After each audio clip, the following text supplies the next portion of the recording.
to 9th and 10th channel of BYJU'S. I am your teacher Ankita and I welcome you all in today's class. I hope that all of you are excited for today's class because in today's class we will be discussing about whole of history. So today's is a very big day, right? And we have history marathon. So everyone, I hope that all of you are ready. If you can see me and if you can hear me clearly, everyone, give me a quick thumbs up in the chat. I hope that all of you are doing great, right? And I hope that all of you are ready for the class. Hello everyone, good afternoon to each one of you.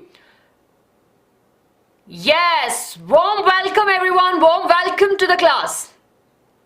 My name is Ankita and we will be discussing history today.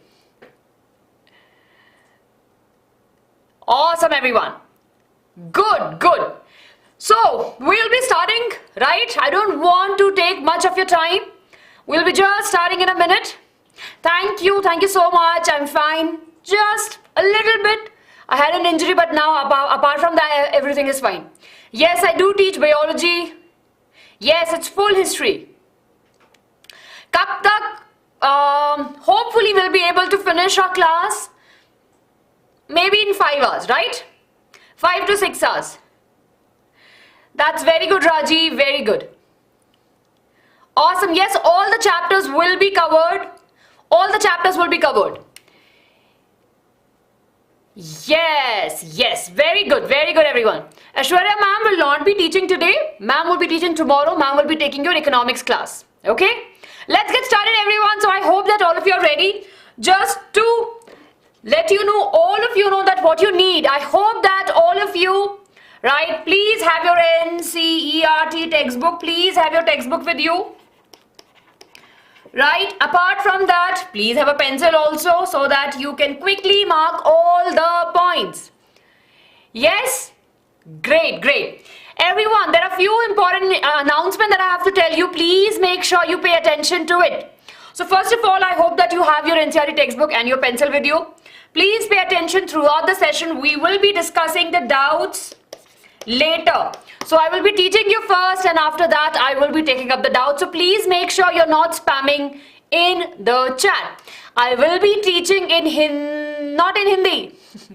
I will be teaching you in English. So don't worry about it. Those of you who are asking about, ma'am, teach in English. I will be teaching you in English. Don't worry. Yes. Fine. I will be talking slowly. Wait. Done. I will be talking slowly. That I can do from my side. Good afternoon everyone. Bilkul. We'll have everything everyone. We will be doing the maps also. Don't worry, we will be doing the maps also. Okay? Yes, you can get full marks in SST. Why not? 2 things everyone. If you're new here, please do take a moment and subscribe to the channel. And if you are there already on our channel everyone, we have put out the schedule for all the classes that will be happening throughout this week for SST. So please make sure you go and check out the channel. We have scheduled which classes will be happening, so don't worry about it. So are we clear? Give me a quick thumbs up. Pinky promise everyone that you will not be asking me doubts in between and you will only be asking me doubts when we are having the doubt vote. Jaldi say pinky promise. All of you have to pinky promise to your teacher. Yes. Right, I want a small cute little pinky promise that you will be focusing in the class. You will not be talking among yourself. Put your chat. Chupa to chat ko, right? Put your chat in a minimized form and just look at the video. Good. Chaliye. So let's start everyone. So we are starting with a very interesting and super loving chapter. Right? That is the rise of the nationalism in Europe. Now this chapter is really very important from the exam point of view. Okay. Now in this particular chapter what we have is all about the Europe, right? In class 9th you have studied till the Napoleon, right? And of course further we have gone into the details. But this chapter starts at the Napoleon. Right, when he conquered and what were the changes that were happened after when Napoleon got the power and how we saw the rise of the nationalism. So this particular chapter talks about the nationalism and its right, Right, everyone? So this is what we will be discussing in this particular chapter. If you're new here and if it's a very first time that you're looking and you're coming on our channel, please make sure you subscribe. Apart from that, I hope that all of you are aware about this particular chapter because it's there in our NCERT. If it's a very first time that you're coming and you are looking at your textbook for the very first time, I hope that's not a case. So we have these subtopics in the particular chapter. So here we have. Yes, I will be explaining in the simple language, right? Yes. Okay. The schedule is there on the channel, so you have to go and check on the channel. Okay. Now everyone, we will be studying this whole chapter in the 6 different parts. The French Revolution and the idea of nation, making of the nationalism in Europe, the age of revolution, unification and formation of national state, nationalism and imperialism, and the visualizing the nation. So are we clear? Yes. We will be going in detail. Good afternoon everyone, welcome to the class, and we are going now. So I'll not be looking at the chat. I will not be looking at the chat, so I want all of you to focus over here. So let's start with this, right? I'm sure you would have seen this. It's a first image that we have, right? And this particular painting, as we say, was made, of course, by the Frederick Wright, I'm sure. It's not important from the exam point of view, but this is the beginning of the chapter. So here in this particular painting, we can see nations are moving, we can see the Statue of Liberty. So the idea was that all the nations are coming together, right? And we have equality, we have harmony, we have peace. So that's what the picture talks about. Now this is not important from the exam point of view. If you can just give a quick reading, please do that. Apart from that, you will not be getting anything from here. Now, let's start with the idea of the nationalism. Now, what is nationalism, right? We know that Napoleon took actually against the kings, right? He was like, you all have the privileges, we don't have the privileges, and according to him, all of the individual should be treated equally, right? So, of course, he fought many various wars and eventually he came to the power. Now, the idea that he wants to project it out at that particular time was the idea of nationalism. Are we clear, everyone? Which idea he was promoting and which idea we're talking about here? Not exactly the nationalism initially, but later we saw that it was there. Now, nationalism is something, a feeling of unitedness, right? When all of us feel for one nation. We feel that we belong to one nation and we want all of us to grow together without any wars, without any issues, disputes, right? So when we talk about the nationalism, it is in support of the nation for the people. So we saw that there was the growth of the nationalism in France. People wants to grow together, people wants to develop, and they want to have a government where they have a say. That was the idea, right? Even though the people were not very aware about it, but that was the initial idea of the French Revolution. So initiated by various French revolutionary people, right? They have an amazing idea. They're like, no, we should take a stand and we should move forward. We should take our people ahead and we should all have the equality in the state. That was the idea. Then, of course, what we saw during this whole course of time, we saw that they were trying to change the complete monarchy, right? Initially they were the kings, right? So they want to change from the complete power from the king to the constitutional monarchy. Basically, the people should have at least a little bit power, and eventually to the republic. People only should have all the power to control the nation. It should be the people who should be deciding what the nation wants and what is good for the people. So that's how the progression of the nationalism we see in French at that particular time. What happens slowly is that people believe that they have a very important role in the nation building. So this was a very important point. Now, what happens after that? The nationalism started spreading. So, of course, the idea was there initially in the France, right? We all want to go, we all want equality, we don't want kings to rule. Slowly, what happened? This idea starts spreading all across the different nations which were there in the neighboring countries. And that's how people were like, you know what? This is a good idea. We should also have this in our country.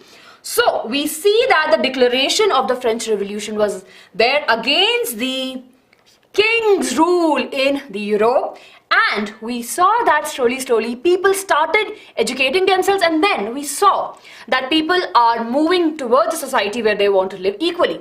During that time only there was establishment of the Jacobins Club. Everyone please take a note, this is really very important, right?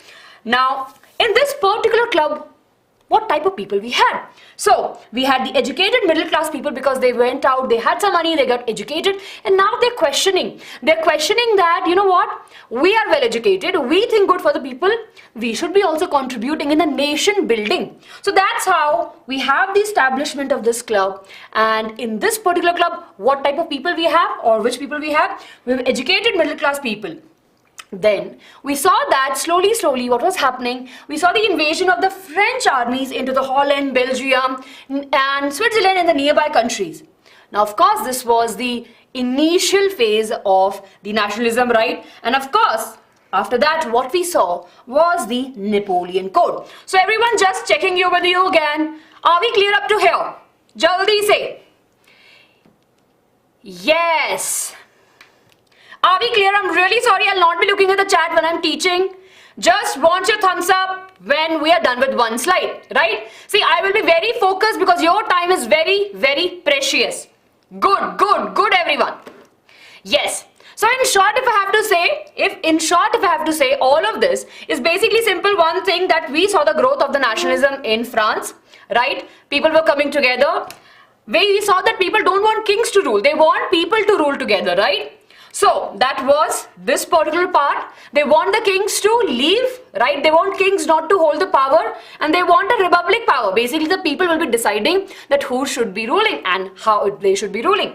Then of course, as this spread across in the France and nearby people, what happened? It actually started spreading into the different countries, and people realized that nationalism is a very good idea.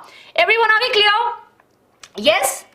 This is nothing from the exam point of view, this is not important, but you just have to understand two important points, that nationalism got its highlight, right? After the Napoleon came into the power, people are like, yes, what he's saying is good, it's good for the people, right, at that particular time. So we had the rise of the nationalism. Are we clear? Yes, very good everyone. Chaliye. Now let me ask you one thing, right? Now it's a very common question asked in the examination, everyone, a very important question.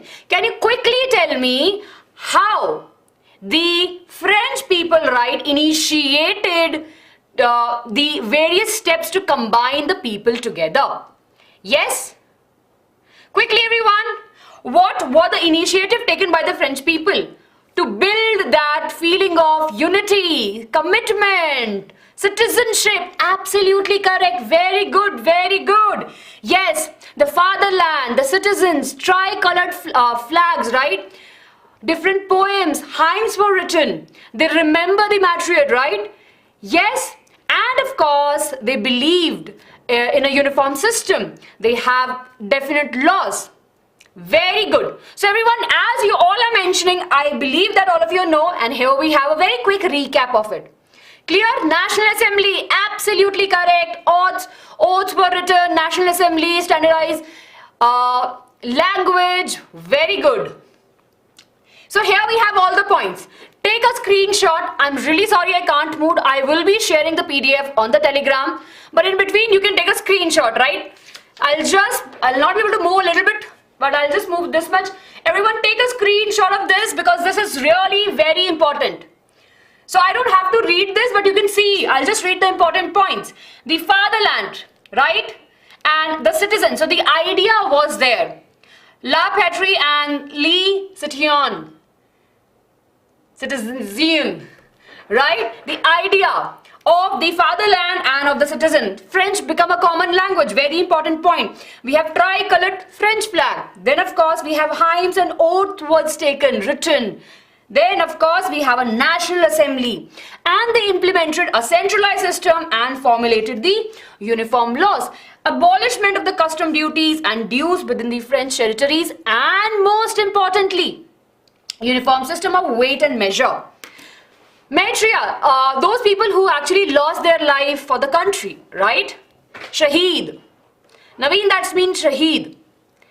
Yes, are we clear? So that's a very, very important question, everyone. I'm sure all of you know this, that it's a 3 marks question, can come for 5 marks also. But you know this. This is really important. So are we clear? Quick thumbs up again. Quick thumbs up again and let's move ahead. So this was a very easy part. Super important. Let's move ahead from here. Yes, it means the king's rule. Rishabh, right? The people who are there in the authority. Good. Next part, everyone, you're talking about the Napoleon Code, right? Again, a very important question. So what happens? Napoleon Code came in the year 1804. Now let me ask you, what was the code all about? So we know that Napoleon came into the power, right? And he believed in equality, so he abolished all the privileged laws that the people had, right? Abolished the feudal system, right? He made sure that all of them have the equal rights, right? Property rights were, initially there were few rights, but only to the Aristotle, those who were the kings, right? But of course, we saw the changes over here. So when the code came, right, Napoleon Code came in 1804. Very, very important year, and all of you should remember. Now, of course, various people praised him. Wow, wow, wow, wow, this is really very good. We should support him, right? And people were really very happy about it. But what had happened, that this code, of course, when someone came into the power, right? Now, of course, initially he was doing good. And the idea was also very good. But eventually what had happened, he started invading the other parts, right? Going and attacking other countries and forcing their people to follow it. Forcing their people to join the army. So then they are in confusion whether this code is actually good for us or it's not. So the Napoleon Code has both the pros and the cons. Clear, everyone? So it's not that, see, we also believe, right? For example, if you have a new class monitor in your class, maybe he or she is a very close friend. But if he or she comes with few laws or rules for the class, there will be a certain section of a society or major portion of society, they will agree that these 2 rules are not that great, right? They'll be like, why we should follow this? We were doing good before only, why we need these new laws? So the Napoleon Code has a little bit more of pros and a little bit cons. So there was a constant discussion among these, right? People were like, acha, pehle to bahut acha, it's all in good, good, good, very good. But suddenly when they started actually living and feeling that code, and when they actually realized what is happening, they started opposing it. Are we clear? Absolutely. So everyone, again, this is what I just told you. See, again, I don't want to read line by line for you. Yes, boxes are important. Please make sure you read them. They can ask you 1 or 2 marks question. Yes. Clear, everyone? This is easy peasy, right? Take a screenshot.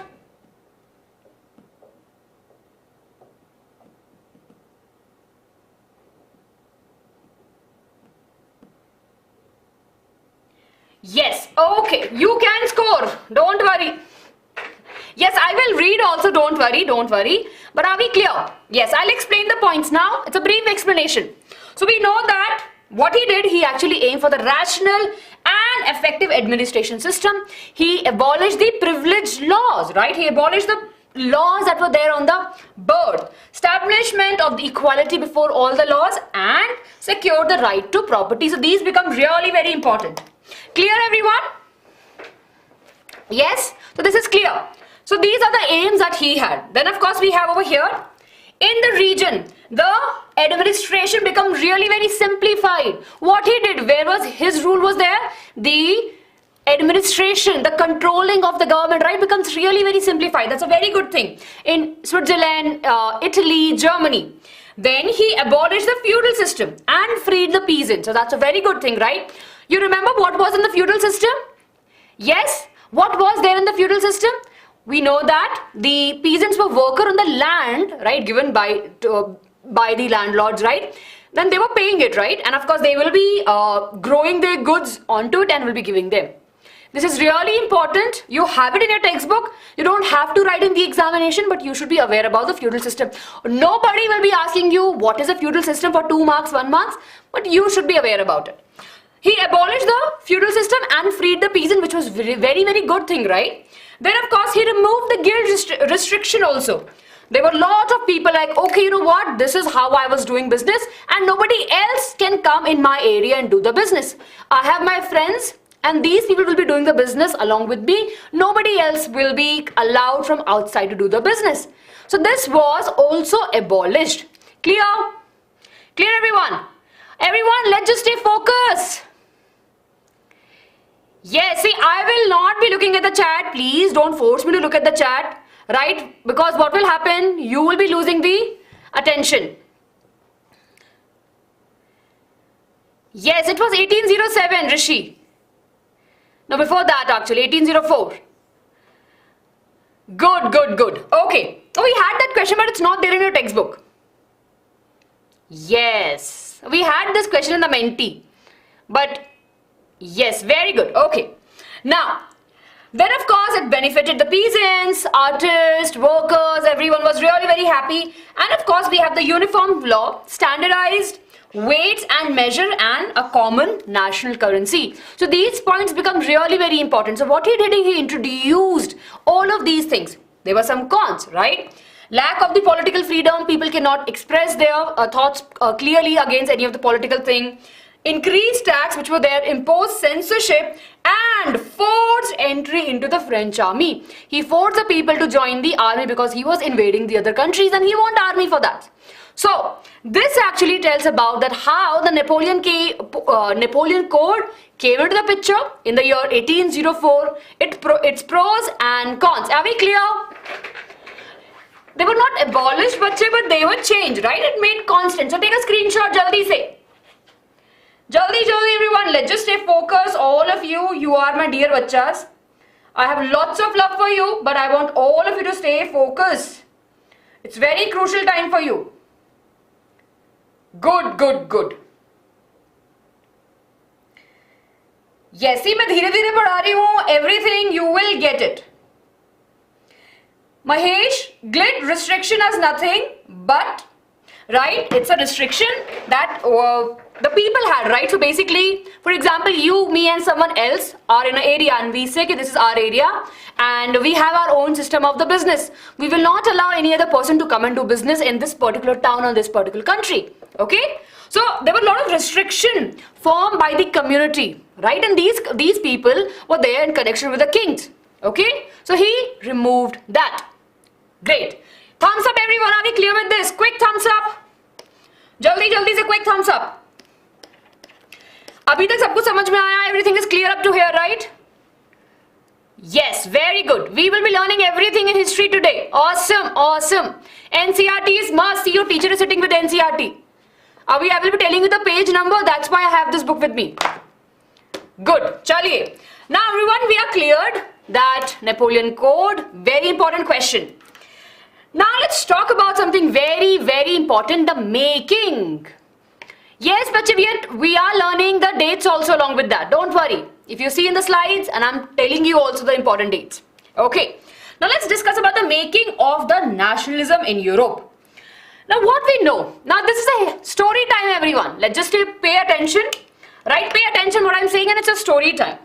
So let's go back to the time, right? And Napoleon Code is there and people are there. And now it has ignited a feeling of nationalism. In Europe, people feel that it's their right to actually ask for the power, to vote, to express their views. Now they don't want to live under a shell where they are being asked to do something. So slowly, what is happening in Europe? It is spreading. 18th century mein we see a emergence of a new class, new middle class. Now they are the educated people and they started expressing themselves. They believed in the idea of the liberalism. Now what is liberalism? Liberal means they believe that, liberal, in a very simple way, if we say liberal means very easygoing, right? But they had an idea of the equal people. Equality amongst people in terms of the education, property, rights, etc. So this idea started spreading all across. Now in this particular time only, we will see that there are various small revolutions that will be happening and they're really very important from the exam point of view. So let's take a look into that and I want all of you to focus. So here we go with the first thing. what was happening in the middle 18th century? Of course, the king rule was still there, but the people feel that it's an incomplete development. They were not really very happy in the society they all are living. They are getting to know about what is happening around the world, so they really want to see that change also in the society. So they have different languages, they have a different set of ethnic group people who are living together, but there's no sense of connectivity, and there's no sense of nationalism in there. Furthermore, what we see that there's an emergence of a new middle class, right? In the Western Europe and the Central Europe, what we see that there's an emergence of a new middle class, and these people were the one who was like, you know what? We need political equality and economic equality. Basically, they focused on the economic and the political liberalism. So here we have very important word. Can you see over here? Political and economic liberalism. Let's understand more about it. We will be discussing about the custom union and the Zularian rights. So let's take a look over here. Now everyone, are we clear up to here? See, those of you who are asking me to speak in Hindi, I will not be speaking now. Right, I'll not be speaking now. I will be explaining you in the end. Okay, I'll make sure that my face is up when I'm talking. Yes. Yeah, now I'm taking some doubts. What is the doubt over here? Yes. Yes, they do. Yes, definitely they do raise their voice. Okay. So here what we have studied. Okay, here what we have studied. What we saw that in 18th century, see, this is not important. Everyone, I just want to tell you, this is not important from the exam point of view. So just letting you know that over here only one point is important, right? The emergence of the new middle class and the rise of the liberal nationalism, political and economic liberalism, and the custom union. These are the two important points that we have over here. Yes. So emergence of the working class occurred how? Because the people are moving to the towns, right? You see, again, I want you to connect this to the 18th century.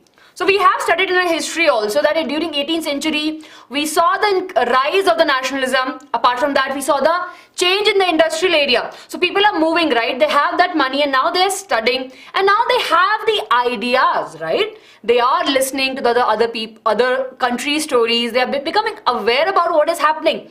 So in that whole course of time, the people thinking is also changing, right? They also want to be a part of a society where everyone is treated equally, where everyone has an equal opportunity. So because of that, we will see the emergence of a new middle class. Are we clear? Come on. This is enough. Pakke se this is enough. Censorship is something that, for example, let's suppose, I'm sure all of you use your phone, right? So your parents will be having a certain time limit. They will be checking what you're doing, and of course they should do, and we should be allowing them to check what we are doing. A certain sort of censorship that happens at what is going, what the other person is doing, right? And whether we are saying the right thing or not. Good, very good. So everyone, are we clear with this? Yes, very good. Okay. So here we go, everyone, right? And let's talk about the political liberalism. What was happening? Of course, this is a very big thing, everyone, that had happened. So what happened by all of this, right? We see the decline in the king's rule. Kingdom's rules were getting declined, right? And of course, we saw that, of course, the people who had the amazing privileges are also not have those many privileges now, as more and more people becoming aware about the situation. Then, of course, representative governments based upon the consent and the constitution was there. Individual freedom and equality before the law. So this is really very important. People, right, wanted the equality for all the people. This is really very important, everyone. Then comes the most important 2 marks question. I'm sure you would have seen this in your examination. The custom union, yes or no? In the year 1834, we saw the formation of the custom union. Basically, in economical liberalism, what we saw that there was a freedom of the markets and the abolish of the restriction imposed on the states for the movement of the goods here and there. And apart from that, the custom union was formed in 1834 so that the traffic, basically the tax that we have, can be reduced, right? And of course it reduced the number of currencies from 30 to 2. Abolish the traffic barriers, right? The taxes that they has to pay and the different boundaries they have to cross, right? And then they move. Yes, everyone, are we clear? Yes, Janani, bache, I understand that you're not understanding. You can leave. Let's not disturb my bachas.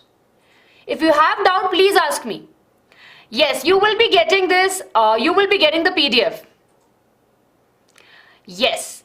Okay, you will be getting the PDF. Very good. Everyone, are we clear with this? Yes. Terrific over here that we talk about it, right, means taxes. So, for example, if we have to cross one country to another country, we have to give some taxes, right? That is the one. This is how I've answered your question. Clear? Rudra, national state, bache, something, of course, we have different states, right? A feeling of one nation altogether. Good. Everyone, this is important. Yes, this is important. We will be doing the print culture ka questions also. Yes. So liberalism means, the liberalism over here means that a feeling, a sense of, equality. The people want the equality, right? And of course they were thinking in a way that both the political equalities and the economical equalities, they should all have the equal rights, should all have the equal chances. Yes. Autocracy over here, of course, we are talking about the kings, right? The king's rule. The upper class people, right? The upper class people. Everyone, are we clear with this? Good, very good. So here we have this, and this is very important, right? The custom union. Who formed it, in which year it was formed, and what it was doing. It's a 2 marks question. Yes, this is enough. Yes, everyone, are we clear? Quick thumbs up. See, don't worry. I am not looking at the chat because I know that if I look at the chat, you might feel, okay, ma'am, if someone is watching in the recorded session, right, they complain, ma'am, don't talk much. It's very disturbing for them. Yes, I will be moving a little bit faster. I got that. I will be moving a little bit faster.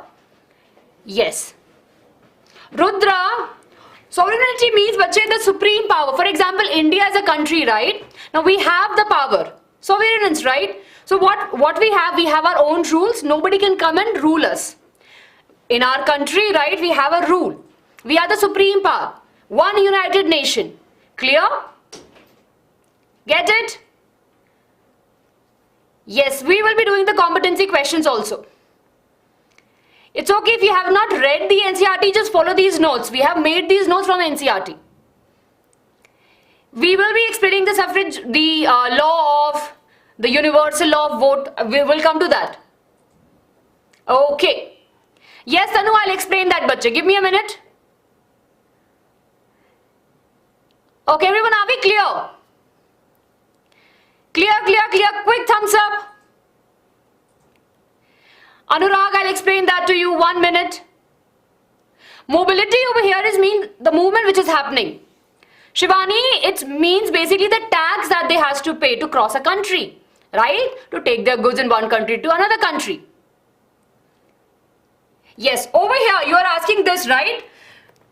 Clerical privilege. So basically these are the clerk class people, right? They were very close to the ministers and the kings, right? So their privilege we are talking about. Ben Stick have explained, bache. Just explain. So they were the clerk, basically the clerical people who are working in very close to the kings, right? And to the upper class people. Yes, Hari. This is a very important question. What do you know, everyone, about this? Serfdom, right? So we have these people who were the landlords, right? And they used to give you the land. Like back then, they used to give the land to the people. And of course, these people will be working on the land. Clear? Ben Stick, I hope that I have answered your question. Yes, please ask your doubt. I'm just taking few doubts now. Economic liberalism, Sir Raju, means that for over here, what happened? They need the freedom to do the business, right? There were a lot of taxes that they has to pay if they're moving from one country to another country, and there were no proper measurement also.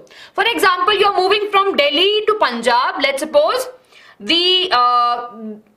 if you're carrying certain thing, right, they will charge you, let's suppose, 2 rupees. But if you're traveling from Delhi to Jammu and Kashmir, they might charge you 4 rupees. So there were no constant amount for that. There was no constant measure for it. So it was a need to make everything uniform. Everyone, are we clear? Yes.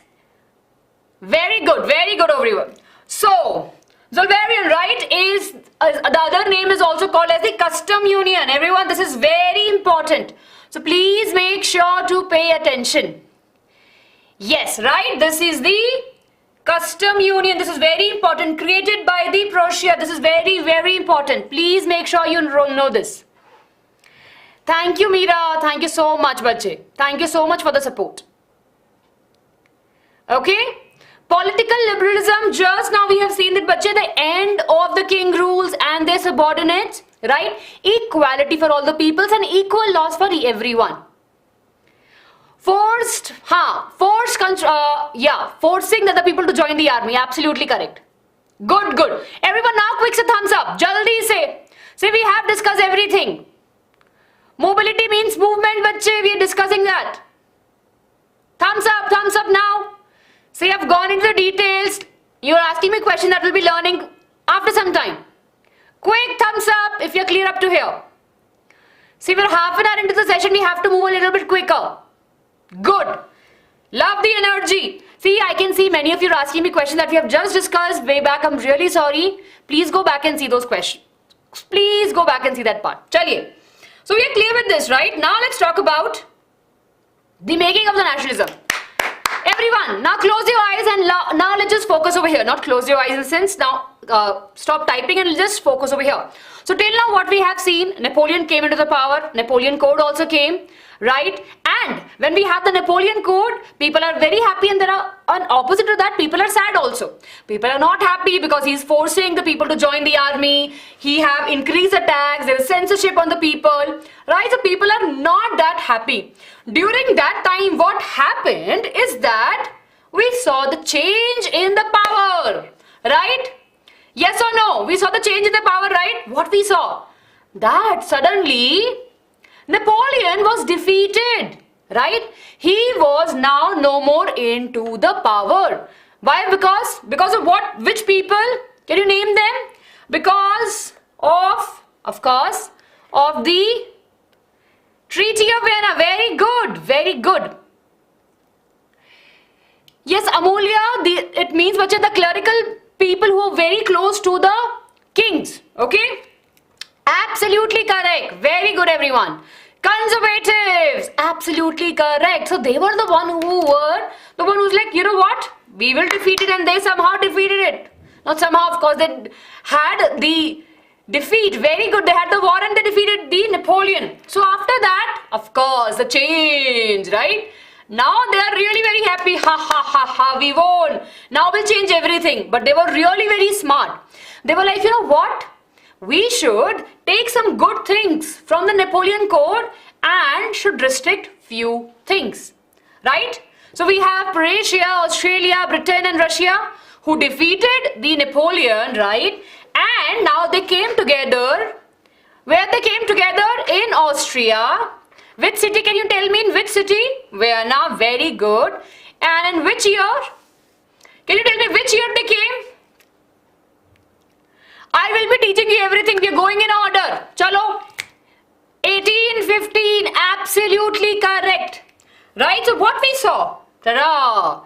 The new convertism after the fall of Napoleon in the year 1815, they all met, right, in Vienna, right, in Austria. And what they did? They thought, okay, now they were planning something. Let's have a plan. How will we be moving ahead with that? So let's see. Thank you so much. Thank you so much. Hi, thank you so much, Lisha. Right? So what happened? That They came and they created a new conservative order, considered the liberalism and nationalism as threats. So they're like, you know what? We will consider a few things, but nationalism and the idea of liberalism is still a threat to them. So what they did? They're like, let's meet together and let's plan it out. So we have the participant, we have European powers like Britain, Russia, Prussia, Austria. It was hosted by who? This is very important question, can come in your examination. Hosted by Duke Metternich, right? This is very important name, everyone. Just remember Duke M. Very good. See, I'm helping you to just have some short words, DM. Okay? Right? Please make sure you remember these spellings and the name of the individual. Okay, this is important. Okay. So then he was a chancellor over there, and all of these people came and they framed the Treaty of Vienna. Clear? This is very, very important. Yes? So everyone was like, you know what? Let's do something. We will be making sure that nothing happens to our ideas, our country, our power. Let's do something amazing. So then came the treaty. Now everyone, it's a known fact that this question is really important. Now, can you quickly tell me, as many of you are saying that, what were the points that were written in the Treaty of Vienna? First point, the restoration of the Bourbon dynasty. They're like, acha, we are moving back again. We are restored. We want our people to be there in the king positions. Second point, the nations, right? The French that have taken. Yes, they were given back. Few nations. Then, around the French, right, they added a boundary kind of structure. Not literally, but yeah, that they cannot further expand. Fourth point. Then, of course, over here, very good, very good. German Confederation, 39 states were there, right? Very good. It's lost their territories. Absolutely correct. And Russia got the Poland. See, I'm not ignoring anyone. There's so many of you are here. So I'm sorry, I might have missed out your name. Yeah. Chancellor over here means the head, right? He was a chancellor who was actually leading the whole Treaty of Vienna. Yes. Okay. Now, here we have everyone from the exam point of view. Don't have to worry. This is what you have in your textbook. We have written down all the points. So in your examination, please write this. Okay, here we have. So the Bourbon dynasty was restored. French lost its territory, right? A series of states was set up on the boundaries. They made a boundary, making of the various states were there so that the France cannot expand itself way ahead. Then the Kingdom of the Netherlands, which included the Belgium, was set up in the north, and Genoa was added in the Piedmont in south. Right, Prussia have new territories, and of course German Confederation of 39 states has been set by the Napoleon, was left unaffected, and Russia got the Poland. Clear? Genoa. Yes, Yuvraj. PDF, you will get the PDF. It's fun, right? I know. See, I don't know why people say the history is boring. बहुत मजे हैं. Yes, we will tell you. Rao, I'll tell you Alpine region. Wait a minute. We are not yet still there at that person yet. Yes, we will be moving ahead in the unification of Italy in a bit. How to remember the names is something I can help you with. For example, like we just saw DM, right? Now, of course, when you're learning him, you can actually make your own short forms. Yes. Very good. See, again, I can see Hindi में पढ़ाओ, थोड़ा मुश्किल हो जाएगा हिंदी में पढ़ाना. ठीक है? ये टॉपिक मैं बोल देती क्योंकि इंपॉर्टेंट है. तो हमने यहाँ पे क्या देख रहे हैं? Right, what we are looking over here. हम यहाँ पे देख रहे हैं ट्रीटी ऑफ वियना के बारे में. ठीक है? ये साइन हुई थी जब नेपोलियन को हरा दिया गया. In the year 1815 lot of 4 nations meet together, जिसमें रशिया था, प्रेशिया था, जर्मनी था एंड ब्रिटेन थे. Right, they came together and they met in Austria. फिर वहां पे ड्यूक मेटरनिच थे. He was a chancellor of that particular meeting, and they signed the treaty. यहाँ पे these are the points which were there written, मतलब इसमें sign हुआ. People agree on these particular points that we have on the screen. Yes. So now, what are these points? This is really very important, right? Everyone, I am teaching in English only. I am teaching this for just few people who had very much difficulty in understanding this in English. See, I have explained you in English, yes or no? English में पढ़ाया, right? I have explained you in this English. Yes, now I'm just explaining this particular topic for those of you who had difficulty in English. Okay? Just give me 1 minute. See, I'm teaching you in English only. We should help our friends also. We cannot be that stubborn, right? Yes. You will be getting the PDF by end of the day. Okay. So what had happened? अभी इस treaty में क्या sign हुआ? लोगों ने बोला चलो चलो हम लोग अपनी ही जो राज्य है हमारा उसे वापस करते हैं. सी, तो जो बर्बन डायनेस्टी थी उसको वापस दोबारा से पावर में दे दिया गया. बढ़िया था, ये तो बहुत अच्छा रहा उन लोगों के लिए. फिर क्या हुआ? जो फ्रेंच में जो टेरिटरीज थी, राइट, लॉस्ट द टेरिटरीज, उनको अलग से कर दिया गया. मतलब ठीक है, बस हो गया. जो नेपोलियन ने ली थी उन सबको हटा दिया गया. Second important point. Third important point है, एक बहुत सारी स्टेट्स की बाउंड्री फ्रांस के आसपास रख दी, बना दी ताकि वो दोबारा से इन्वेजन ना करे, एक्सपैंड ना करे. थर्ड इंपॉर्टेंट पॉइंट, आप कहीं भी ऊपर नीचे जा सकते हैं. न्यू स्टेट्स जो थे, right, the new kingdom of Netherland, उसमें बेल्जियम को was set up in the north, right, and Georgia was set up in the south में. ये important point है. in the east रशिया को पोलैंड दे दिया गया. Clear? And in Germany we had the 39 state जो थे वो वैसे ही रहा, उसको में कोई भी changes नहीं किए गए. Clear? Yes, yes, I'm teaching in English only now. Yes, very good, very good. Are we clear? Yes, very good, very good. Yes, we have studied this in English already. Badhiya. Yes. When the France sneezes, the rest of the Europe catches the cold. Very good. See, the statements are really very important. They can ask you in the examination. So please make sure you remember the examples also. These statements, right? Some of these statements which are mentioned by the big people. Yes. Okay. Okay. Lisha, so you are asking about it, bachche, so that means that, for example, in a nation, the king has the power, right? Yes, they had the power. Yes, they had the ultimate power. They are the supreme ruler over there. Yes. Okay, are we clear with this? Jaldi, jaldi, everyone, quick thumbs up. No, they'll not ask you, Nikhil, in the difference between these two. But the custom union is very important. Priya, it was said by Duke Metternich, right? Yes. Okay, chaliye everyone. Very good, very good. Arey, I'm not skipping any topic. We are going into the details only. See, of course, today I'll not be able to read line by line or from the NCERT, that's for sure. But we are not missing any topic. Yes. Yeah, I know the names are really very confusing. Chaliye. Okay, everyone. This is very important, so I hope that we are clear. Custom union. Atshuko, right? Or the Zulvarian system. What was it? It was created by Prussia in the year 1834. Two important things were happened there.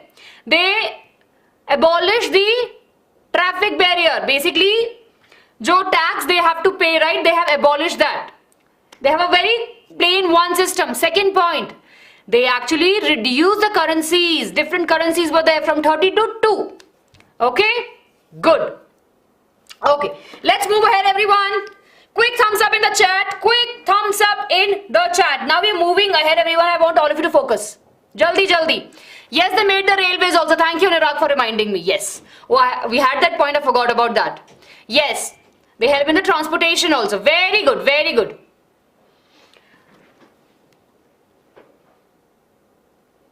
Okay, 1 minute. Lisha, I've explained that point, bache. Despotism, right? It's nothing but the supreme rule. One rule will be there, right? The king is the absolute power. Yes, Sia. By Duke Metternich. Very good, very good. Okay, I think. No, no, blueprints. Yeah, they definitely will follow the blueprints, but they have not mentioned the number of marks to each chapter. Sri Varshini statement. Yes, when France sneezes, rest of the Europe catches cold. Yes, so basically it's like if anything is happening in the France, it will be happening throughout the nation, Europe. Good. So are we clear? Clear everyone with this? Chaliye. Quick thumbs up.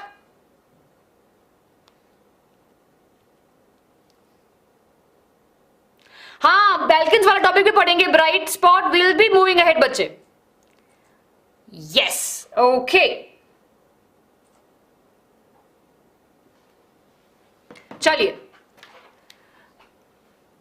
Amit, conservative means वो लोग थे जो liberalism और nationalism को support नहीं कर रहे थे. They really want to have the power with them, right?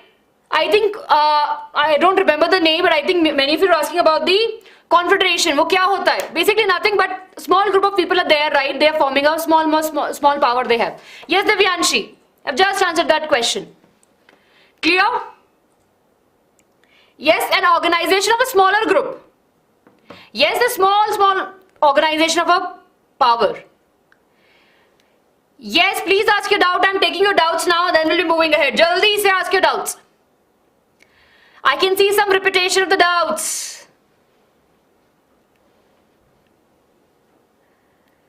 Okay. Chaliye, next. Let's move ahead, everyone. Now we'll be looking at in the making of the nationalism of Europe, we have another topic, which is the rise of the revolutionary. Now, many of you are asking about this, right? So here we have the Mazaki. Now, I don't want to make very obvious for you. You will just remember the word GM. Okay? Very easy word for all of us to remember. Please do remember the spelling. Just telling you one thing, everyone, in history, and maybe right? Grammar matters a little bit over here. In science, we always tell you grammar does not matter much in science, but in history it matters.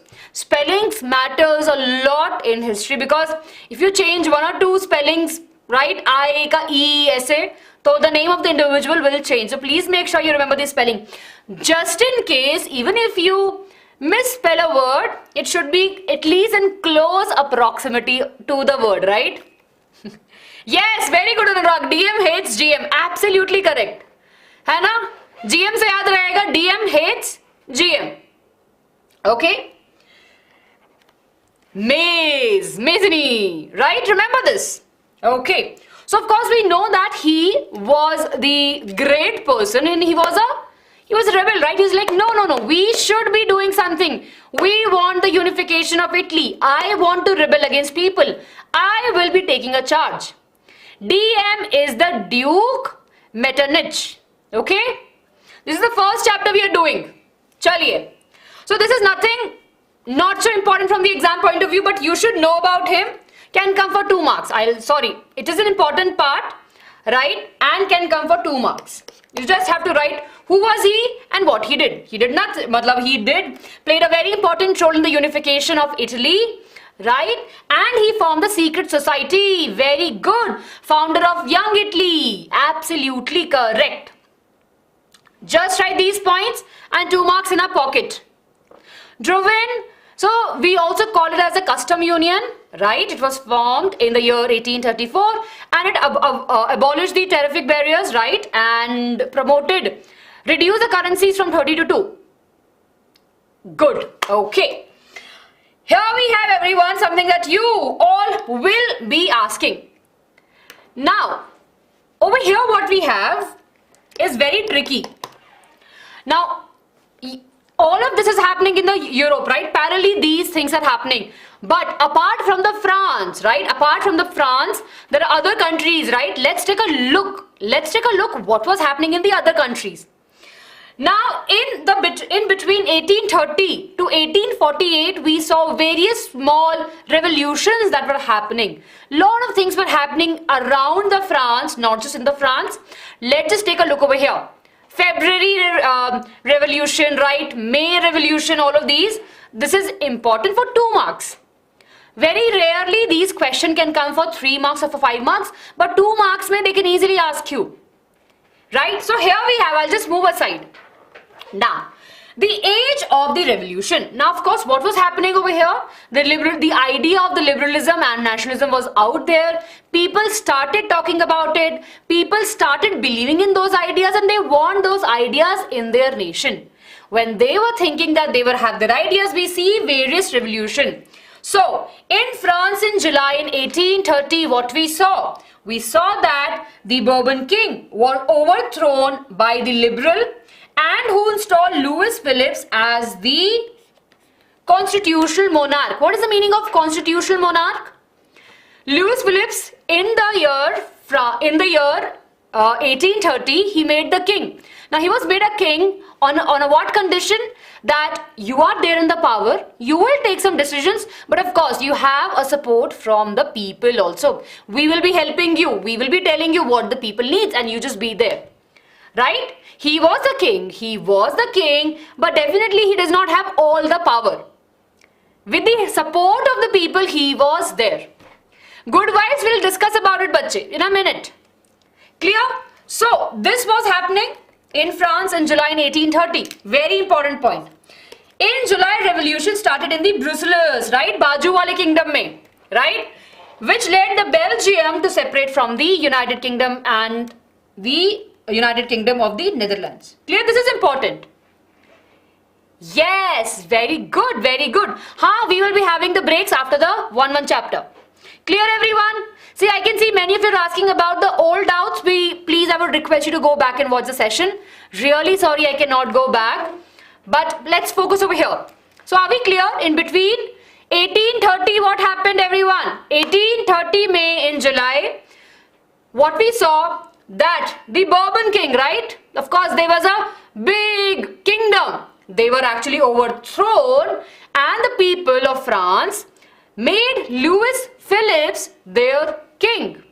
This is very, very important. Okay. Then, in the neighboring countries only, in the neighbor country, in the Brussels, right? We saw that the Belgium got separated from the United Kingdom of the Netherlands. Third, really very important, that many of you are asking about the treaty, right? You're talking about the Greece, right? So, the struggle of Greece started in the year 1821. We all know that Greece has a very great detail, right? Acha, great detail na batao. Whatever we have in the textbook, we'll discuss. So, we know that Greece has a greater history, right? And people starting, we want freedom. And people started supporting them also.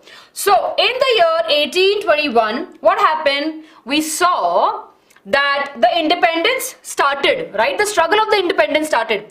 And it took them almost more than 10 years. In the year 1834, they got the independence. They signed the Treaty of, right? And how you'll remember this? Constant. See, constant is a word that we all use, right? Constant is a word that we all use. Constant, T, no pole. Okay? So remember this. Treaty of Constant. See, you remember the word constant over here. For example, let me explain you. Greece is there, right? Greece has a very big history. I'm sure you would have seen in cartoons. The great Greek gods, they're really the god of thunder, the god of water, right? They have a great legacy. So they want to be in a constant power. Okay? They want to be in a constant power. Okay? So remember the constant one, and that's how you can remember. Yes. Okay? So this was signed in. This is a place name. Clear? And that's how they recognize their independence. Clear? Easy peasy. Very good. Yes. Good. Okay, are we clear, everyone? Yes. So of course they were fighting against which? They were fighting against the Ottoman Empire.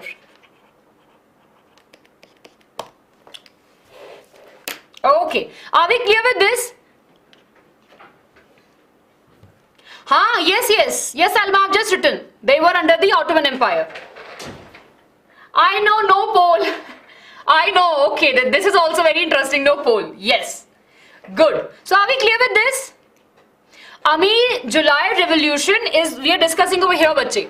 See, we have two important points over here. One was happening in the France, where Louis Philippe got into the power, and one was happening into the neighbor country, right? Brussels city in the Belgium, and they struggled, and of course they got the separation from the United Kingdom of Netherlands. Are we clear?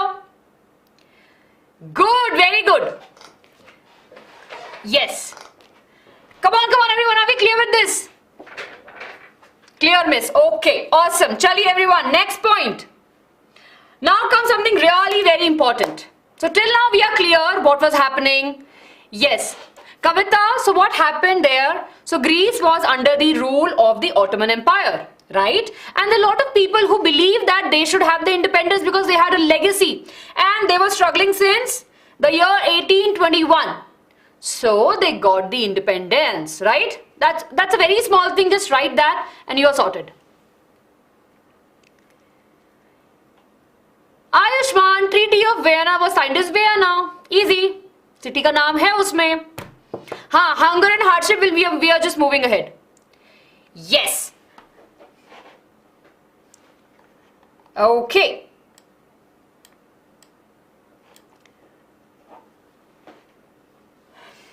Clear everyone? Okay. Chaliye. Now, till now we are clear with this. Now what was happening, right? What was happening during that particular time? People are really very happy. People are really moving ahead. But there's one thing that was disturbing them. Yes? And a lot of people who wants to do, right? They really want to move ahead and united all the people. There was still a lot of revolts that were happening. There were a lot of ideas clashing. So now there comes an idea of the romanticizing the nation's love, right? This is really very important. Now, for example, in our country also during the struggle of our independence, right? Various poets, various writers wrote good things about our nation to ignite the feeling of nationalism in us, right? Yes or no? Jaldi, Desh Bhakti, bilkul. Desh Bhakti ki bhavna. It's okay. That the other name is in the Germany wala part. We'll discuss that. We'll have the break. It's already 3, right? Give me some time. We'll break it. We will have a break in few minutes. Jaldi. National feeling, right? So kya hua usme? Yes, very good. Okay.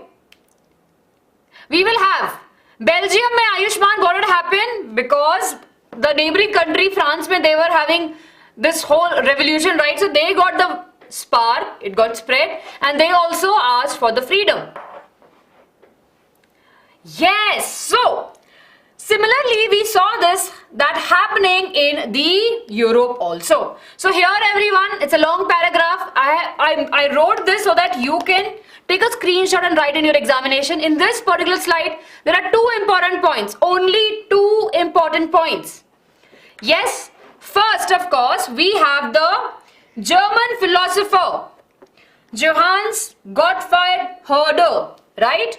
He said that if people wants to come together, right, the true German culture was to discover among the common people. See, what was happening, people are trying to connect to their culture, to their roots, right? They're connecting to the people and saying that, okay, you are from that place, I'm also from that place, we have that feeling, let's come together. So that was a feeling that was being projected by various poets, writers, so that the people can come together and can work together for the free nation. Are we clear? Yes, Johanna got fired. Very good, Shiva. Yes. Ha, this is very interesting. Good vibes. Abhi padhenge bachche unification of Italy in a minute. No, we can say that he was a social reformer also, but majorly he was a person who actually played a very important role in the unification of Italy. Yes. See, if you study this, you will be fine. Awesome. Yes. Okay. So apart from that, there was folk story written, folk songs written, right? Lot of stories to popularize the idea. During that time, everyone, this is a 3 marks question. Russia and Poland ka connection. I'm sure you would have seen this question in your examination. So what had happened that Poland was under Russia, right? And Russian didn't allow the Polish people to speak in their native language. They followed their customs. But to show the rebel, right, what they do? They, of course, they were talking in their native languages, right? They, in the church, they will have the prayers in that language.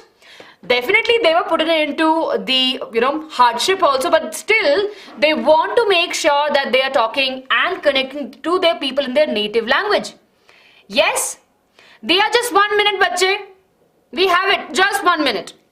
So we have the poet Carlo, right? He actually celebrated the national feeling with the help of the opera and music. He believed, right? Sorry, if I said France, sorry Ayushman.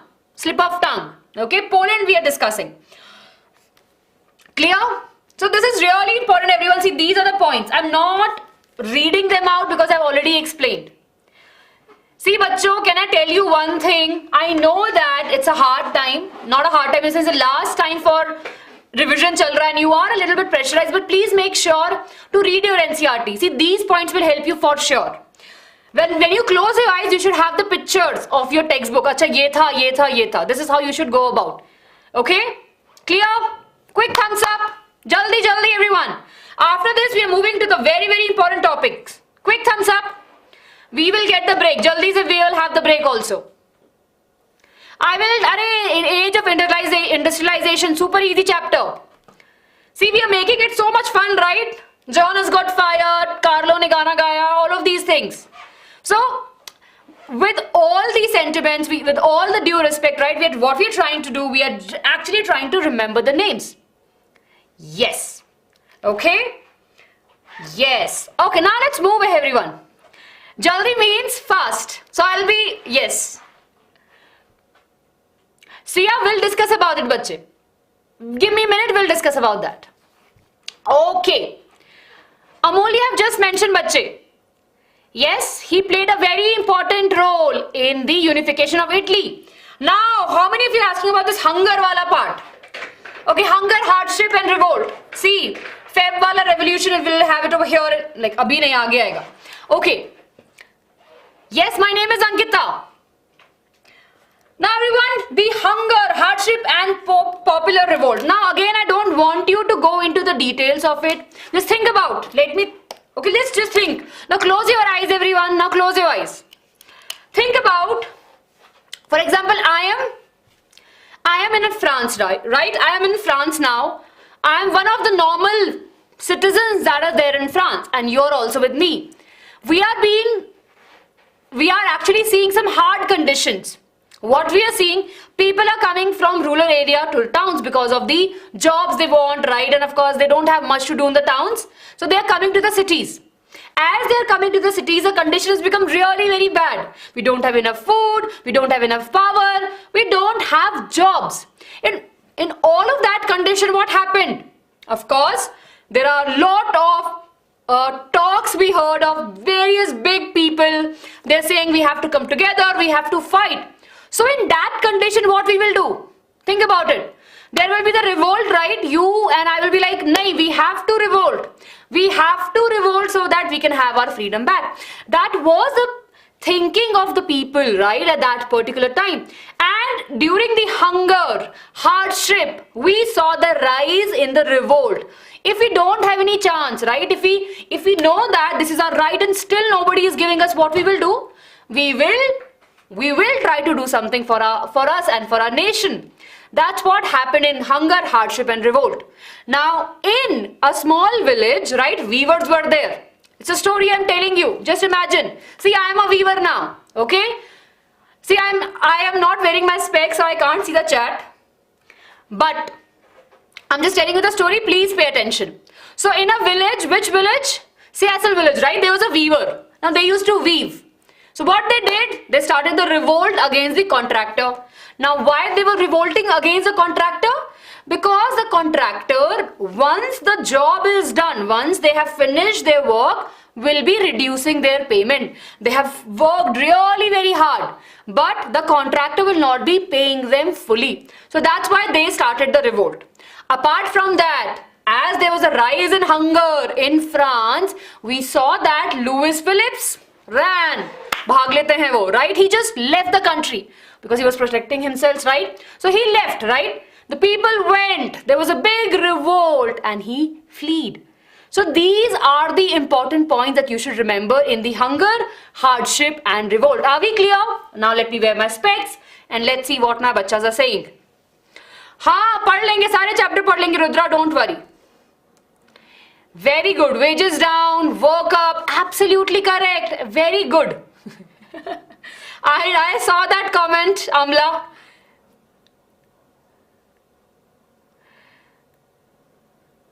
Badwaraj, bache, this is a detail I can go. See, I can feel, I can understand, see, but please understand, we cannot go line by line. I'm telling you the whole story. After this class, if you read it, you will have everything. Okay? Now, let's look over here. So, in 19th century, yes, those who have doubt and hunger, we are just looking ahead. Bala, please pay attention. We are now revising it. So, in hunger, hardship and popular revolt, what happened? 19th century mein people from the rural area came to the cities. In 1845, right, weavers of the Celestial village revolt against the contractor because they were not getting the paid properly. Then in 1848, of course, the revolution in Paris, what happened? There was a revolt because of the shortage of the food. And Louis Phillips actually was forced to flee. भागने को बोल दिया उसको. Please चले जाओ यहाँ से. Then of course the National Assembly was formed and they granted the suffrage to adult male above 21. Now many of you are asking, right? Many of you were asking, sorry, my tongue is slipping now. Many of you are asking what is suffrage? Jaldi bataiye what is suffrage? Suffrage. Suffrage. What is this? I am from Rajasthan. I teach bio also. Bilkul, right to vote. So क्या था लोगों के पास में पहले they don't have the right to vote. But what happened? So as the National Assembly came into the picture, there's like, you know what? We will give the people, all the male, important thing everyone, all the male, not the female, all the male above 21 age can vote, right? And they guaranteed that you will be getting the job also.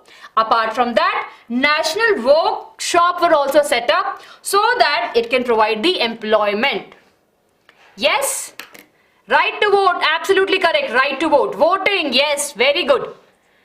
So they can right to vote, okay? Clear? So this was all about hunger, hardship and popular revolt. See, again, I'm saying it out really very clearly. Sorry everyone, see we cannot read NCERT now. This is the concise version. If you go back, if you understand this, if you go back and read, you will understand.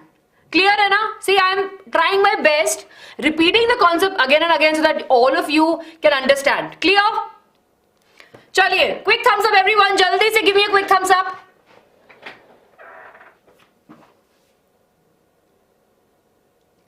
Good, good, very good everyone. Social reformers mean someone who is actually reforming the society. They're helping in changing the norms of the society. They're fighting against the bad things that we have in the society. Good. Chaliye. Now everyone, three most important topic. I want full attention. Right? Will, I want full attention. Okay. Let's get started with this. Right? So here we have what? We have the German Revolution. Now this is very important. This becomes very, very important from one point of view. What is that? Right? Louis Philippe. We have the brand also, right? Shirt ka brand. Yes, very good. Very easy hai. It's not difficult. So now we have a lot of people, right? They were like, Acha, we will not do this. Acha, we will not do that. So what happened in the German Revolution in the May 1848? Please take a note of this. It's not important, right? And because not very, I've not seen much questions from here. Yes. Oh yeah. Okay, but still, we will pay attention. It can come in the examination. So, initiated by the political association, right? Of course, what was happening in Germany at that time? People were there. Now, this is very important, everyone. So, for example, Acha, you tell me. For example, I am a king, right? I am a king. I have a great family history. I have lots of power. But now the situation is changing. Around me, people are saying, oh, you should not be in the power. Or come with the power, we will also help you. Yes? So, for example, this is me. And this is all of you, right? And I am the king over here. And I say that, you know what, I just want to rule by myself, and you are saying, you know what, we will also help you. But I'm saying, no, I don't want it. What will happen? Do you think this is right? Yes, do you think this is right? And this is where we have our king, right? Yes. So what happened in the Germany in 18 May 1848, what happened? People like businessmen, right, the normal citizen came together and they said, let's form a constitution, let's form a government together. But the king said, you know what, I don't want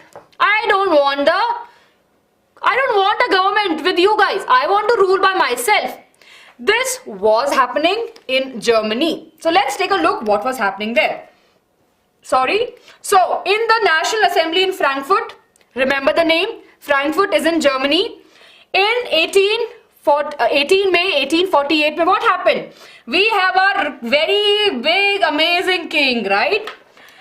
Friedrich Wilhelm IV, he rejected this proposal. He said, you know what? I don't want to rule with you guys. I want my own kingdom. If you can give me, that's good. If not, I am going with my king's friend. I am going with my high class people who believes in my idea. What happened? Are we clear with this? See, I'm just helping you to remember as in a story. ठीक है? Clear? हाँ, reject हो गया. He got rejected. He rejected this. Just imagine if you and I, like if you tell ma'am कि नहीं ma'am, we will form a good government together. I said नहीं मैं अकेले कर लूँगी सब कुछ. But then you're like, अरे ma'am, go. Yes, so we will remember this, right? So he rejected this, and as this whole parliament failed, we saw that there was a military who came into the action, and we saw the loss of the supporters also, and they denied the political rights of women, and they were still a very active part, but they denied any role of the women in the political event. Fried rice with helm for, arre wah. Everyone remember that name. Adiraj is helping us to remember those names. Rejected for, absolutely correct. He rejected. Yes, he was like, array, I don't want to be, associated with you guys. I don't want that kind of government. I will not do it. I will go. Okay? Clear? Hello everyone. Bilkul, absolutely correct. Yes, they march at, yes, very good. More important, they march at Saint Paul. Absolutely correct. See, we have this image also. Clear? Bilkul. Okay, everyone, now. Ab aata hai unification of Germany. Now, I want full attention. Can I stand for some time? Yes. Okay, I might have to bend. It's okay. Yes. Now everyone, this is very important topic. I'll stand for some time. I need to move also a little bit. Okay, now everyone, full energy in class, and in 10 minutes I'll give you a break. Jaldi se. Come on. All of you. Yes. Okay, I'm really sorry for the mess that we have on the table. Sorry, Asima.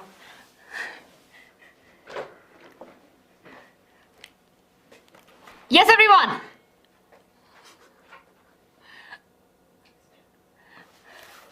I'm really sorry for the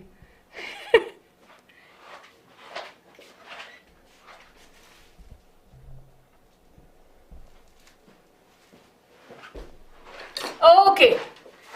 Yes, I was sitting for a long time. Okay, now everyone, chaliye. Now this is very important, so we'll pay attention to it. Yeah, we will face that technology.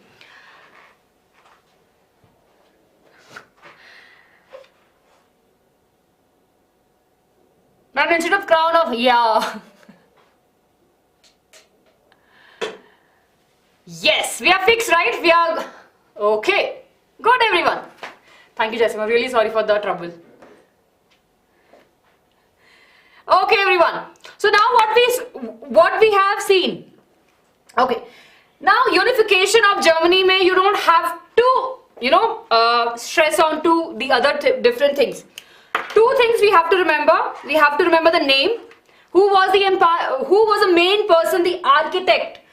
Bismarck, right?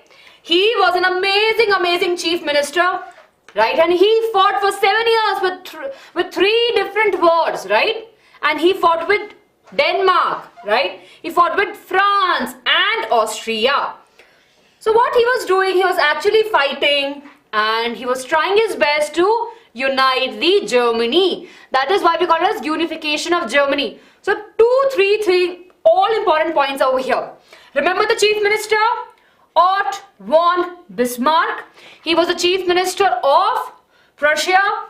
He led an army, fought for 7 years with 3 wars for 7 years with 3 different nations, Austria, France, Denmark, and he actually won, right? He won and declared a nation state in the leadership of the Kaiser William I of Prussia on 18 January 1871.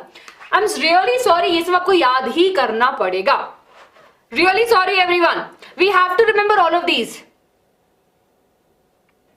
Right? We have to remember all of these. 3 points. Okay, let's remember.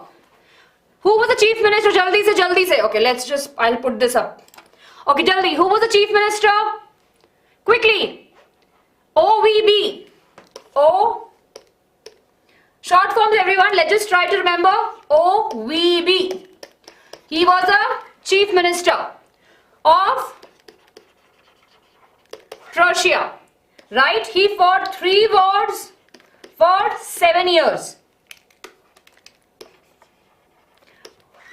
With France, with Denmark and with Austria. Remember? Very good. And who was the king at the end? Kaiser William, right? 1. Okay? Easy. See, this is what we have in unification of Germany. Jaldi. Easy, right everyone? You will remember this? Ha, very important. Thank you for reminding me. 18 Jan. So, this all happened on 18 Jan 1871. Clear? Yes. KW1, nice. See, this is what we have in unification of Germany. हम इतना बोलते हैं, it's very difficult, but such an easy thing, right? चलिए. Now everyone, close your eyes, and just close your eyes and just follow my voice. So in unification of Germany, we have one chief minister, Otto von Bismarck, right, of Prussia.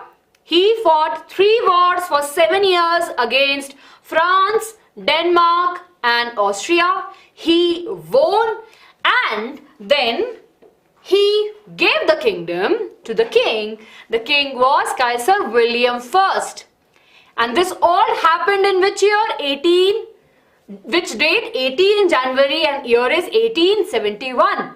With this, we are done with unification of Germany. Easy, right? Easy, right everyone? अरे वाह अधिराज, ये तो और भी बढ़िया. Very good. Yes. Shivani, the role was that he wanted one united kingdom of Germany. He desired for it. So his chief minister took took that really very seriously, and he made sure that his wishes, the king's wish, is coming true. Yes, I'll show the PPT again. Okay? So here we have. So the new state of Germany had a strong, very strong emphasis on modernizing the currency, banking, legal and the judicial system in Germany. Yes. Clear? Good, good. Ha. Awesome. Chaliye. Easy peasy, very important question. You know this. Now we are clear with this. Now if you read the book, you are sorted. Clear? If you read the book, nothing. You are there. Let's talk about very interesting, very super interesting Italy now. Okay. Now, in Italy also we have three important people. Can you name them? We have three important people, everyone. Yes, Kriti, this can be asked in the examination. Unification of Germany is very important question. Ma'am, was he... See, I don't know about the height centimeter. I'm sorry I missed that part. Okay? Good. Chali everyone. Three people in unification of Italy. See, if this question comes in your examination, right? That write the unification of Italy. Very good, Loita. We have... So we'll start from the sequence, right? First, of course, we have JM. Okay? Then we have... And of course, we have... Okay? So, everyone, please do remember, when you are phrasing your answer for the unification of Italy, you have to write in context of these three individuals. Okay? Clear? See, this is easy for us to remember, right? If you remember these and their contribution in the unification of Italy, you will be able to write the answer. Yes?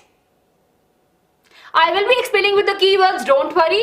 But here, just a small trick for you to say. Yes, I will be telling you the full names. Yes, I will be telling you the full names also. So here we go, everyone. So here we have the answer. So Italy was divided into different states altogether. If you see over here, right, in your in your textbook, so Italy was divided into the 7 states, right? Only out of which only one was, which is the Sardinia. Pine Mount was only ruled by the Italian princely houses. Out of 7 states that we have in the Italy, only one was there with them. Rest all were controlled by different people, right? The north was ruled by the Austrian Habsburg, right? This is not that important, but it's still here because it's there in our textbook. If you want to remember this, you can. If you don't want to write it also, it's fine. I'm telling you, it's fine. In north, it was ruled by this, and of course, in the center, it was ruled by Pope, and in the southern part, by the Spain king, Bourbon king of Spain. Clear? So, very interesting thing. For example, if Italy has 7 parts, one part was with the Italian princely house, one was the central part was with Pope, the north part was with the Austrian, and Austrian Habsburg, and the last part, the southern part, was with the Bourbon king of Spain. Clear? Everyone, are we clear? Clear? Everyone, I hope we are clear up to here. Now we have the 3 individuals. Okay? We have Mazzicchi. He founded the Young Italy. He made sure, right? He was a very active person. He had various allied, he participated, and that's how we have his importance in the unification of Italy. Then we have the Cavour, right? He was a chief minister. He was a very big diplomat. He went ahead, spoke to various countries' diplomats, right? Formed the various allies with the various countries, various states, right? And then that's how he combined all of these together. Then we have the Garibaldi, right? Now what he did, he actually helped in conquering the southern part of the Italy. It's a very famous, right? He actually marched with the army, right? And drive out the French king. Yes? Absolutely correct. Very good. Okay? So, these points are important, everyone. Now, if you're writing this answer, you have to mention the names of 3 big leaders that we have over here. That's really important. Yes, right? The names of these 3 leaders and what they did. Simple. Yes. Clear, clear, clear. Harini, don't worry, we'll discuss that. Ma'am, is point 3 important to write in the answer? Point 3. 1, 2, 3. If you want to write, you can write the different parts of Italy. If you want to write, you can. Rohit, nothing. I think we know that they have their own part, right? Yes, you will get the slides on the PDF. You will have the PDF. Clear, everyone? And at the end, we know that Victor Emmanuel II became the proclaimed king of Italy in the year 1861. Clear? Yes. How to control sleep during history session? Keep on shaking your head like this. Are we clear? Ha, Kushal. La Italy. So, of course, the people of the southern part of the Italy, right? They were not aware about it. They thought that it's a name of a king's wife. So, it was the notion that, you know, they want to have one nation. But the people were not aware about it. Okay? There is a textbook also, last line where they have mentioned. Awesome. Are we clear? Good, good, good. Very good. So Shivani, because he was the chief minister, he was good in diplomatic power, right? He was very good in talking to the people and convincing them to come with them. Okay, so he played that very important role. Chaudhary ji, English kam kaise bole? I don't know that. Chaliye. Everyone, are we clear? Yes, are we clear with this? Jaldi say. 2 more slides and we are done with this particular chapter. See, I'm telling you, this is the largest chapter. After this, we'll be moving really very quickly. Chaliye. Okay, good. Now everyone, last part, easy peasy part, the easiest part in all the unification, out of 3 unification, Germany, Italy and the Great Britain. The Great Britain was the easiest one. So we know that the unification of Great Britain happened. But before that, there were different set of ethnic people or ethnic groups were there. They were like English, Welsh, Scot and the Irish. So if you look at the map, right, so these countries were there and they were not together. They have different set of people who are living their different life. They are not at all connected.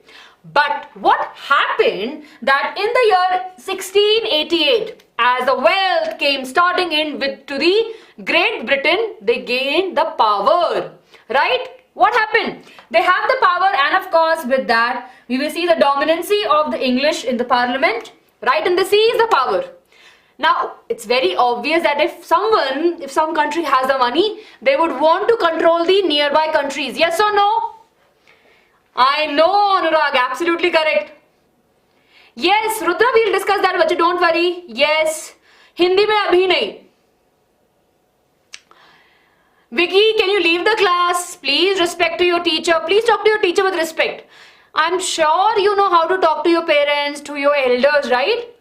Let's not spread anything negative in the class. Okay. Oro? Different dynasty, right? Okay, good, good. Chaliye. So what will happen? Of course, they gain the power. They gain the power. Why? Because they have the money. And you know what they do? They did actually in the year 1688. They have the power in the parliament. Now, the Act of Union came in the year 1707 between the England and the Scottish or the Scotland people.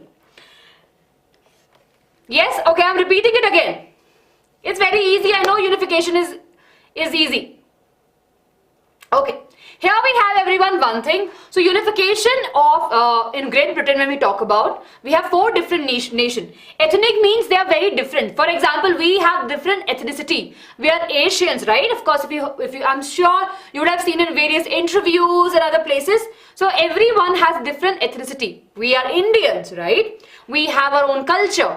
We have our own belief system. So similarly, Britain has 4 different ethnic groups, right?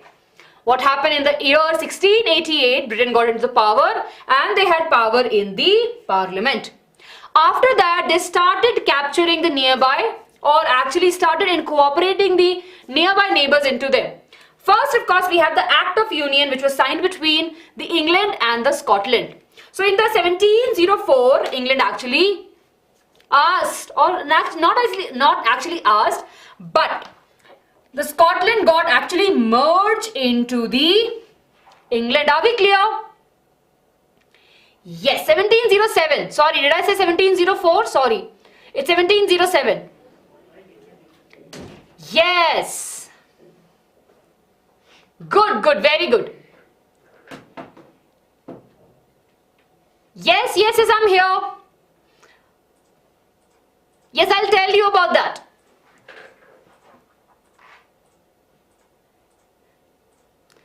Okay, it's a strange case because it was not the, basically it's basically kind of forcefully done. That's why it's very strange. Okay, so are we clear till the Act of Union? The Act of Union was signed between the England and Scotland, and Scotland became a part of the England. In 1801, this is an interesting case, everyone. In 1801, Ireland was forcefully incorporated in UK. So at that time in Ireland, right, there were two set of people. Yes, of course it was a Catholic country, right? So it has two set of people. Can you name them? Right, there was a Catholic, and of course we have the Protestants. Yes, so the English supported the, everyone, are we clear? Yes, very good. So in Ireland there were two set of people. England actually supported the Protestant, right? They supported these people and they got a support from them. Yes, and of course the Catholic was there with the Ireland people. Now over here we have a very famous name of Wolfe Tone, right? You remember this name? So he started, basically he was not ready to give his part of his country to the Great Britain that easily. So of course there was a revolt which was led by him, but eventually we know that he lost and we saw the merge of the Ireland forcefully into the Great Britain. Are we clear? Yes, Shamon. Second point, Bachche, saying that in 1868, of course, the England got the power because they had a lot of wealth, they were doing business, right? And because of that, they got the power, and usually at that time, the country which has more money has more power. So they got more control in the parliament, and that's how we see the dominancy of the English. Yes? Are we clear, everyone? Jaldi, jaldi. Quickly, everyone, are we clear with this?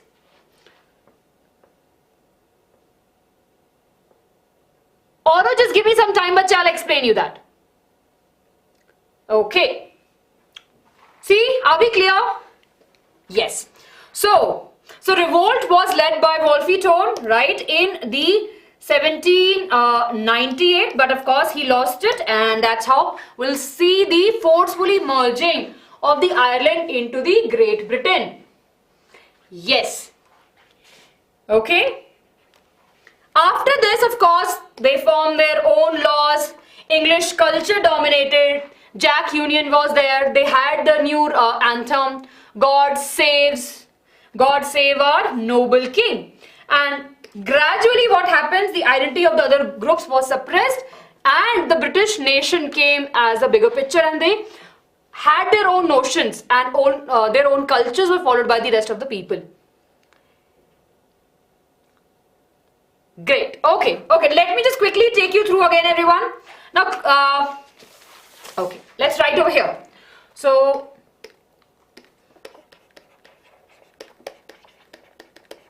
we have Great Britain. So we have Scot people there, we have English people, we have Irish people, and we have Welsh.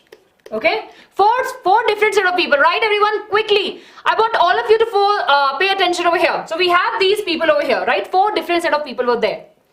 First, of course, in the year 1868, right, Great Britain got the power in Parliament. Why they got the power? Because of the money. Right, they seize the power because they have more of the wealth. So that's the reason. Then Act of Union 1707 May, what we saw, Act of Union between English and Scottish. Scotland, right? Yes, English and Scotland. So that's how they merged. England and Scotland, Scotland merged, right? Now if we talk about the Ireland, in Ireland what happened? It actually got merged in 1801, but forcefully. Yes, Ireland में there were two set of people, Catholic people and the Protestant people, right? Protestant people. They got support from the English and they actually supported the English people. In the Catholic people, we have Wolfe Tone. In the year 1798, he revolted, but he lost, and eventually in the 1801, Ireland got forcefully combined with the Great Britain. Are we clear?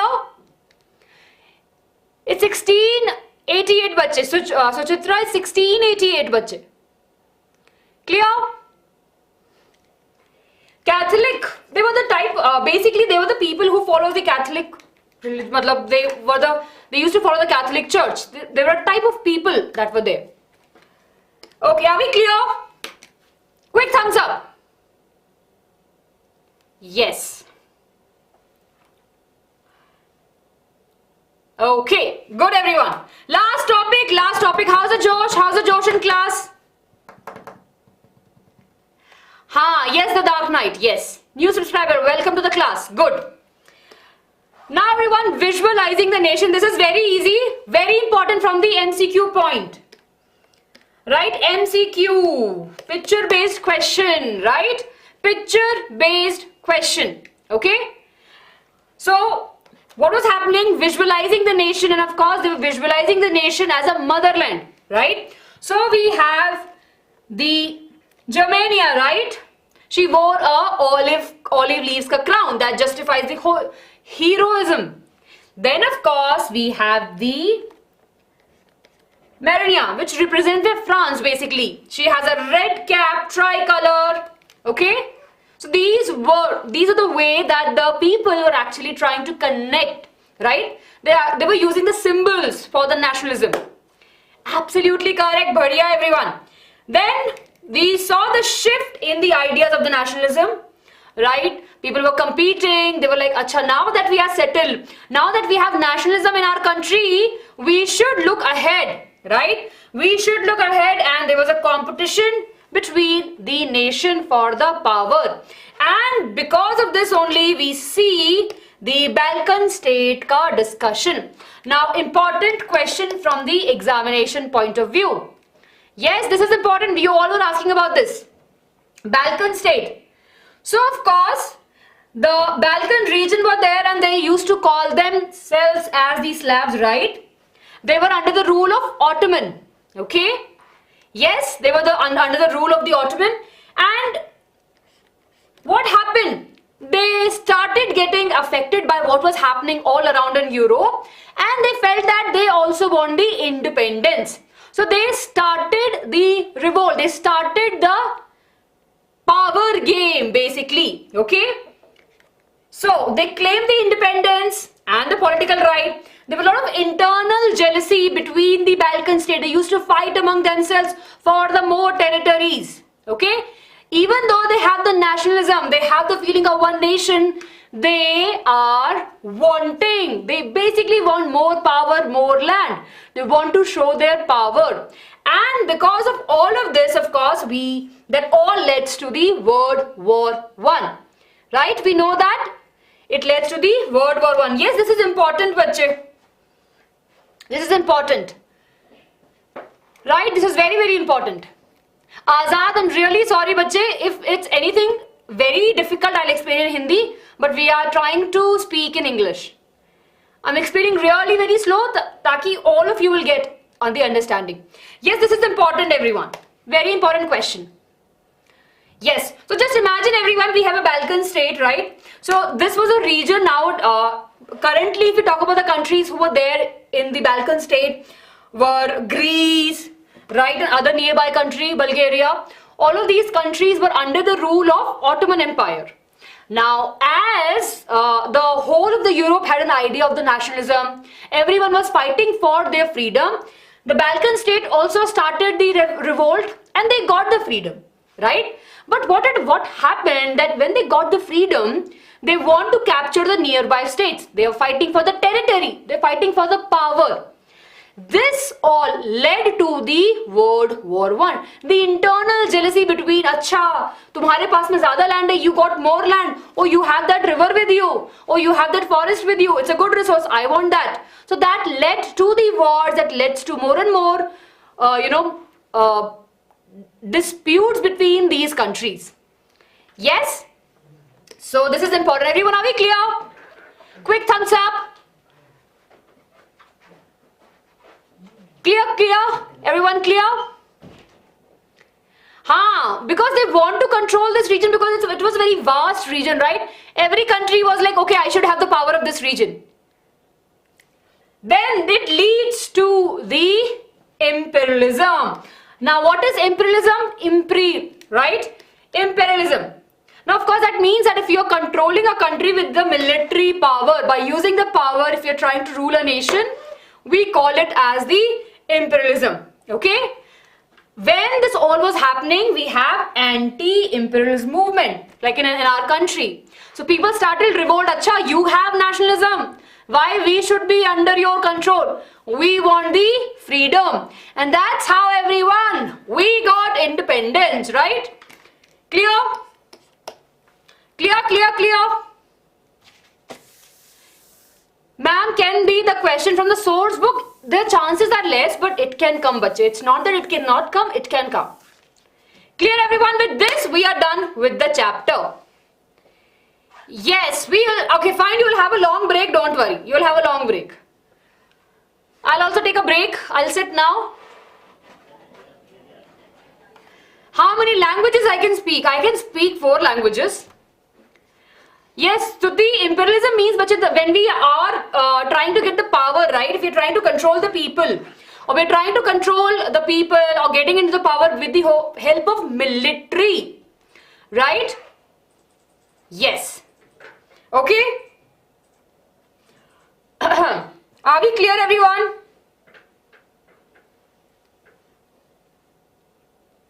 Clear. 1 minute. Clear everyone? Yes, I'll take some rest. Everyone, are we clear? So what I'll tell you, now what you have to do is to read the textbook. You have some time, right? Please go and read it.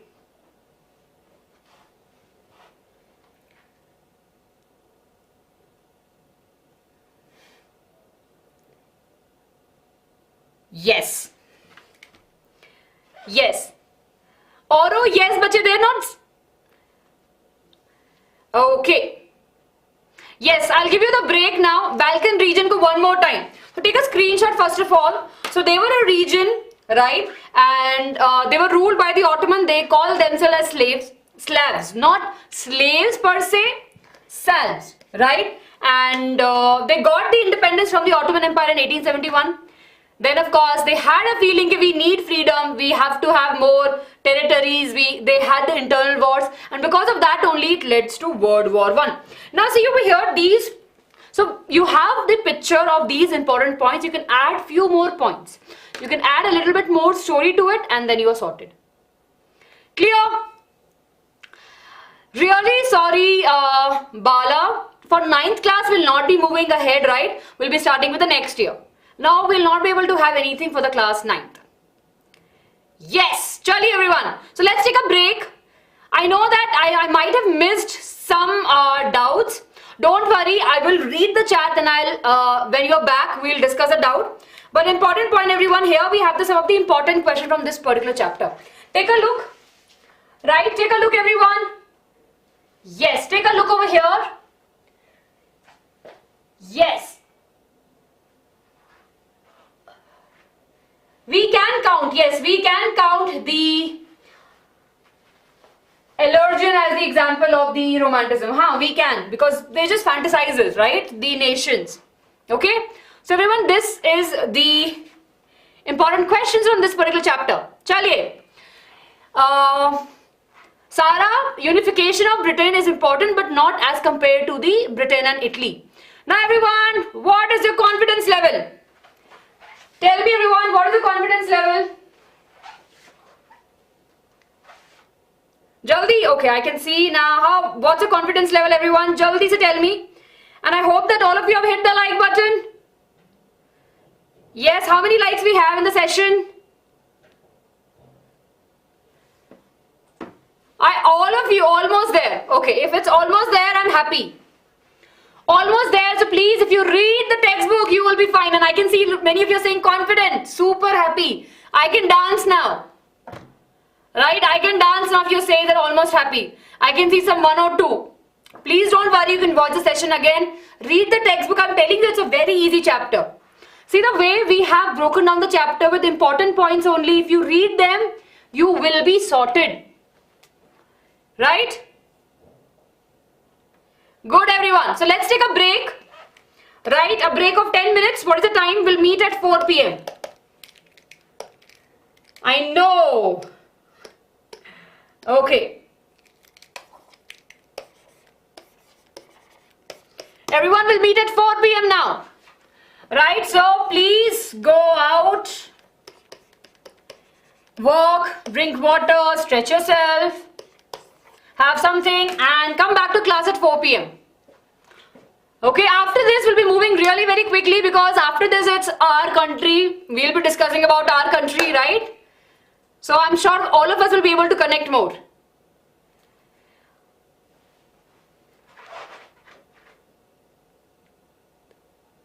Bhartaraj, don't worry, Bacha. I can see that you are not very confident. Don't worry.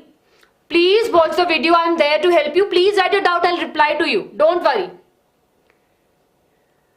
Rama, weavers in the Sicily, what happened? They actually revolted against the contractor. So contractor used to ask them to work, give them the raw material. They used to work, but during the time of payment, they will not. Basically the contractor will not be giving them the money. That was the reason they revolt. Okay? Yes. Okay. YG Pro Gaming, yes we can. Okay. Thank you everyone. Let's not spam. And we'll meet.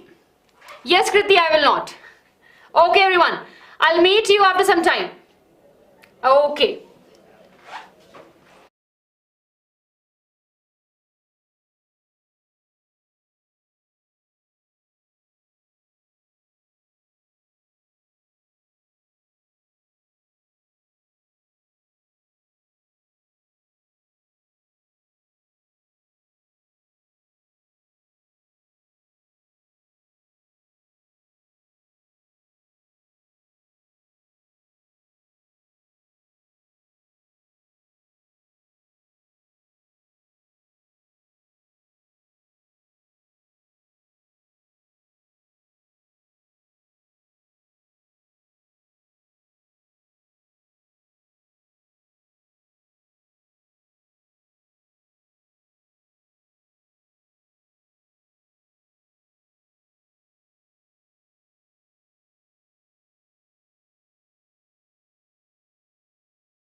everyone.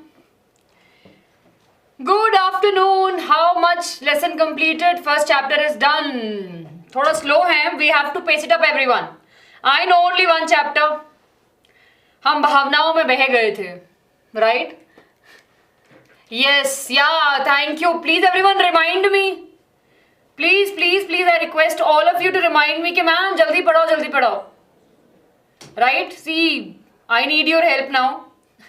I might be losing my focus, right? I might be losing my focus and I'll go into deep teaching mode. But remind me, okay, ma'am, jaldi, ma'am, thoda jaldi, ma'am, thoda jaldi. Okay. So, let's get started, everyone. So, now we're done with the first chapter and now we are moving to the second interesting chapter. Now, what we have is a nationalism in India. Okay? Clear? Chaliye. Now, everyone, please make sure. Chandra, we are just discussing history today, not geography and not political science. Ma'am, please found because now all chapters are very easy. Yes. Slowly like a turtle. Okay. Yeah. Hello, Yash. Yes, Albin. Oh, I'm just very happy to see Yash because he's a very old student of ours. Yes, Pooja. Yes, Manam. Sujal. Albin. Okay. And not so good chapters. Pragya. We will be doing PYQs. Yes, Tuti. Alan. Nora. So many of you are here. Ragini, Python, Anshika, Laisa, Shiv, Kavya, Deena, Mariam, Purva, Sarika, Varsha. Cool, I will make them more attractive and beautiful. Okay, chaliye everyone. Back with the energy. Awesome. Chaliye. All of you pay attention and now we are moving ahead to the next chapter. It's all about our country, nationalism in our country. Nationalism in India. Right, when we talk about this nationalism in our India, right, I want you to take a screenshot of this screen. I'll be going for just 1 minute, right? I'll be freezing from the screen for just 1 minute and we'll be back. Take a screenshot of this. Yes, I'm telling you all the important parts, right?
Hello everyone, yes. Abracadabra, you're saying ma'am ने तो magic potion P लिया है. Ma'am को कोई उठा के ले गया. मैम slow ही करना ठीक है. Okay, चलिए everyone. Yes, we are back. I know Sujal history is not very boring. A little bit boring, but we'll make it interesting. Chaliye. Okay, how's energy, everyone? So this chapter, the nationalism in India, is all about our country, and this starts from the World War First. Matlab, till that time, right, our country. If you remember, if you have studied the history in class 8th, right? So basically, you actually are aware about all of this. In class 8th history, you have studied about this. What was happening in India, right? And we saw the freedom chapter also after the independence. So in this particular chapter in the nationalism in India, what we will be looking into the 3 main topics that we have on the screen.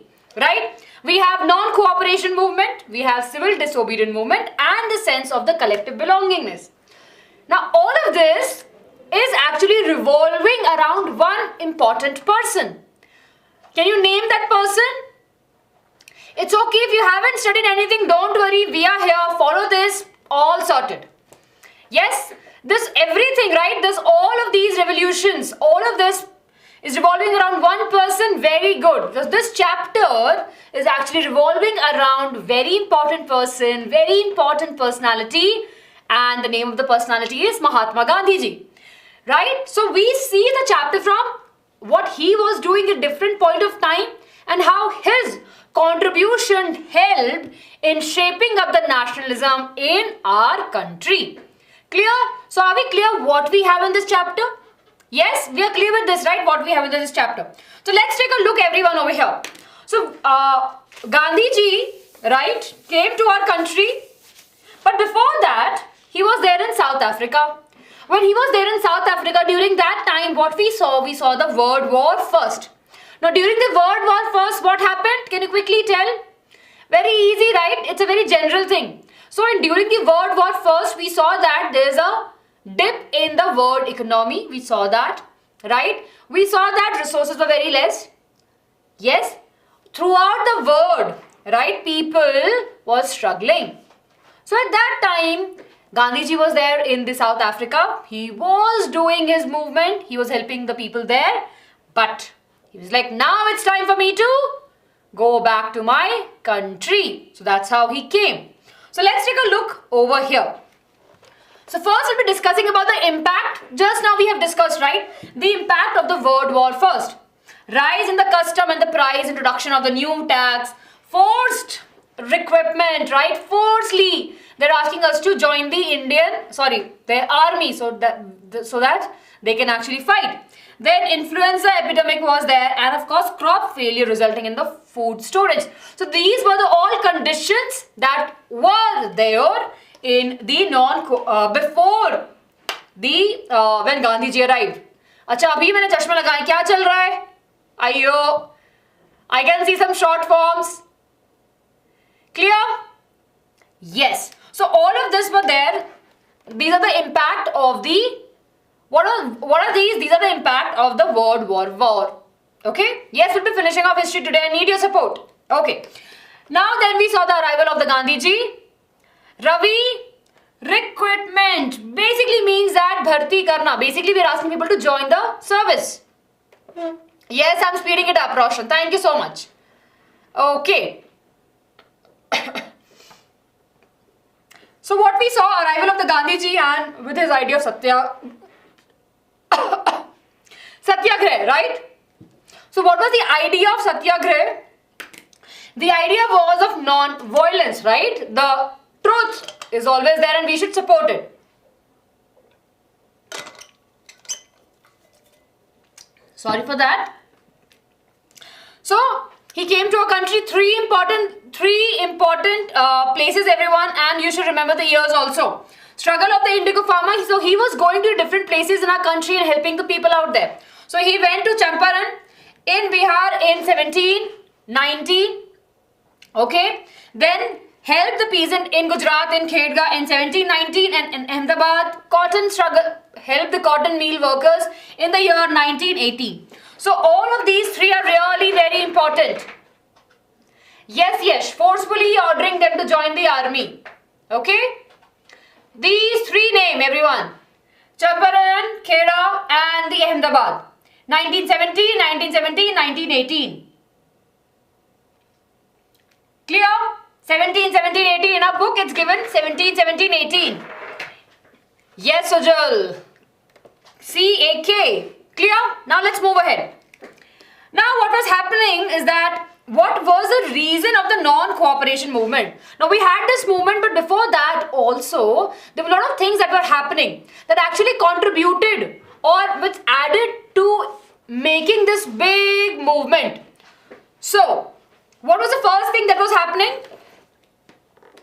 Can you tell me about the Rawls Act? Jaldi say, I know this, you know this, right? Can you quickly tell me? Yes, very good. See, I will be asking you questions now.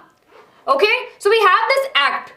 This act came, and according to this act, what was the condition? Yes, we also call it as a black law, right? So the Britishers, right, the British government can actually can make us prisoner, right? It was that the political activities, right, anyone can be taken, arrested and detained for 2 years without any trial.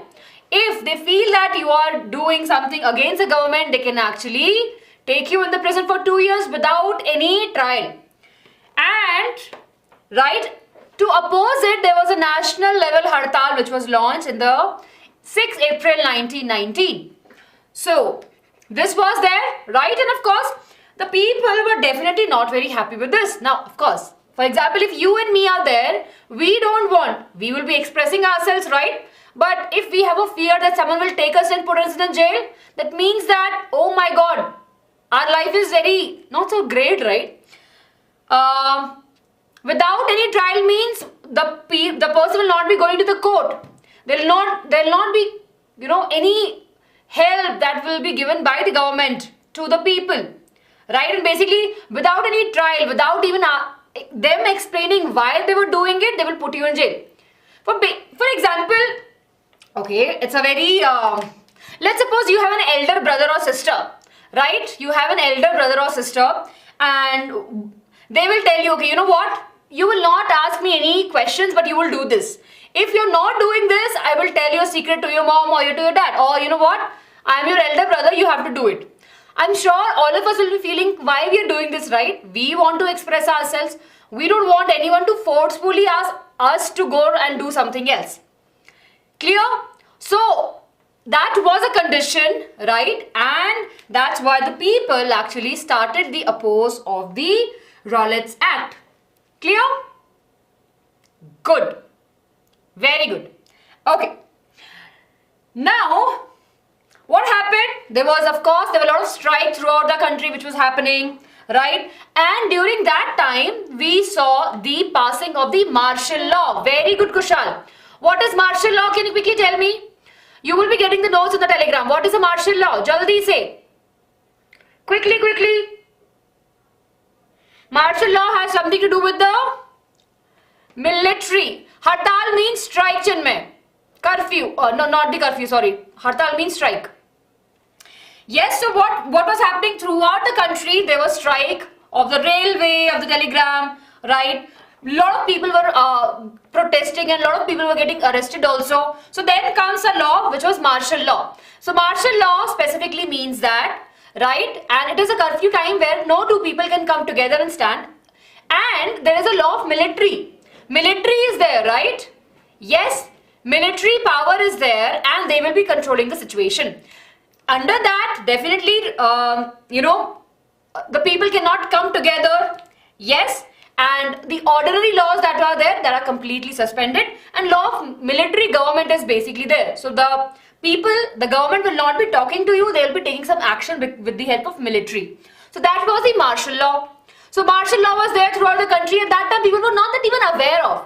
There were some innocent people, right, who were there in Punjab, right, in Amritsar. It was a day of Baisakhi and they were in the park, right, Jallianwala Bagh. They were there, few of them were protesting, few of them were just there and they were just sitting peacefully. What happened over there? General Dyer got the information that these people are sitting over there and he thought that, oh, these are breaking the law. So he went there and he opened fire. I don't want to go into the details, but we know what happened. Yes, we know that on 13th April, we saw the Jallianwala Bagh incident where thousands of innocent people were killed, right? And they were there protesting very peacefully. So, that this incident happened because there was a protest against the Rowlatt's Act. Remember this, everyone, okay? This is very important. Are we clear? Right? So, we know how it started. We now know how the Rowlatt's Act opposition, right, progress. We saw the attack, we saw the incident, Now let's understand how it ended. So what happened? There was a mass strike, right? A lot of strike was happening. There was a lot of clash between the police. A lot of people were arrested. A lot of people lost their life also during this particular satyagraha. So what had happened, due to which, right, due to the violent, and everything turned upside down for the Indian people. Clear? Okay, I think Jasima sir, we can make me a little bit smaller. I'm looking very big. Yes. Okay. Clear, everyone? Yes, are we clear? Clear? Good. This is fine. Yeah, this is fine.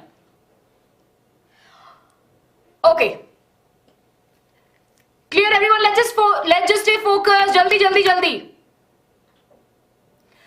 Daniel, thank you so much, Bacha. I'm feeling a little bit better now. Thank you so much. Thank you so much. Ravi, martial law means a law of military government, right? So, of course, the law is like, it's basically controlled by the military government. Under that, of course, we can say no two people can come together and can stand and talk. There's no social gathering that is happening, okay? And the military will be taking a charge of the situation, and no ordinary laws that we enjoy, right, were there active at that particular time, okay? Okay, so this is clear, right? Along with that, everyone, you know what was happening? Clear? Yahan tak clear hai sabko? Aviral, it was adopted, right? Because they saw, Dhyan, right? Because they saw that a lot of people were going against the Britishers. So that's why this act came.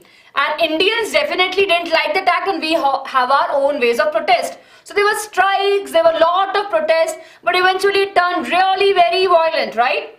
Along with that, everyone, we have one important movement. So everyone, are we clear up to here?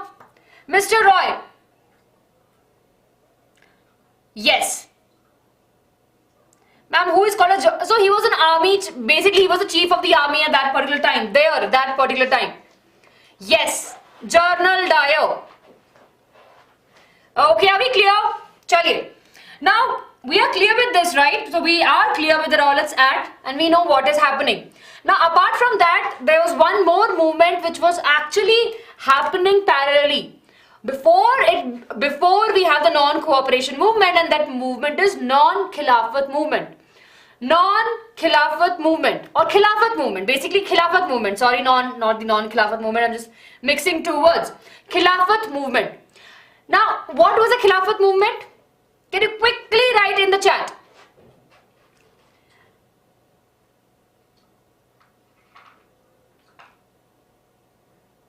Yes, very good. So, what we know about the Khilafat movement is that in our country we have a good majority of the Muslims, right?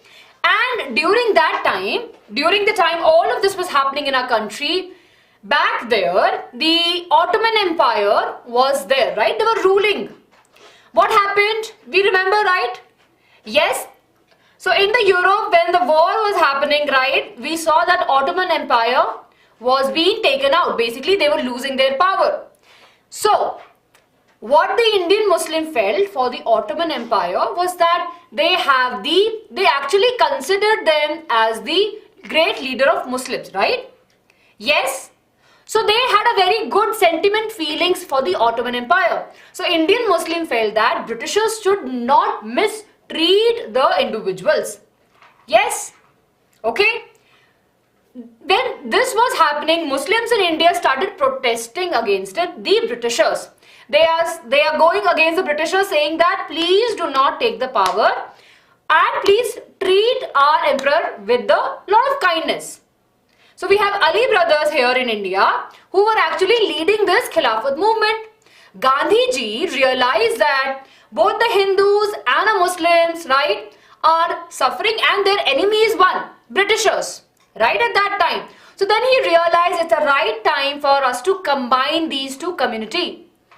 Then, with the help of Gandhi ji supported the Khilafat movement, right? Gandhi ji started involving these people, and that's how we saw that these movement eventually will be forming the bigger movement that we have, which is the non-cooperation movement. Are we clear? See, बहुत simple सी story है. Yes, Khalifa. Yes, word Muslim leader Khalifa. Absolutely correct. Clear? Mr. Roy, give me a minute. I'm really sorry. I know that you're asking me. Give me a minute.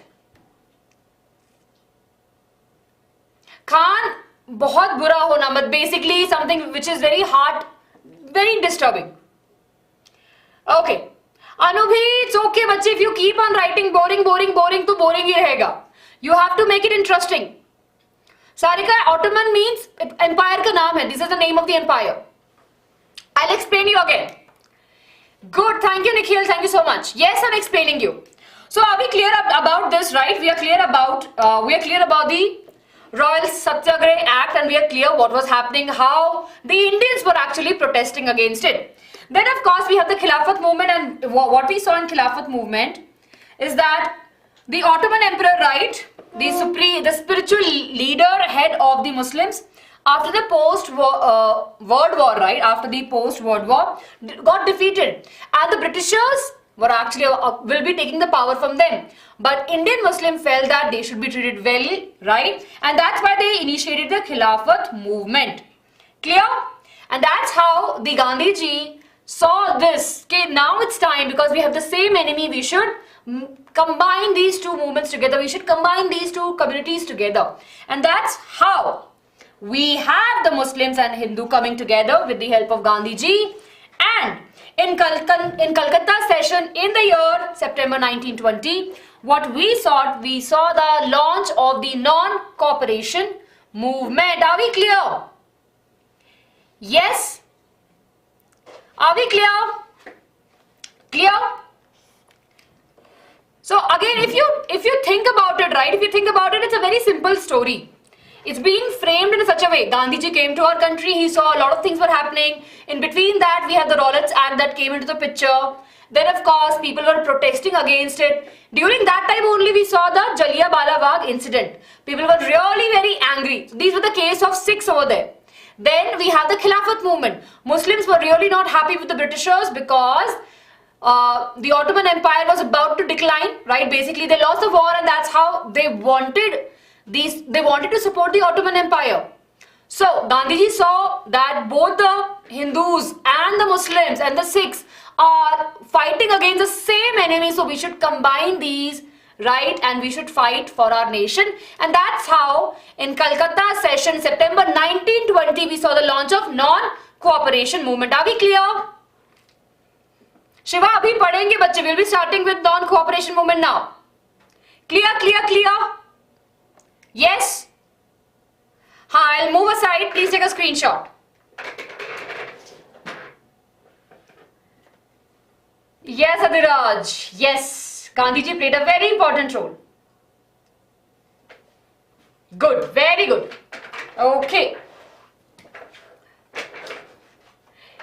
Yes, Pragya, you will get good marks.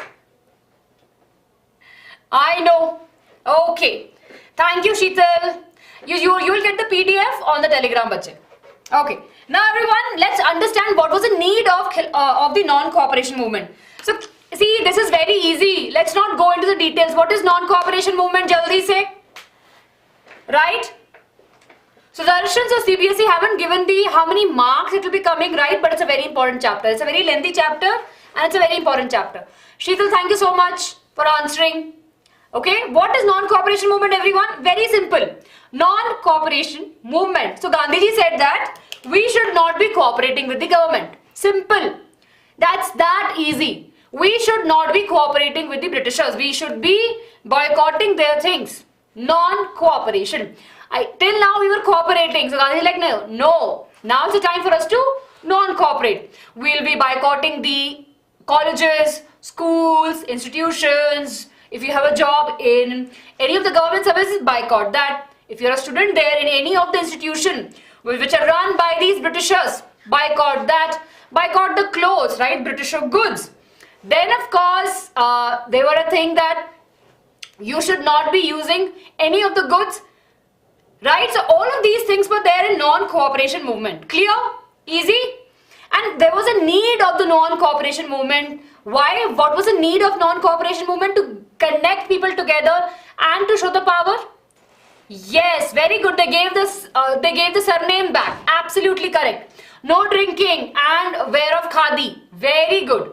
So all of these were the need, right? Now let's see everyone the need of the non-cooperation movement.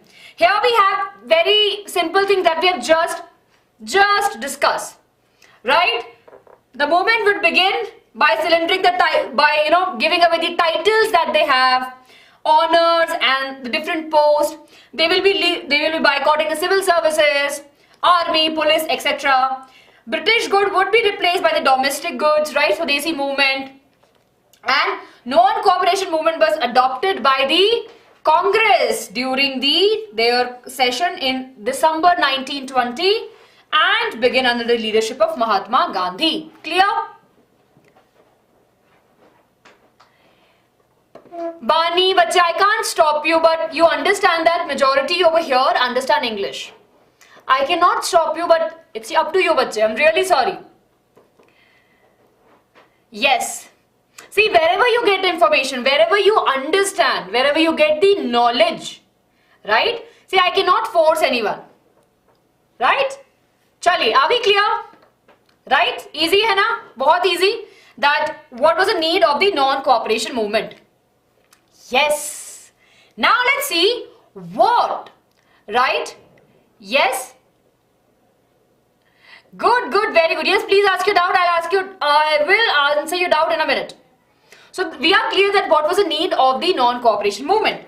Now let's understand the stand of different people, right? So in our country we have different set of people. Let's see how they were contributing in the non-cooperation movement. Yes. It's a question. Here we go, everyone. So the town people, right? The people who are living in town, they actually boycotted the offices, the schools, the institution, right? They boycotted the elections also. Liquor shops were picked. Basically, women will be standing and women and men will be standing outside the liquor shop and will not allow anyone to go inside them. So basically, they are trying to avoid people going there. They'll be breaking the bottles also. What was the limitation of the non-cooperation movement for the town people? First, the khadi was really very expensive. We cannot have 500 pairs of khadi because it's really very expensive. Second, that non-cooperation movement after some time lost its ignite. So what had happened? The people who left their schools, jobs have nothing else to do. So what happened? They actually went back. And there was no alternative also. For example, if I am a student, if I was studying in a British school, right? My parents say, Acha, you know what? You just don't go to the school because it's a British school. You just leave the school. Okay, I left. But now I'm sitting at home and looking here and there, not getting any education, right? Because there is no alternative for me. So that was a limitation which forced people to move back to their places. Are we clear? Yes? I know that's a house. Yes, are we clear? Yes, clear? Yes, khadi was really very expensive. Good. Awesome. So we are clear with this, right? What was happening in the town? So we are clear that how the boycott was happening in the town. Boycott means something to just discard of, like bahishkar kar dena Hindi we say. For example, if someone will ask you to leave chocolates, you boycott the chocolates. It's a very strong term, but yeah, Ravi, I hope that you got this. It's okay, not taking anything seriously. Yes, okay.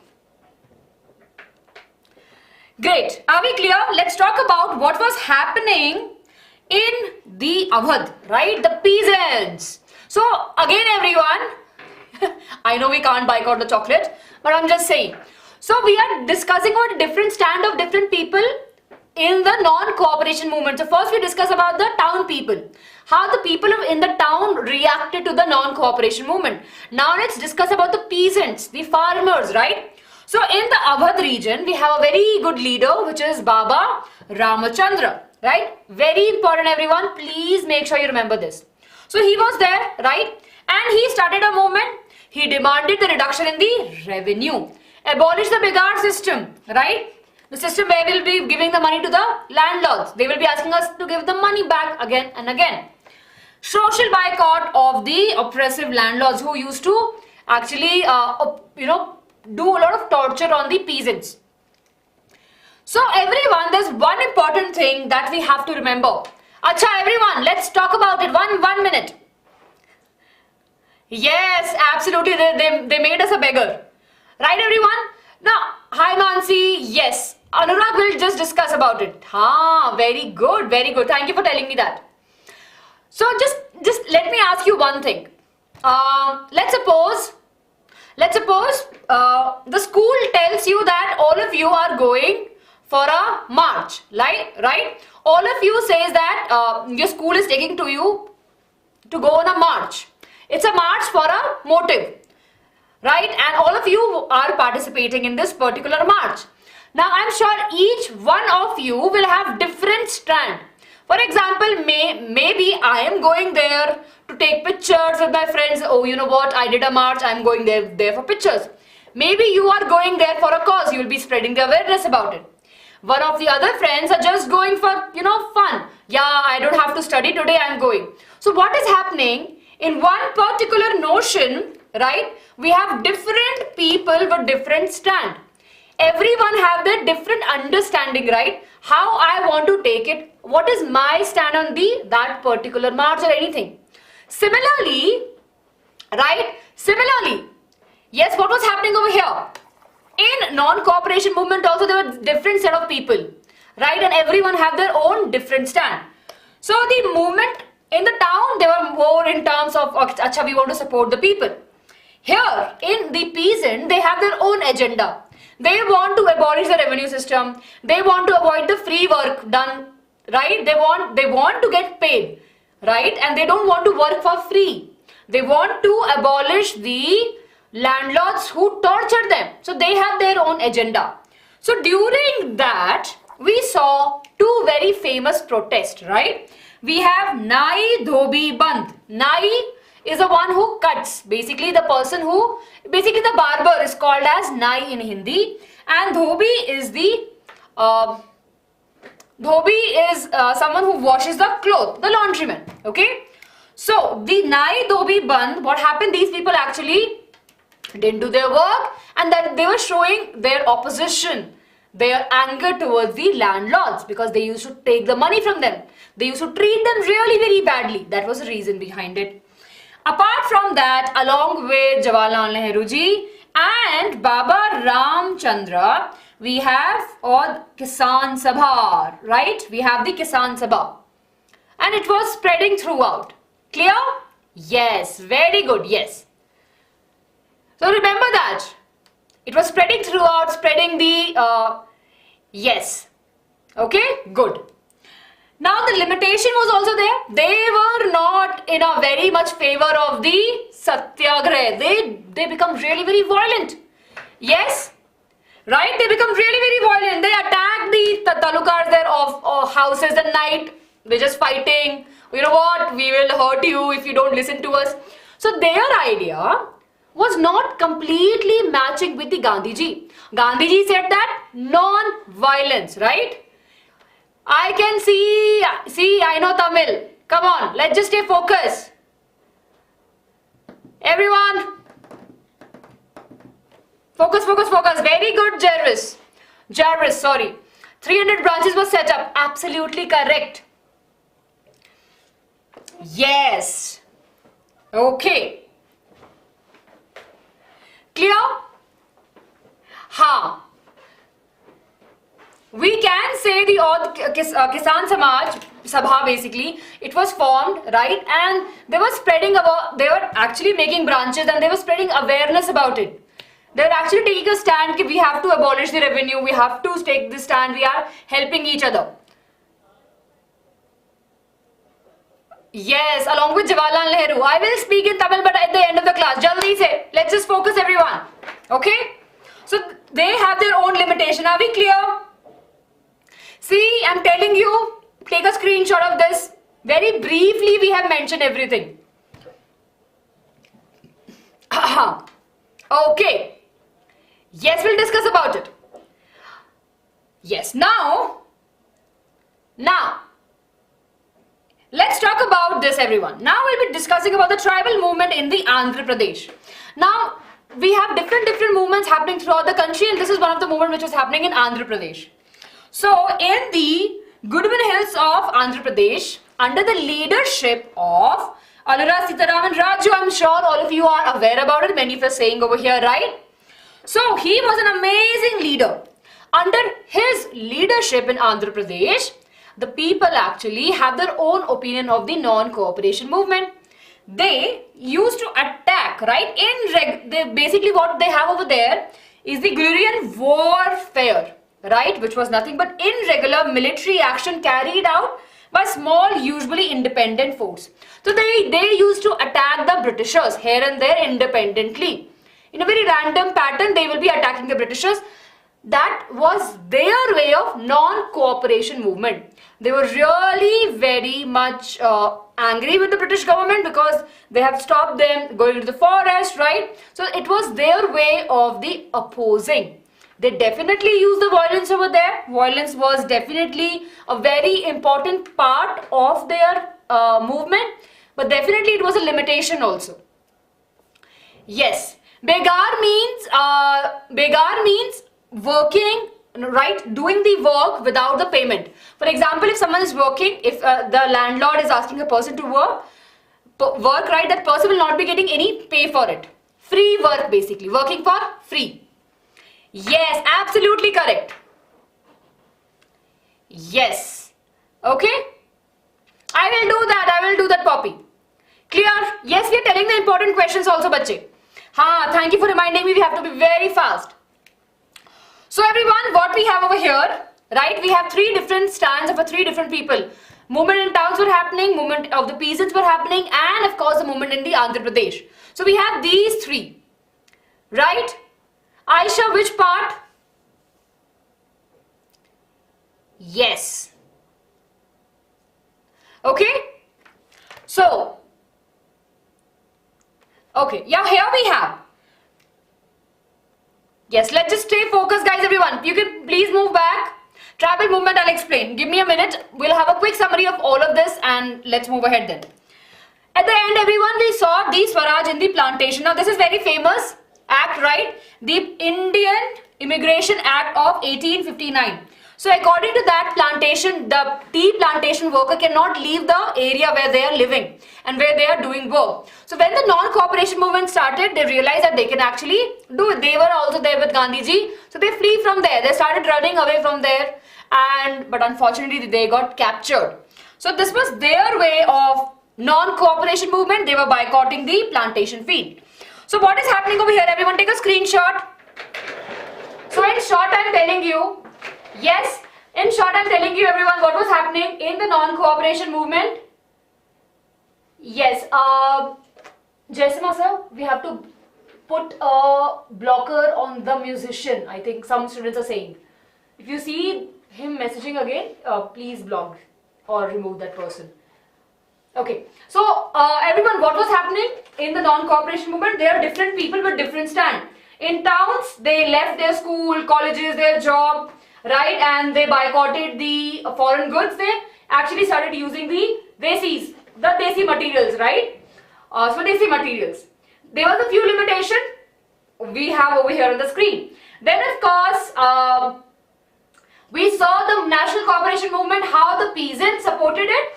By of course, we have Baba Ramachandra, who was a leader, and he opposed the abolish of the revenue, right? He wanted to remove the system of the revenue. He wanted the zamindars, right, not to ask people to work for free. He wanted the people to have the proper payment system also. So that was happening in the Awadh. Along with that, we have Nai Dhobi Bandh, right, and we have the formation of Oath Kisan Sabha. There was few limitation over here also. Then in the tribal area in Andhra Pradesh, we have a leader which is the Aliran Sitaram Raju. I'm sure all of you know this, right? So So what happened in the Andhra Pradesh? They actually took the route of violence because they believed that with the violence they can actually achieve the freedom as soon as possible, right? So they had their own idea about it. Ma'am, it's not the inland. Did I say inland?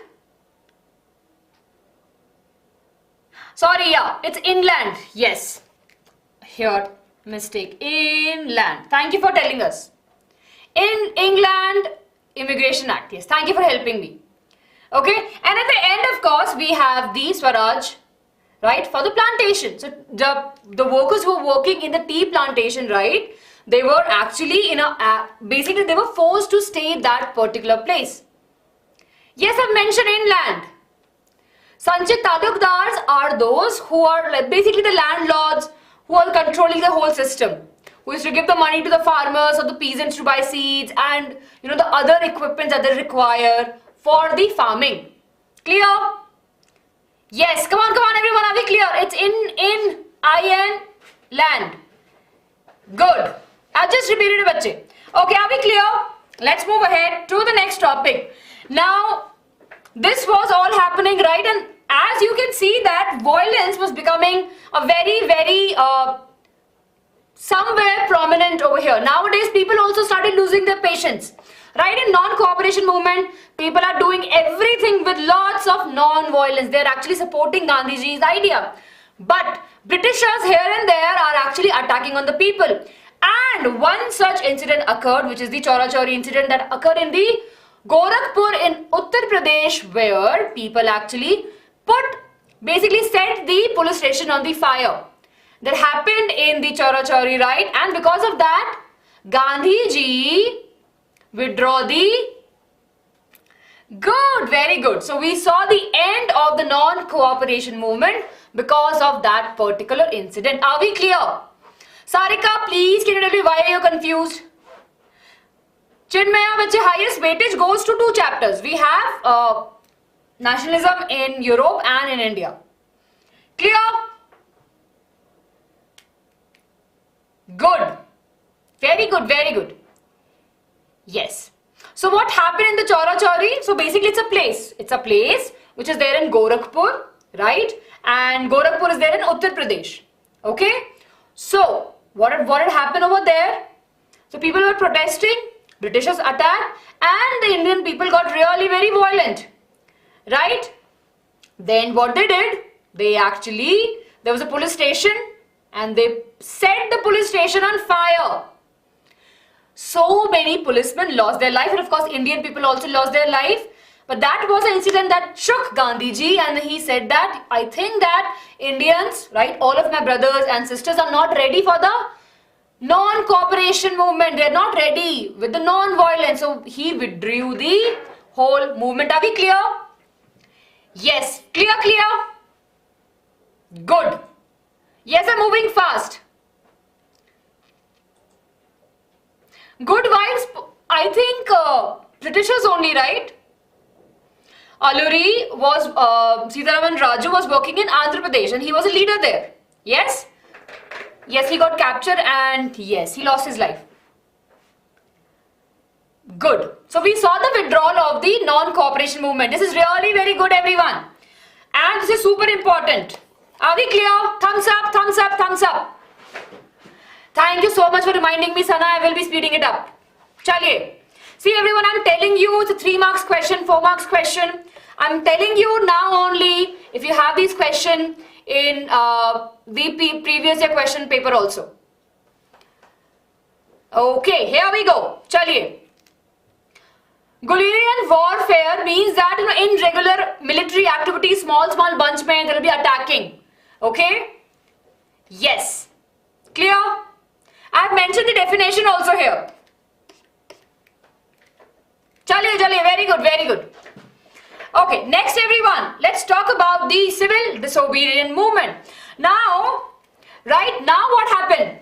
So, now the non-cooperation movement is done, right? Non-cooperation movement, yes, went for a good time, not for a very long period of time, but it was there. After it, right, And till the civil disobedient movement, a lot of things were happening in India.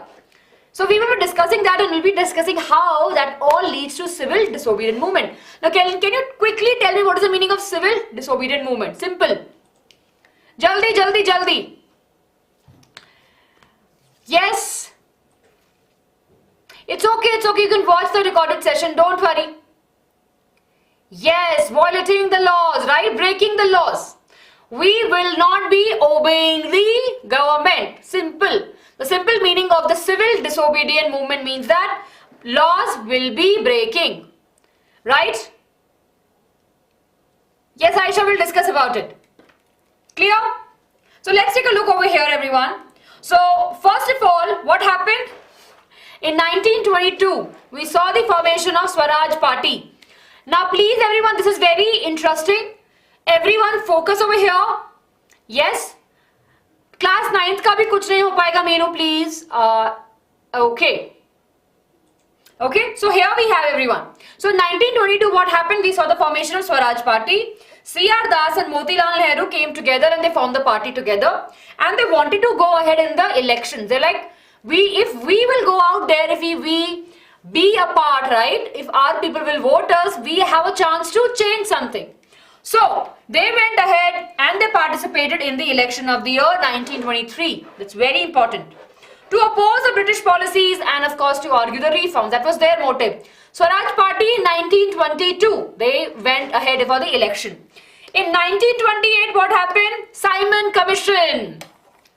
So between all of that time, Britishers realized that Indians are almost going ahead and they're asking for freedom. So they're like, you know what, we can actually help you. We will come to your country, we will give you the constitution, we will actually frame the constitution for you. But none of the Indians were a part of that particular reform, right? Simon Mission. So Indians welcomed the Simon Commission with the slogan, Simon, go back. Simon, go back. So remember, what was Simon Commission? Simon Commission came, right? It was a commission to take the function or take the action to make the constitutional system for our country. They said that, you know what? We can actually help you. We will make the constitution for you and you follow that and we will control you. Yes, but of course Indians were not ready to accept it. They want the whole control and they want to be part of that commission.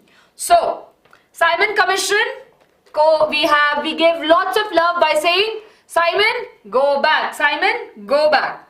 So, it was boycotted by the Indians. Then, moving ahead in the timeline, we saw in December 29, the ask for Purna Swaraj. Ask for the Purna Swaraj. So, let's think about it, everyone. In the year 1929, right, we wanted the Purna Swaraj. So what had happened during that time? Before that, Lord Irwin, right, because there was a lot of opposition was happening from the Indians to the Britishers. So Lord Irwin says that, you know what, we will give you the Dominic status.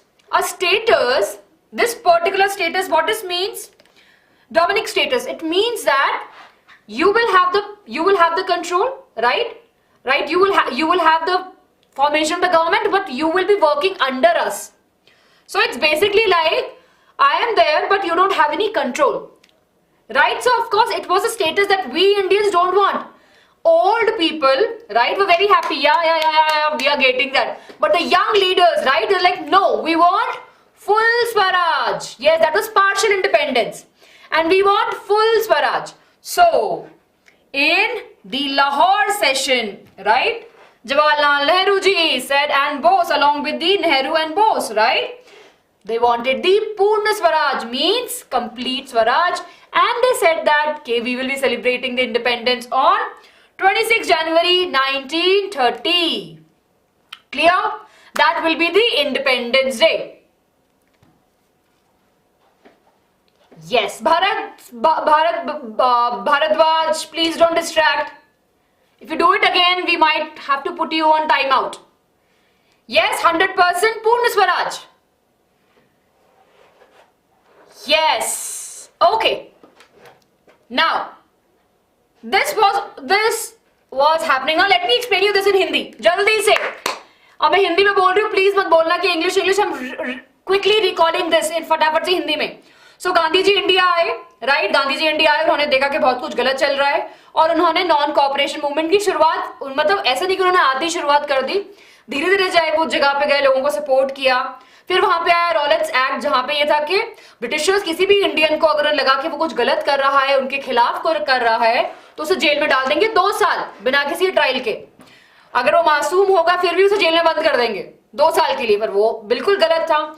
तो उसके against में पूरे India में हड़ताल हुई, strike हुई, बहुत सारे लोगों की जान गई, बहुत सारे लोगों को अरेस्ट करा. इसी के बीच में जलियांवाला बाग इंसिडेंट हुआ, जहां पे जनरल डायर ने जो लोग प्रोटेस्ट कर रहे थे, जो लोग शांति से बैठे हुए थे, उन पे गोलियां चला दी. बहुत लोगों ने अपनी लाइफ खो दी. सो इसके गुस्से में काफी लोग ब्रिटिशर्स के अगेंस्ट में थे. इसके साथ साथ वी हैव द खिलाफत मूवमेंट, जहां पे ऑटोमन एम्पायर, जो एक मुस्लिम लीडर कंट्रोल कर रहे थे, जो स्पिरिचुअल हेड भी थे मुस्लिम्स के, इंडियन मुस्लिम्स ने उनको सपोर्ट किया. ड्यूरिंग वर्ल्ड वॉर 1 के बाद में उनका एम्पायर गिर रहा था, तो उनका ऑपोजिशन था ब्रिटिशर्स के कि आप उनको कुछ मत बोलो, उनको कुछ मत करो, राइट? सो खिलाफत मूवमेंट इसलिए स्टार्ट हुआ, अली ब्रदर्स ने स्टार्ट किया. गांधी जी को लगा कि सही टाइम है जब लोगों के दुश्मन एक हैं, तो हमें साथ में हो जाना चाहिए. That's how these people came together. Clear? So that was the खिलाफत movement. Non-cooperation movement we have just discussed, so I'll not be explaining. It was all about that non-cooperating with the government. Are we clear? Yes, are we clear? Good. Yes. Chaliye everyone. So we are clear with this. So we have seen the formation of the Swaraj Party. Yes. Eppadi irke if you want the one word in Tamil. Eppadi irke? Yes. Come on. Okay. Very good. So we have the formation of Swaraj Party. Simon Commission go back, and 1929 में we have the Purna Swaraj, right? Yes, we have the Purna Swaraj. Okay. Now everyone, let's talk about the civil disobedient movements. What had happened? Gandhi ji wrote a letter, right? Gandhi ji wrote a letter. Everyone, focus.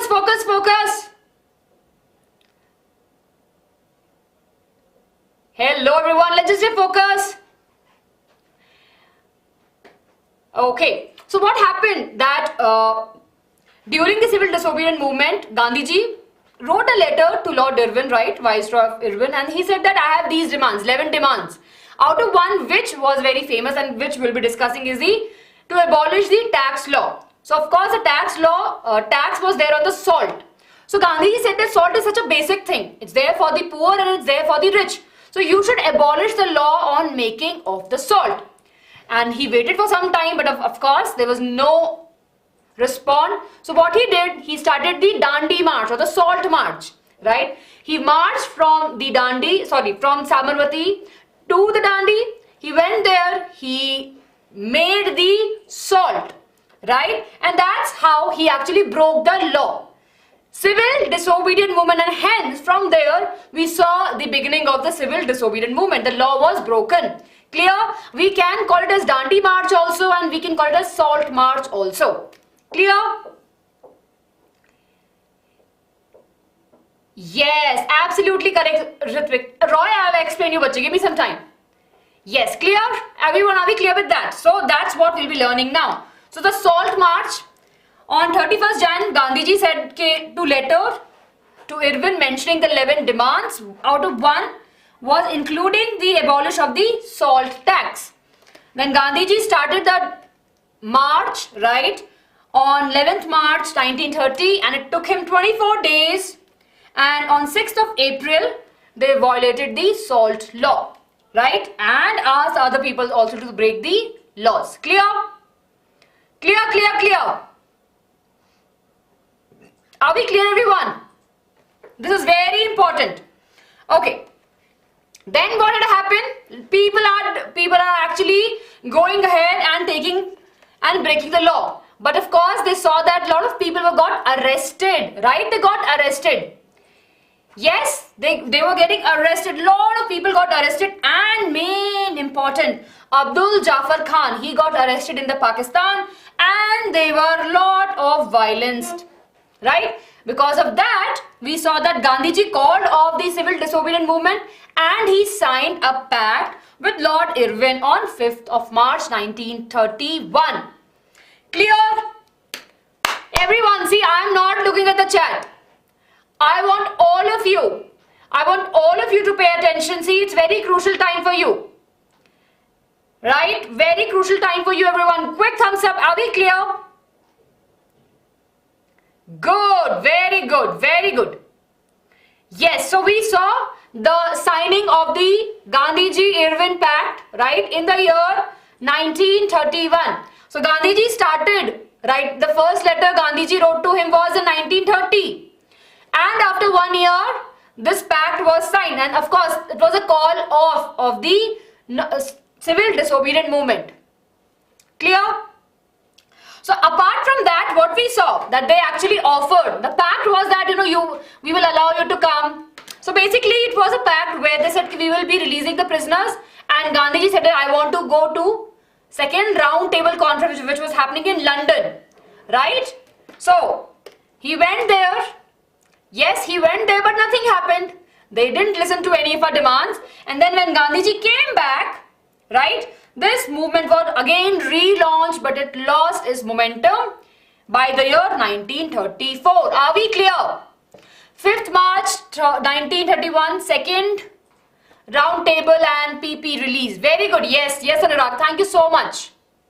Sarika, Bache, I'm going a little bit fast because we have studied this, right? I'm repeating it again and again, so you can go back and see, don't worry.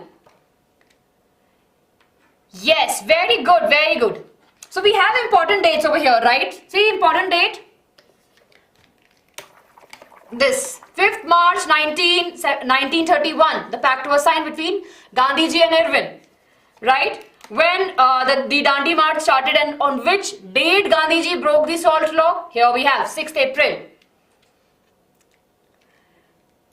Okay, good. So with this, everyone, we are done with civil disobedient movement. Pact means a mutual feeling. Achha, you will do this, I will do this. Okay, Amulya? Yes, if you do this, I will also do this. Means an agreement. Gandhiji said that you should release my people, and he said like, yeah, finally I will release your people, you just call up the movement. And Gandhi said, I want to go to the second conference in London. So that also happened. Pune Pact, we'll be learning about it. Bache wo bhi aaya nahi, it will come. Okay. So are we clear up to here, right? This all was happening. Clear? Yes, take a screenshot, everyone. Jaldi se we'll be finishing this in few more minutes now. We started at 4 and now finishing, everyone. Jaldi, jaldi. Okay. Now over here, everyone, this is a little bit complicated. So in the civil disobedient movement also, there were two people, right? There are not two people, there were so many people who were involved. Yes or no? Okay, so again, focus over here, everyone. I'll give you a brief summary. I'll tell you a story now. All of you focus. So during the civil disobedient movement, what was happening? A lot of people participated. We have rich peasants, right? Rich farmers, poor farmers, we have worker, industrials and women. So these 5 types of different set of people who were participating. Now everyone was again participating with their own agendas, right? We know that everyone have their own stand. First, the rich peasants were there because they participated, they were supporting the civil disobedient movement because they don't want to pay the tax to the government. They don't have that money. They don't want to pay the extra money to the government, British government, because they don't have the money. So they were supporting the civil disobedient movement. They were supporting the Congress basically because they felt that if the Congress come into the power, they will be helping us. And these big people, right, the big rich people, they used to provide the money to the Congress also. So they were in a line that if Congress will come into the power, they will be helping us. Opposite to that, we have the poor peasants, right?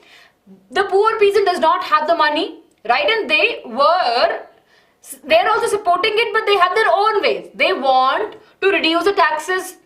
They want to reduce the revenue on the land, right? They have their own issues. Women were definitely very important part of civil disobedient movement, but they were not given much of the rights. Then we have the industrial. Again, they have spent so much money. They are also helping the Congress. They want to do something for the good for the country. They are supporting the civil disobedient movement, but opposite to that, we have the workers. The workers are working more. Their pay is really very less. So they're kind of opposite to the industrial. So we see that there are 5 different class of people who are there in a system, who are in that system and are supporting and not supporting the civil disobedient movement. Are we clear? Yes. Are we clear? See, this was a brief picture. Very short, I gave you a picture. Clear, clear? Quick thumbs up. Now I'll tell you a trick. So first, of course, let's see who was a participant, right? Who were participating? So rich peasants, right, were participating. Right, Paridas of Gujarat, Uttar Pradesh, they have good money, so they are participating. Right, so you can mention about all of these points. Rich people are happily helping them. Then, of course, non-participation, we have Muslim people who are not supporting the civil disobedient movement. There are scheduled caste people who are not supporting the civil disobedient movement. And, of course, poor peasant for no rent campaign. Jat means Banstic, it's a type, it's basically a caste. Rich people are Uttar Pradesh, basically a caste only. Clear? Yes, we are moving ahead. I know everyone, let's just yes. Okay, we are moving ahead. Jaldi se. So we have the industrial, we have J.R.D. Tata, G.D. Birla, all of these. Good. Okay. Now, there are few limits also. So again, everyone, here we have, you can take a screenshot. So the screenshot, I would want you to focus on this particular fact. So as you know that in our country at that time, we had the scheduled caste, right?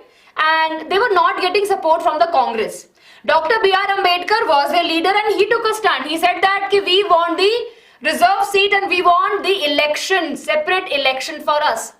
Gandhiji said that let's not have a separate election, but reserve seats are okay. So they signed a pact, Pune Pact, 2 marks question. So they signed a Pune Pact in the year 1932, right? And according to this act, they actually got the few seats, but of course that will be based upon the elections only. Clear? Yes, separate electorate. Yes, absolutely correct. They want the separate entity, right, for themselves. Very good. Okay, so this is one thing that stands of untouchable was in the limitation of the civil disobedient movement. Then of course we have the Hindu and Muslim clash. So during this time, around the time of 1930, we saw the difference between Hindu and Muslim. Till the time everyone was happy together, working together. But after this, right, they had some differences because they felt that Congress is favoring more to the Hindus and not to the Muslims. So they wanted again the separate party, they wanted a separate nation. They just mentioned it, you give us a separate area in India itself. They said that Muhammad Ali Jinnah wanted a reserved seats for Muslims and representation of these will be in the proportion of the population of the Muslim dominant area like Bengal and the Punjab. Okay? Yes, very good everyone. So, then we have M.R. Jaikar who strongly opposed these demands. Ma'am, how the question can come for the answer of untouchable? So again, the question can come from what are the limitation of civil disobedient movement or what are the stand taken by the scheduled caste people in the opposite in contrast to the civil disobedient movement. Clear? How they reacted it, how the different class of people reacted to the civil disobedient movement. Clear? The question can come in this way. Clear everyone? See, I cannot say how many questions can come, but this chapter is very important. Adarsh Bache, if you read it, right, just read it like a story. Okay? Everyone, last topic of this. A sensing of collective belongingness. So at this time, what had happened? Okay, I'll take a screenshot. Sorry. Yeah, take a screenshot, everyone. Jaldi se take a screenshot.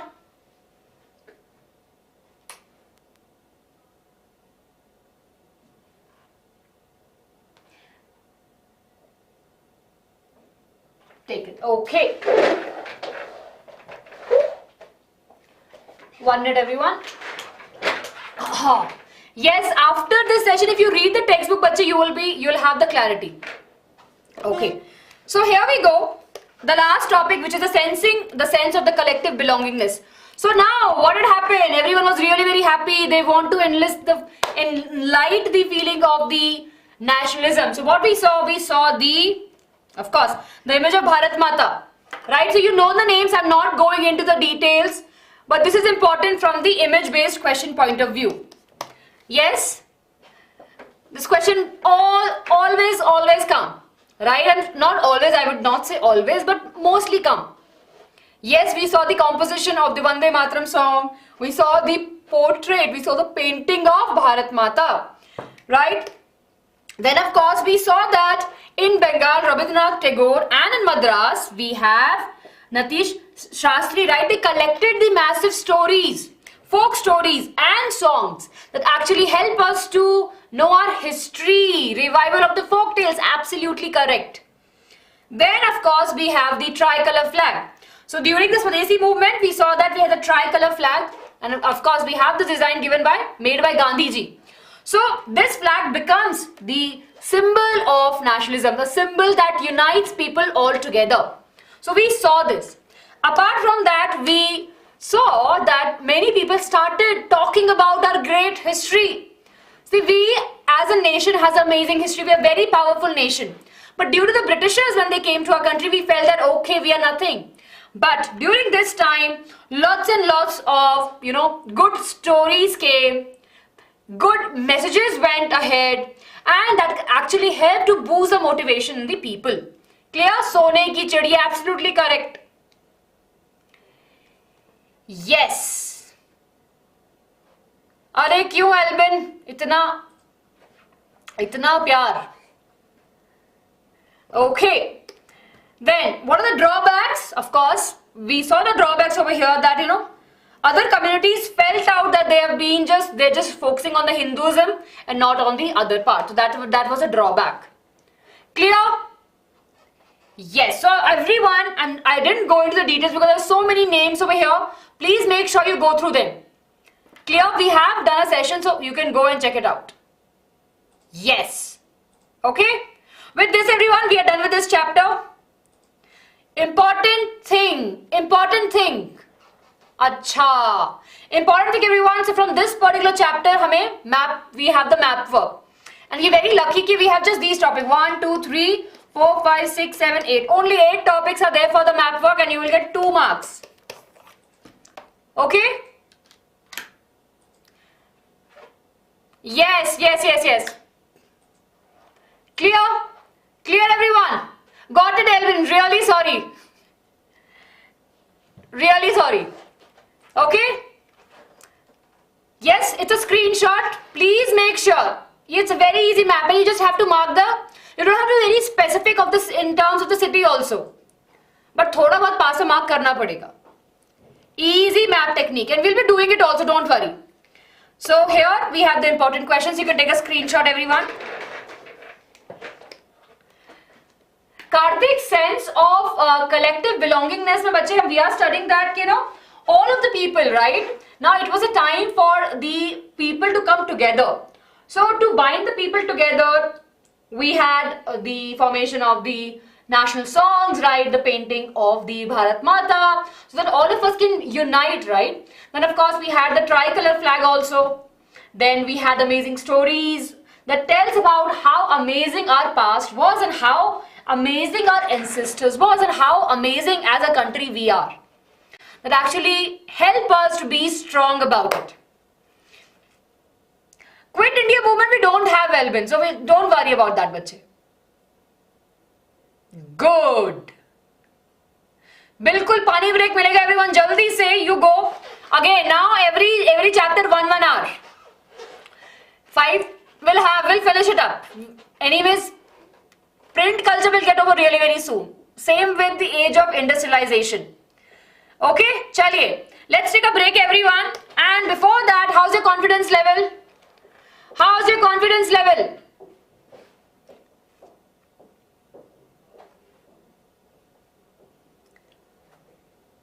Yes, how's your confidence level? I can see 3, 4, almost there, almost there. Confident, lost. Ayo. Confident, I want to see 5 वाला confident. Clear हो जाना चाहिए.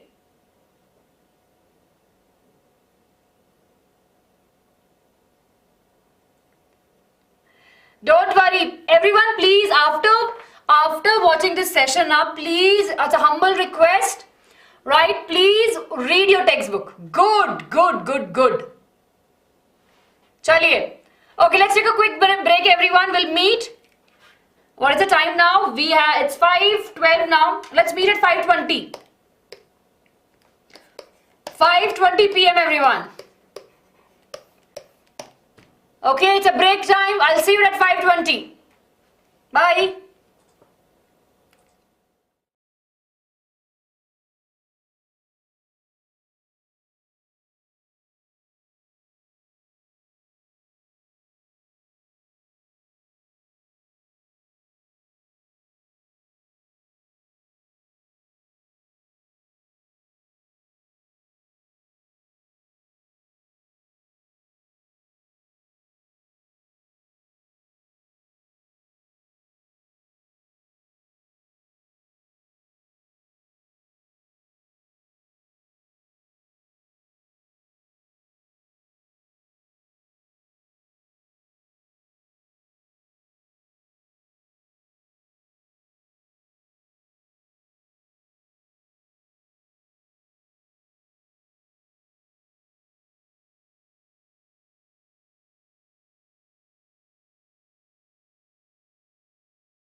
everyone, good evening.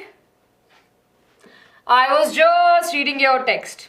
Yes, Anshul is here in all our classes. Yes, that's there. हाँ Sarika, last chapter print culture से MCQs will come.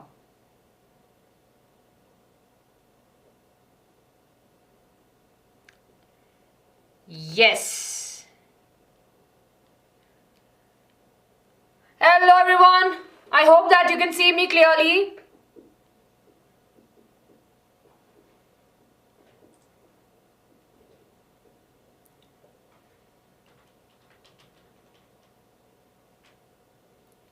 Hello everyone, I hope that you can see me clearly, right? Hello, hello.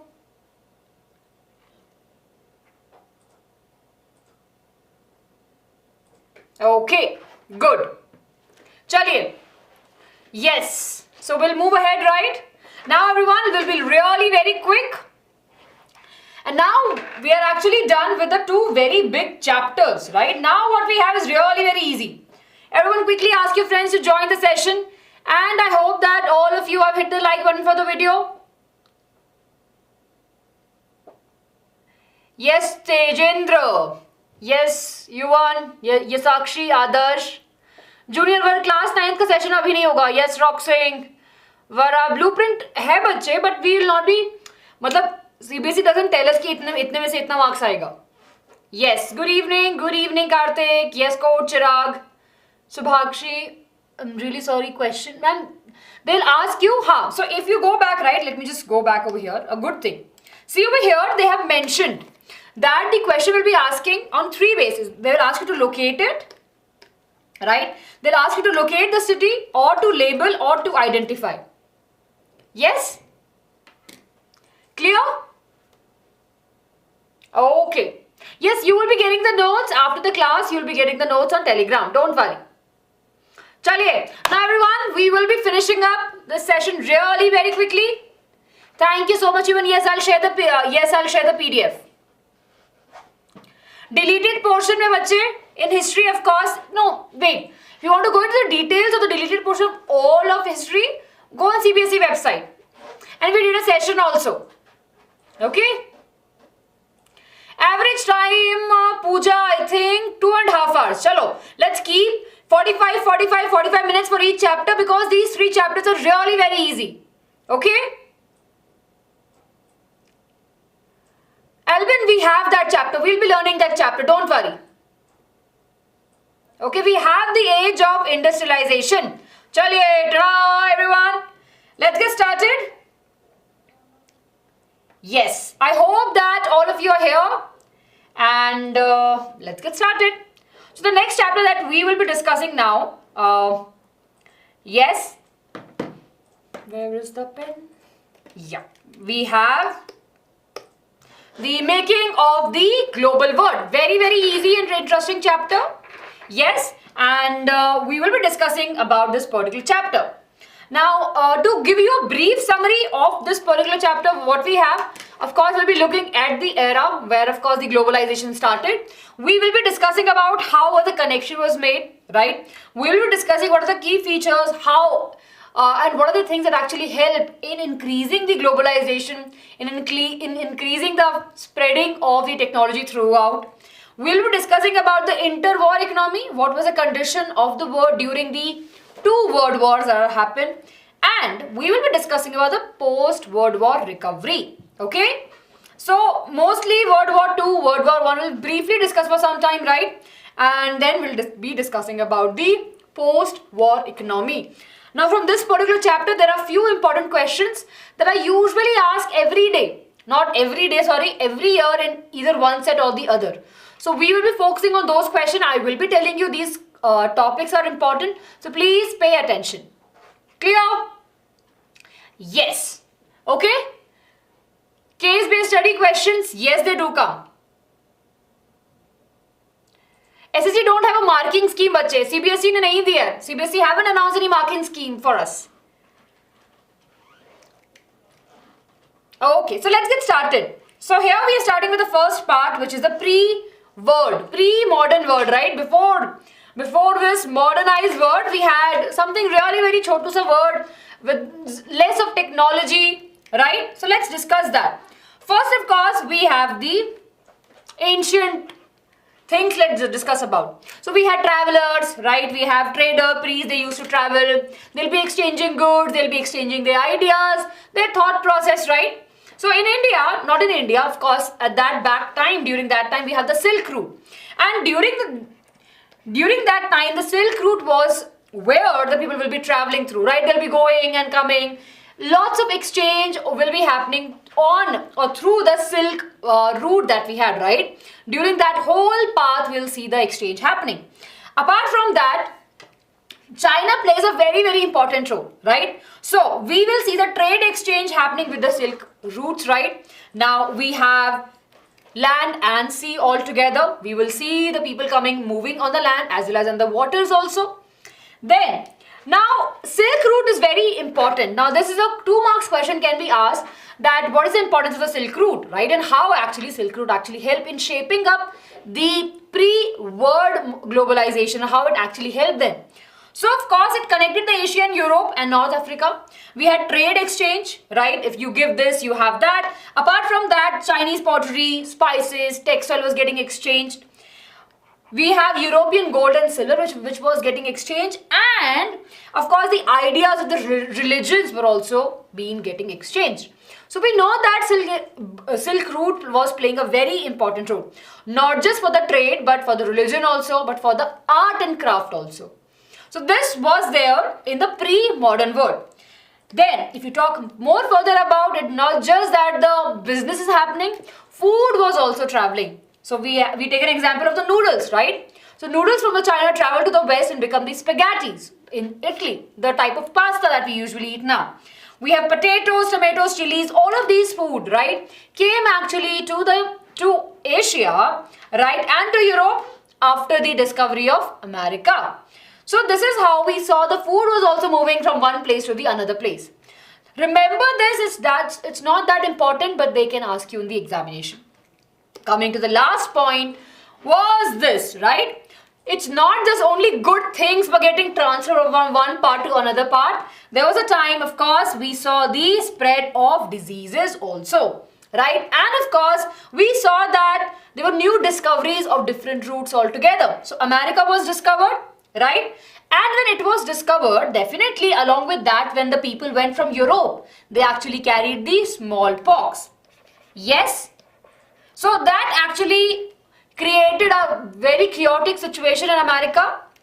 Then of course the Europe, right, improved trade with the mineral wealth of America. They actually captured, right, basically they were ruling the Americans and they took the wealth and of course and used the African slaves in the plantations. So we know that was also happening.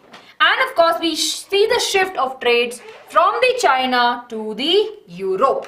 So this is a very brief summary, everyone, that we have on the first page. Clear? Clear, clear, clear. See, I want all of you to focus here. I will not be looking at the chat. Yes, I will be moving aside, Tejinder. Just give me a minute. This is not that important, but you should have. Thank you, Anshul. Thank you so much. See, spaghetti is nothing but a type of pasta which has noodles kind of. Basically, it's a thread-like structure. Right? Yes. Okay. Clear? Okay. Now I'm moving aside, everyone. Take a screenshot. Take a screenshot. Yes. I will share the PDF with you. Don't worry. Ma'am, is it that true information is? Haan, bachche. Yes, you want, bachche. You will go on the NCERT website. You will have the information. Difference between locating and identification. So, Sarika, locating means, bache, you have to mark. For example, if they say you to mark Ahmedabad, so you have to go in a Gujarat ka map and then you have to mark it. That is locating. Identification means they have already marked something on the map and they'll ask you to identify that place. It is very easy. Don't worry, this chapter is very easy. Good wise, we'll be discussing industrialization after this chapter. No, Sanya, it will be on labeling, locating and identification for maps. Chaliye, this is clear? This is not important. I'm telling you, not important. Hardly 2 marks question can come from this, nothing more. Let's move to the important part. Now in the 19th century, there are very important things we saw what we saw the complex interaction. Now of course the word is mingling, right? The word is actually talking in terms of the trade. So there are 3 important aspects, very important everyone. Yes. Thank you. Okay, focus over here everyone. So we have 3 flows. So trade was happening, there are 3 flows through which the trade were happening. First of course the flow of trade, where of course the cloth or wheat is getting changed right from one individual to another. That's how the trade were happening. These were actually helping in shaping up the economy, right? So we have flow of labor also for the jobs. People were moving from one part of the country to the another part. Then we have the flow of capital, right? The money was also flowing from one part to the another part, right? And that's how we will see that the people, right, the interactions that were happening that actually was helping in shaping the economy. And we have 3 flows. That's an important question, right? 3 flows, right? Flow of the people, basically labor. We're talking about the people only over here. Flow of the money and flow of the trade. Trade, capital, labor. Clear? Yes. Okay, everyone, are you clear with this? Now, let me explain you. This is important. Okay, this is very important, everyone. So, let's take a look and let me tell you something really very important. So, everyone, in the Europe, of course, the country is really very happy. Yes, the country is really very happy and they're growing. So, what is happening? There are people who are doing the plantation and they are growing the corn. Okay? Okay, let me ask you a question. Everyone, let's just focus. So in the Europe country, right, people are actually doing the plantation and they are growing corn. The rate of the corn, I'm just writing in Indian money so that we can understand, right? That in Indian, let's just say that in the market there in Europe, the corn is 10 rupees. I'm just using this as an example. Of course, their money is different from ours. Okay? So, what is happening over here? Yes, so we have over here. Okay. So, India is also producing corn. And the price of Indian corn, right? Of course, the corn that we have in our country, if it goes to the outside, right? If we export, the cost of the corn in their country will be 7 rupees. So what happened during that particular time? The industrial, right? The landowners, they pressurized the government to put a ban on the export of the corn from India.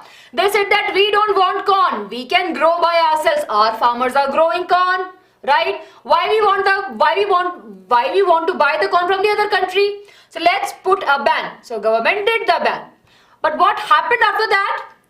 The people who are living in the cities, right? They're not earning that much. For them, buying corn becomes really very expensive, right? It's very expensive for the people out there. So what they did, they actually again pressurized the government to take back the law. And which law are we talking about? We're talking about the corn law. Very good. Okay, wait, let me see the chat. Everyone, see, I can see that many of you are getting distracted. See, don't force us to stop the chat, right? We don't want to put the end of the chat. Very good, very good. I'll explain you again if you don't get it, but please stay focused and please pay attention. Clear? So in simple words, what had happened in Europe? Yes, I'll explain you again. Everyone, Yes, there will be the marathon of geography also. It will be for economics and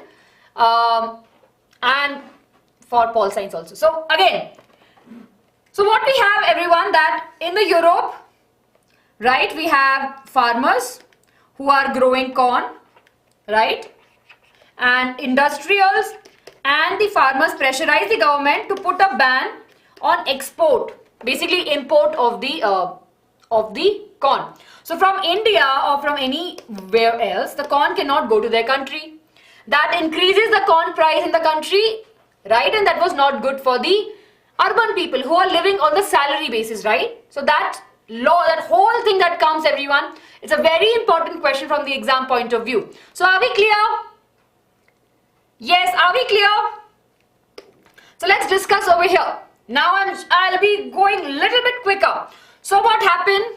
The corn law was enforced by Britain between the period of 1815 to 1846 because landlords were pressurizing the government, right? They actually imposed a restriction ban on the import of corn. They said that don't allow any of the countries to sell the corn to us. We will grow our corns by ourselves. They were doing it, but there were a lot of backlash from the which people? From the people who are actually industrial and who are used to work in the cities. Urban dwellers, right? They don't have that much money. The corn which were growing in Europe was very expensive. They again pressurized the government to take back that law so that they can eat peacefully. And that is all about the corn law. How it affected the growth of the globalization is really very interesting. So what had happened? The people now, if the corn law was, when the corn law was taken back, right, the people can eat now. The people who were growing these corn, right, are very rich. So they felt that we should go somewhere else and start growing the corn. So they went to different countries altogether. So when they outside, there was a flow of money, flow of trade, right, and flow of capital. All of these things were happening. So that actually helped in shaping up the whole of the world economy. Are we clear? I am explaining the corn law only. Yes, trade surplus abhi padenge. Just wait for some time. Yes. Okay, are we clear? Clear? So we will be discussing about the trade surplus, but 1 minute. Are we clear with this? What is the corn law? Are we clear? Shares are tax. Right? Are we clear with this? Very good. So we are clear with the corn law, right? And you can mention about its effect, that how it affected. Yes. Now, of course, they have vast area which is uncultivated, right? People are moving from the cities to, from the villages to the cities. They got the more opportunities. Yes. Shiva, please, can you turn off slow? I think that's not in my hand. Okay. Chali everyone, so we are clear with this. Now everyone, let me ask you about the role of technology. Now the role of technology is a very important question. Yes, terrific means tax, right? The charges. Thank you, Diksha. Yes, Athar. I not got strange case. But if you dobara you will get it. Yes, Vibha, what is your doubt? Okay, very good. Thank you, Sarika. Yes. Why they issued the corn law? So the government issued the corn law because of the pressure from the landlords. Good, everyone. Okay. Now let's talk about the technology question, right? Now the technology plays a very, very important role, and that question is very important from the exam point of view. So here we have the role of technology in the 19th century. Yes? Good. Very good. Okay. Who wants? Yes. Ma'am, then why did the government remove the corn law? Acha. Okay, let me, I did explain, right, this? Let me give you an example. See, I don't want to spend much time. Right? It's an easy concept. Let me explain you. Yes, very good. See again, Jyoti and Roxing, you can leave the class if you feel that. Right? If you're not understanding, there's no hard and fast rule, bache. If you come to class, then you should respect the teacher. If you can't, then you can leave the class. Nobody's stopping you. Okay. So let's suppose this is Europe, right? Everyone, let's just stay focused. And we have land owners. Right? They are the land owners. Right? And what they're doing, basically, they are growing the corn. So I'm just drawing these. These are the corn. Okay? The rate of these corns are rupees, 10 rupees. Okay? So if the people, I'm just making these people. If the people wants to eat something, they have to buy this corn, which is expensive for them. Are we clear up to here? Yes, are we clear up to here, everyone? Quick thumbs up, jaldi, jaldi. I know that you want to study fast, so you have to focus over here and you have to respect. Give a quick thumbs up. Okay, good. Now, if someone says that, you know what, I can sell you the corn in just rupees 7. Right? I can sell you the corns in just rupees 7. So, of course, the land owners will say no. Please put a ban. So, land owners will pressurize the government. They did actually. They pressurized the government to put a ban on the import. From outside, no corn should come to the country. Clear? Is it clear? Is it clear, right? So that was the land owners say to the government, and government did that. They realized कि हाँ अपने ही लोग हैं, we should not be disturbing them. अच्छा, they want to sell the corn at 10 rupees, let them. Yes, but what happened? The people, right, the urban dwellers, not so rich people, right, the people who used to work really and they used to get small amount of money, they struggled with the food. They didn't have the food. So then they again pressurized the government.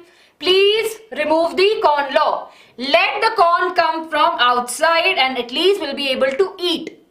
So there were two pressure on the government, right? Pressure from both the side. And this was all about the corn law. Clear? Yes. Okay. So everyone, you can frame this in your own words, right? And we'll be moving ahead now. Now crystal clear? Awesome. Chaliye.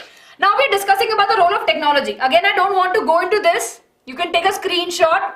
But let's discuss. We know there's the role of technology. So what was happening during the globalization? Everyone wants to stay connected. There were trade happening right from one place to another. One of the most very valid example of the technology is the use of refrigerator. So they have mentioned the refrigerator. You remember? So what was happening in the Europe, right? People are very rich. They're really very rich. And their meat, right? The meat that they're eating was coming from America in a ship, right?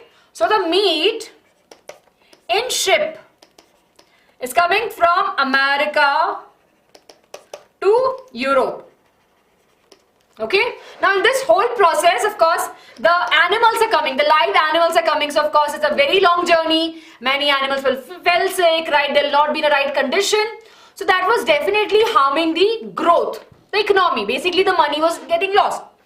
So the development and when the refrigerator came into the picture, it actually saved the meat, right? And of course, people were getting the good amount of food because now the food is coming. It is being refrigerated, so there's no chance of it is getting spoiled during the journey. It saved a lot of money. European peoples were really very happy. They're in a very peaceful mode. Ke, haan, we are happy, we are getting good food. Our lifestyle is really very good. Because of all of that, they started using their focus in capturing other countries and going for other resources. Are we clear? Yes, are we clear? Clear. Yes? Awesome. Price were very less. Absolutely correct. So let's take a look over here, everyone. See, this is, I have explained to you. This is what is there. You don't have to read this, but it's an important part. See, I have explained in a very short way. Short mein matlab sab kuch I have explained. Yes, but please do take a screenshot and do make sure to check it out. Clear? Okay, chali. Now let's talk about, everyone, what was the impact of it, right? What was the impact? Now, when the Britishers are really very happy with the food, they're very satisfied, they have everything. Now, you know what they're doing? They're actually started looking for in other countries to gain the power. And what's one such example, right? We have in the colonization of the Africa. So we have seen, right? Africa is a very beautiful, amazing continent, very huge continent, have so many resources, right? Have so many resources. So what the Britishers did, the Europeans, especially the Britishers over here, what they did, they felt, no, you know what? They have very good resources and we should go there. So because of the Africa's rich resources, it attracted so many people to the country. Among that, of course, we have various European power and US along with that. You remember that the countries in Africa are kind of, marked, or the division is very weird. Have you seen the map of Africa? Yes? Yes or no? Please ask your doubts, Sarika. Don't cry.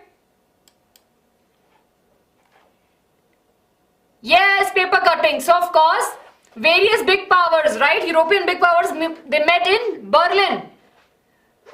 Can you name the year, everyone? Can you tell me the year? Yes.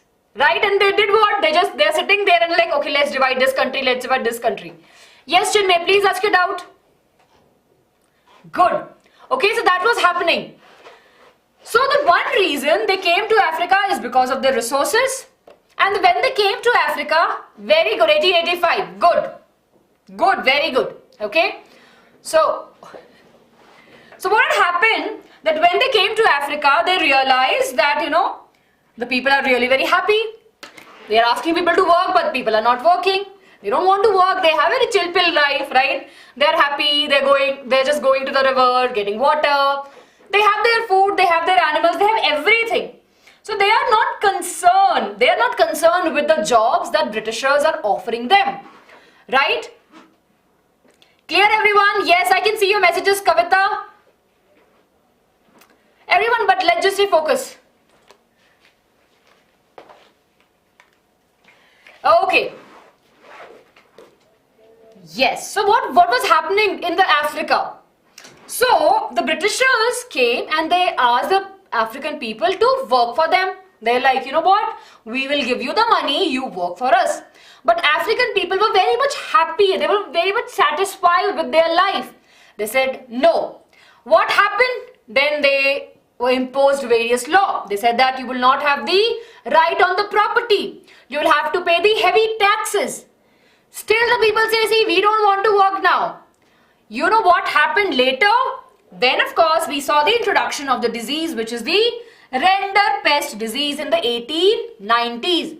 Now as this disease came to the African continent, what happened? People lost their cattle and they were basically very important for them. Their livelihood was actually around these animals. So once they lost their animals, then they started working for the Britishers. And then of course we saw that how the Britishers exploited these people, they made them slaves and took them to different parts of the world for the plantation.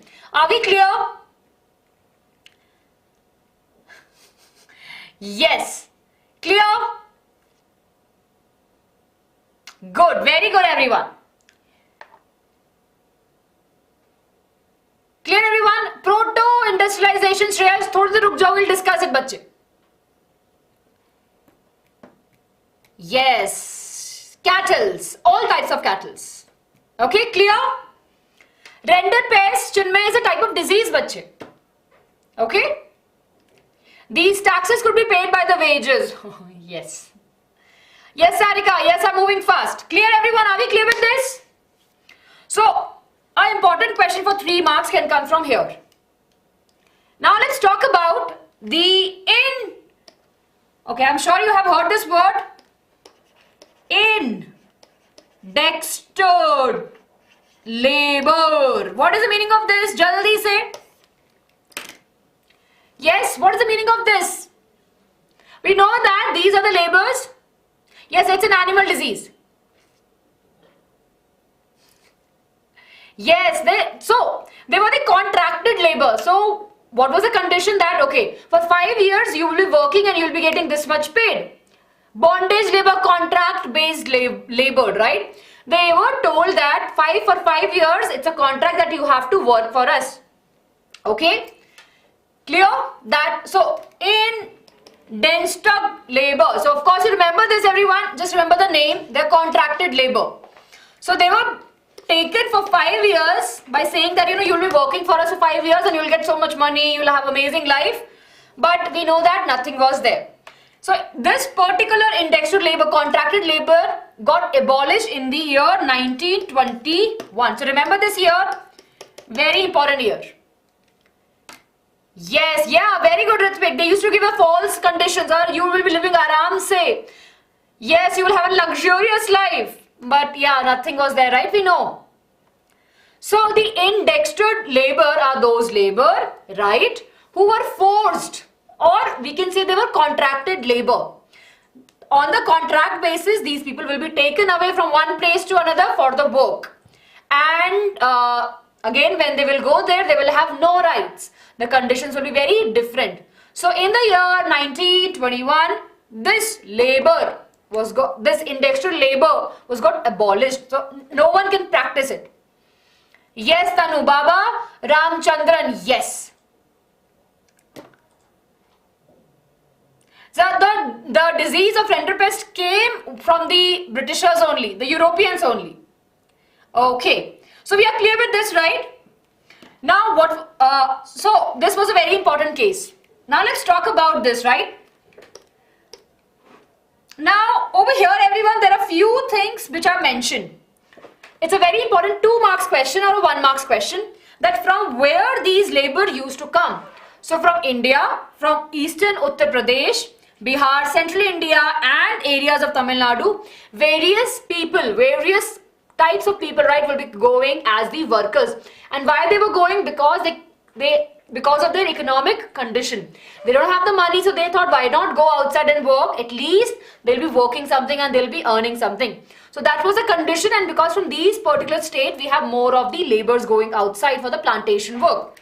Then when they will go there, of course we know that the condition will be different, and their country's name mentioned, everyone.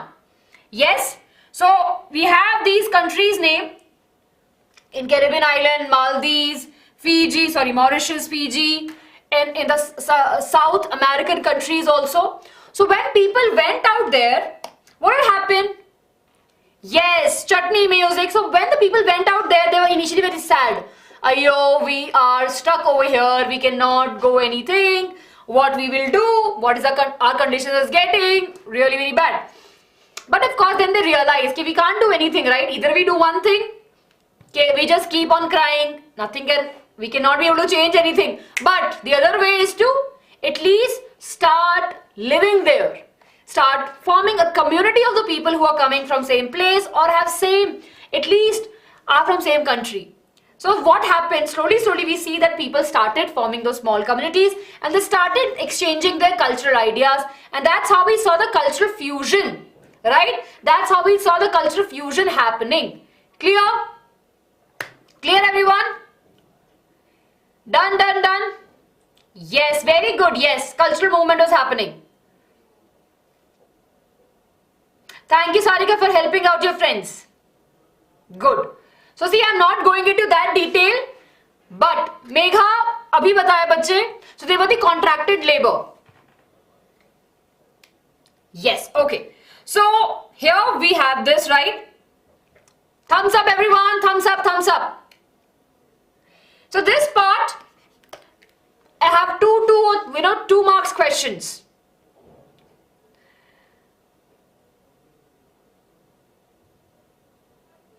So they were on a contract with the people. For example, Britishers are taking them, so Britishers will say, okay, no, you will get good things over there. Okay. Let's move ahead, everyone, and let's talk about the new Indians in the market, right? The business leading people. So, of course, we have lost so many people. Oh, I can see. Oh, Kushal, basically, so of course, it was followed by Bob Marley. A kind of the notion of easy living. Yes. Okay. Yes. Subikshan, yes, they used to go. Yes. No, Priya. They were not released, yeah. You'll get the PDF. Yes, please ask it out. Chaliye. Okay. So we were discussing about the Indians abroad, right? Indian businessmen abroad. So of course, various Indians have money. It's not that, they didn't have the money. So we have Shroffs and we have Chaitanyas, we have Hyderabadi, Sindhis, right? All of these people were rich. So what they did, they actually started business outside. They were there. They got the loans from different banks. They had their own money. They were very active in the trades outside the country. So they got settled there and they were doing the business. So this particular part, again, not important, but 2 marks question, right? You can just remember the names, right? And that will be helping you. That's it. Nothing much. You don't have to, put a lot of pressure over here, but just remember the names. That's it. Okay? Then talking about the Indian trade, colonization and the global system. Now this is a little bit important, and over here we have the trade surplus. Now what had happened that India was doing really very well, right, before the Britisher came. When the Britisher came, we saw the decline in our economy, right? The trade that we used to do, slowly Britishers start capturing. Yes or no?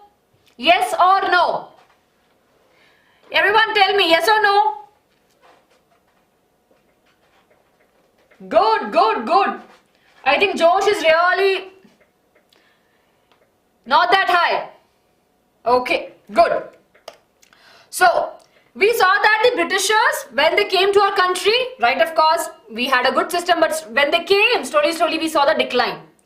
So, when the Britishers, right, the cotton manufacture began to expand with the industrialization that came along with that. So, but we had the competition. Yes, we had the competition, and the industrial pressurized the government to restrict the cotton also. Initially that we are selling the cotton throughout the world, but as soon as the Britisher came, they put the very ban on exporting, right, or taking the cotton from the country to selling in the British. So that was something really very sad for the Indian economy. Yes, okay, that was a reason. Are we clear with this? If you read the statement, you will be clear, everyone. So that was the way Britishers was trying to control the economy. So initially we were Indian cotton was great. When Britishers came, they put a ban. Now of course the export of the cotton will not happen. Sad, right? But yeah, that was the case. So when it started happening, we saw the decline in the cotton industries also. So here we have the number. 30% decline in the 1800 and 3% in 1870. Right? The cotton textile actually declined this much. Clear? Yes, heavy traffic was there. Heavy taxes were imposed. Okay? So all of this were happening.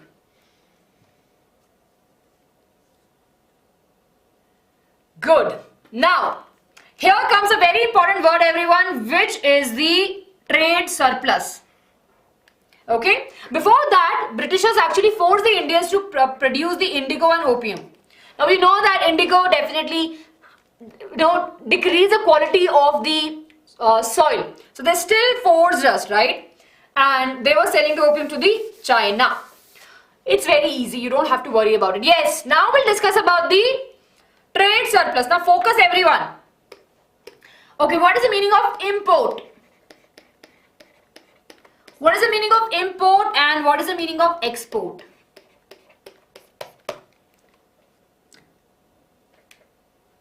It is a type of plant, bache.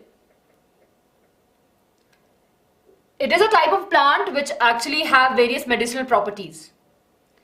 Yes. Good. Okay, get it. Awesome. Buying and selling, right? Buying and taking, yes. Okay. Now let's think about it.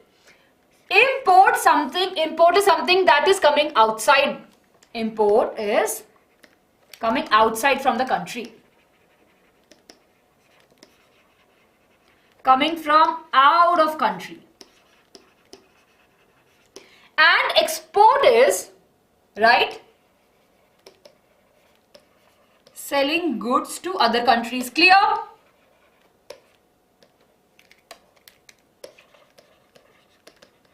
Yes? Clear, clear? This is clear? Right? I'm sure you will say, oh, you know what? I have tasted that imported chocolate. Imported means it came from somewhere else. Yes? So import and export. Now, the trade surplus is a very important topic. Now, what is the meaning of trade surplus over here? Right?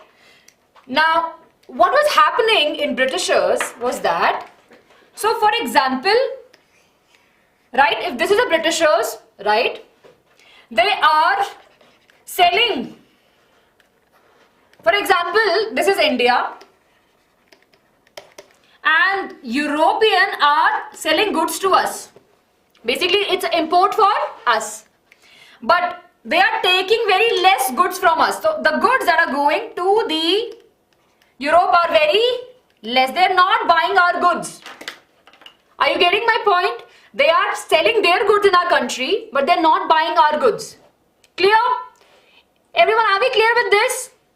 No, indigo and opium are not same. Both are different. Two different types of plants altogether. Yes? Are we clear now? Good. Awesome. Very good. We are going really very slow with this because it's very important. Okay? So when the Britishers were doing all of this, you know what happened?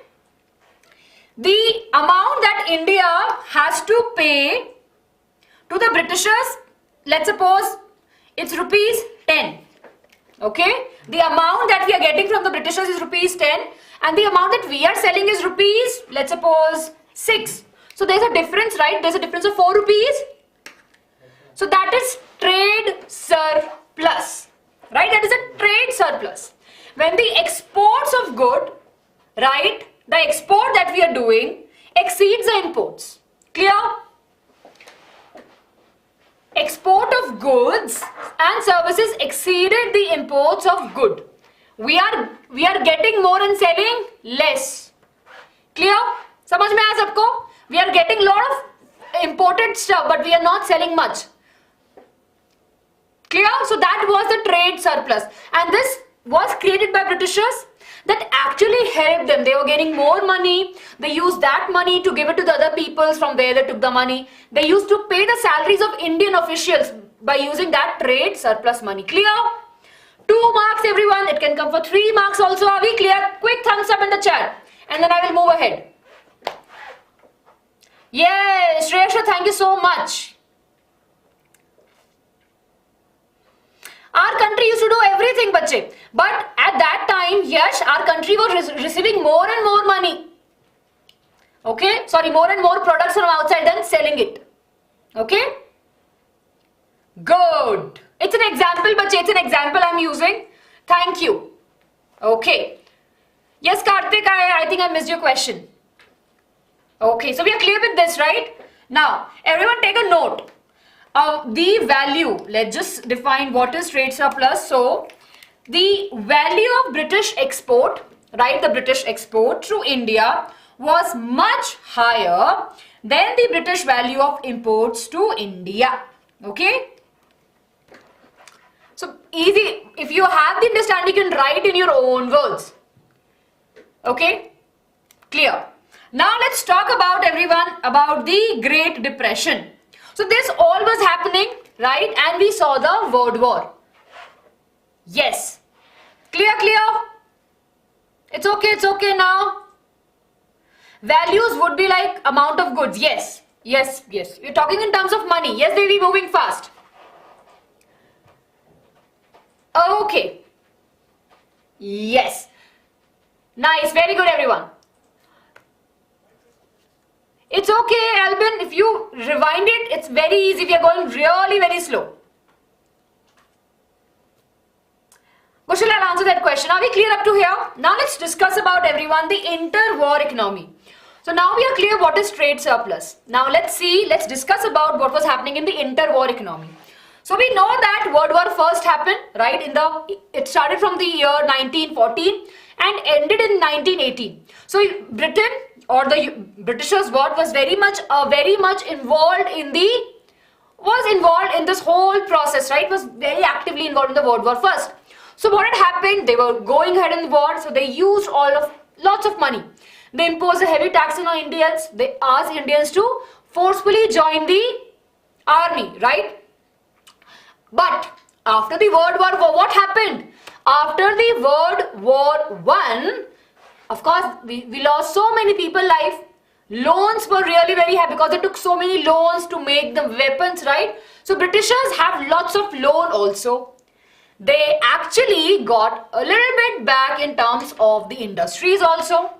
So they had a lot of debt, right? They have to pay money to the different countries. In that we have major rising power, which is US now. Okay? Which is US now.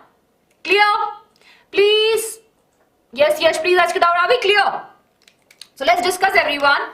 So during the First World War, of course, restricted the industries, resources to the war were used, reduce the workforce, right? Transform the US from the international debtor to the international creditor. US become a very rising power during the World War I because US was giving money to the British to fight the World War. Then, of course, what we saw during that time only, Indian and Japanese saw the opportunity and they're like, you know what, we can actually grow our industries. So, of course, we saw the rise in that. Okay? Then, what we saw after the World War was that Great Britain was not that great in terms of the anymore because they have so much more money to give to the different people. Yes? Are we clear with this? Come on, everyone, quick thumbs up. Yes, I'll answer that question, bache. Yes, please, just do a little bit shake of your head, you will feel good. Okay. Now, of course, during that time in the Europe, especially in the Britain, of course, they reduced the manufacturing, they reduced a lot of activities, right? So, of course, they were a little bit behind. And of course, US emerged as a very strong power.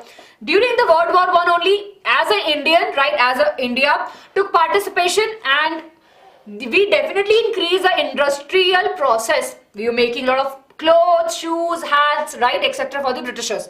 So we saw a rise over there. And we saw the decline in the agriculture economy. As a lot of people were involved in the wars, right, the amount of food, of course, the decline, we saw the decline in the agriculture economy. Now just imagine everyone close your eyes, not close your eyes, but yeah, pull your ears like this. Oh, thank you, Yash, for reminding me this. Yeah, I do like this. If you're feeling sleepy, yeah, pull your ears. You'll feel good. Yeah, you'll actually feel good. Okay. Yes, there is another class, but it's not for class 10th.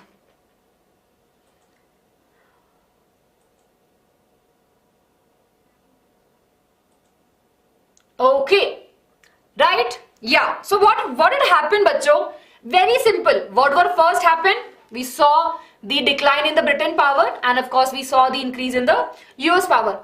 US at that time was producing in mass. US has a lot of money, right? And of course people are growing and they have mass production. So they have good agriculture also. They have mass production of agriculture. But now the people are not there, right? Now we have so much more. So we saw the decline in the agriculture production. Are we clear? Yes, are we clear? Next break milega, but let's quickly finish this chapter, everyone. Because of the decline, right? Because of the decline in agriculture, we saw something really very bad happening to the whole world, and that is the Great Depression. What happened in the Great Depression? Let's take a look. Let's take a look over here, everyone. So after the World War First, right? USA became the very important power. They had lots and lots of mass production and consumption. They were producing a huge quantity, right? Very huge quantity. Mass production was happening. And we have Henry Ford. You remember this? Henry Ford actually uses the slaughterhouse ka conveyor belt right, to make the process really very quick, right? So for example, if the worker is working over here, they can actually set the time that belt will be moving, they have to do, and that will move. So he used that technology to actually initiate the faster process of the mass production. That's one thing, very, very important thing. I will move, you can take the screenshot, I'll give you. Yes, I'll give you time to take a screenshot. So he has the assembly line, right? And then it became the largest overseas vendor. He started producing the goods at a very large scale for the world, right? What had happened at that time? The capital export boosted, and of course people has more money. He told people, the workers right in his industry, they said, okay, you know, I'll give you more pay if you work for this. So of course people were earning also. There was a lot of industries were coming. So people had money. Especially in USA, they had money. Everything was mass production and people are buying that thing. But they are not buying with their own money. They're actually buying all the material on the loan. Yes? Karan, 3 minutes, absolutely correct, right? So everyone, a very small thing I want you to understand. For example, let's suppose it's me, I have 10 rupees, right? I have 10 rupees and I see this house. The cost of this house is 100, okay? Right? The cost of this house is what? 100. My salary is only 10 rupees, right? Hypothetically. And the cost of this house is rupees 100, okay? What I'll do, I'll say I want to buy that house. I will go to a bank. I'll go to a bank, right? And I will ask for the loan. Bank will say, okay, I will give you loan. And I will get the loans, right? And I will buy the house. But what is happening? That money is still there, right? It's not with me, not with the bank. It's there, it's loan. Okay. I am happily enjoying my life, living in a 100 rupees house, right? Then I see a new car, I want to buy a car also. Right? I want to buy a car also. Now the car is rupees for 80. See, I don't have money. I don't have money. So again, I'll go to the bank and ask for the loan. So this was happening in USA, not just in USA, but in Europe also. People have money. They don't have that much money, but they have various resources.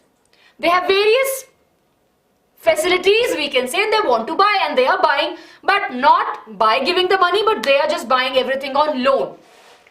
So what happened? What happened? Think about it. First thing, what happened? Suddenly, there is no money in the bank. Why there is no money in the bank? I'll tell you the reasons. Now, this is one condition. This is very, very important one conditions. Bank were losing money, and of course, people are just buying stuff. When, after the post-World War, when the mass production was there were no people to buy stuff. Especially started with the agriculture. Everyone. See, we don't give that importance to agriculture, but agriculture is very, very important. So there was mass production of the agriculture, right? In the storage, we have tons and tons of wheat. Tons and tons of wheat, but nobody is buying those wheat. So what will happen? Eventually, the cycle will be getting stopped. Are you getting my point? See, this loan cycle, the money has to move, right?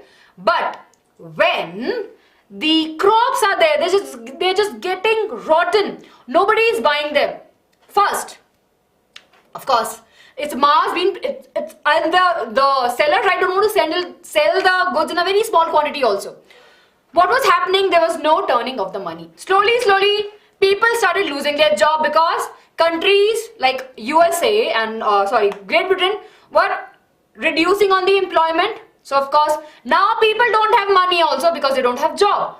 Once you don't have job, you don't have money. So let's suppose if I'm working and I used to get 10 rupees, but now I lost my job. I'll get 0 rupees. Do you think I can repay the loans? Yes or no?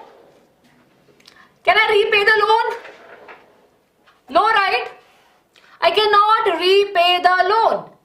If I cannot repay the loan, what will happen? Bank will have no money, right? Seeing this condition, the people who have kept their money in the bank started taking the money back from the bank. They're just saying, Acha, I know that we want to keep the money with us, not in the bank, so we will take the money. That happened and the bank got bankrupt. No money in the banks. The bankruptcy of the bank affected the stock market, right? The stock market of US also got affected. And all of it created the Great Depression. Are we clear? See, I know it's complicated. I know that it's not that easy. But if you have an idea, if you see this slide, that's what we have just discussed. If you have this slide, everyone, take a picture of this and you will have the idea. Clear? Take a picture. Take a picture, everyone. See, I don't want to spend more time over here. Yes, it's a money trap. I know Saurabh sir class is happening, but I think sir class is not for you guys. It's for class 9th standard. Right?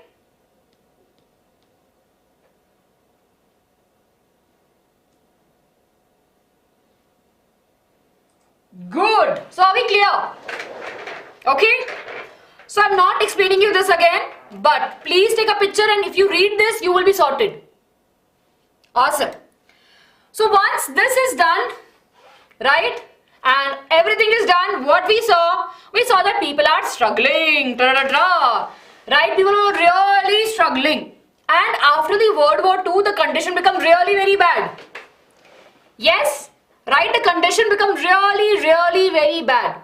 So at that time, the people realized, that big power realized that we should do something. So then of course there's a formation of the Bretton Woods, right? It's basically a committee that sat and it made the two important twins, we remember, IMF and the World Bank. Clear, everyone? I'll give you a break, Bajay. 5 minutes. 5 minutes. Okay.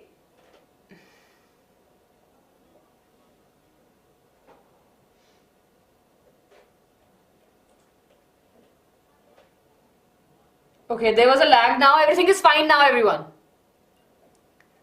Yes, there was a small lag, but now everything is fine. Okay. Okay, give me a thumbs up if everything is fine.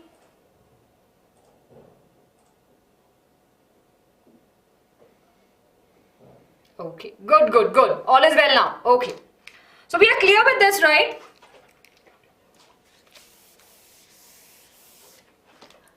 Okay, green signal. Awesome.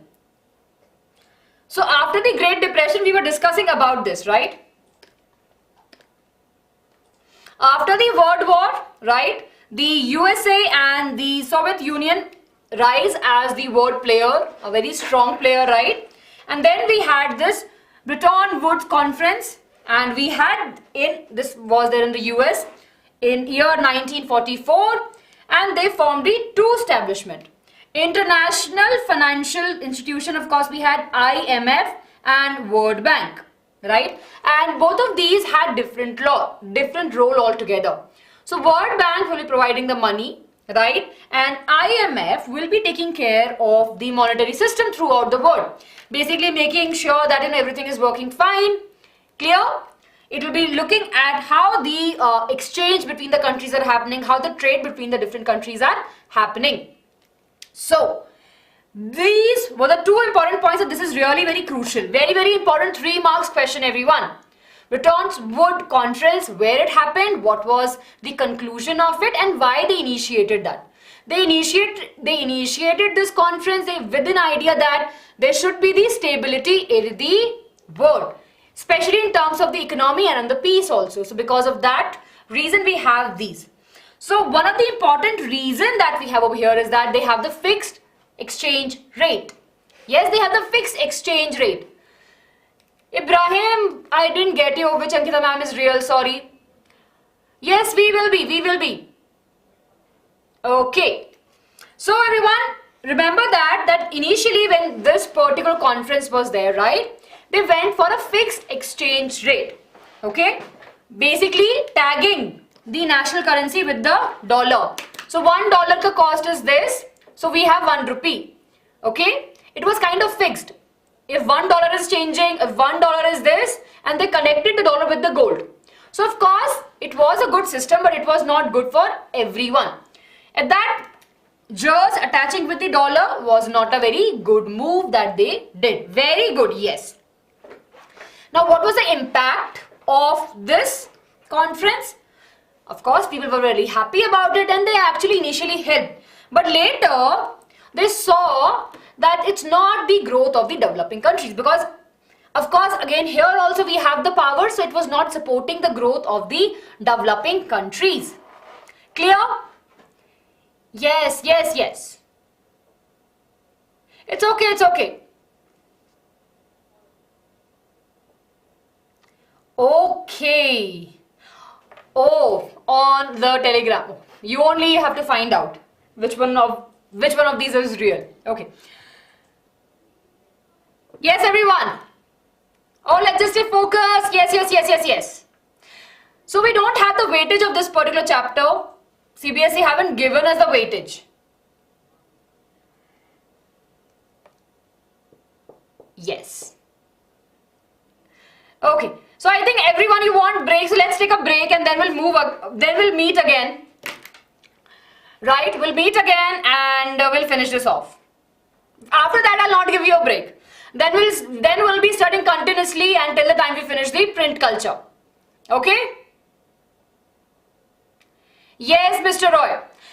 Okay. You were asking about the thing, right? That about the military wala thing. So of course I forgot the word what you were asking. So there are two words I think you're asking. So requirement means basically they're asking to join, right? They're just asking you to join.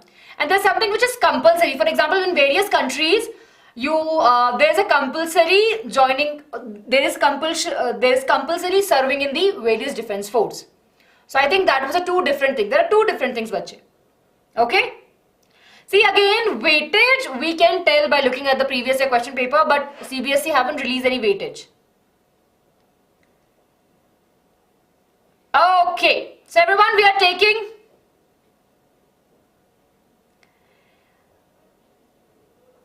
Yes, so I think I can see a lot of distraction in the chat, so I think you all need a break.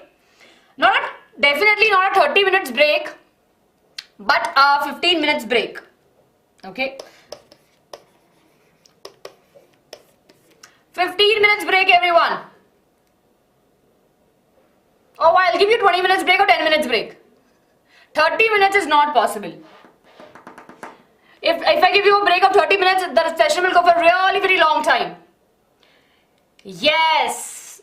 Ibrahim, you have to find out. 20 minutes break. Okay, let's do one thing, everyone. Let's meet at 6:45. Okay?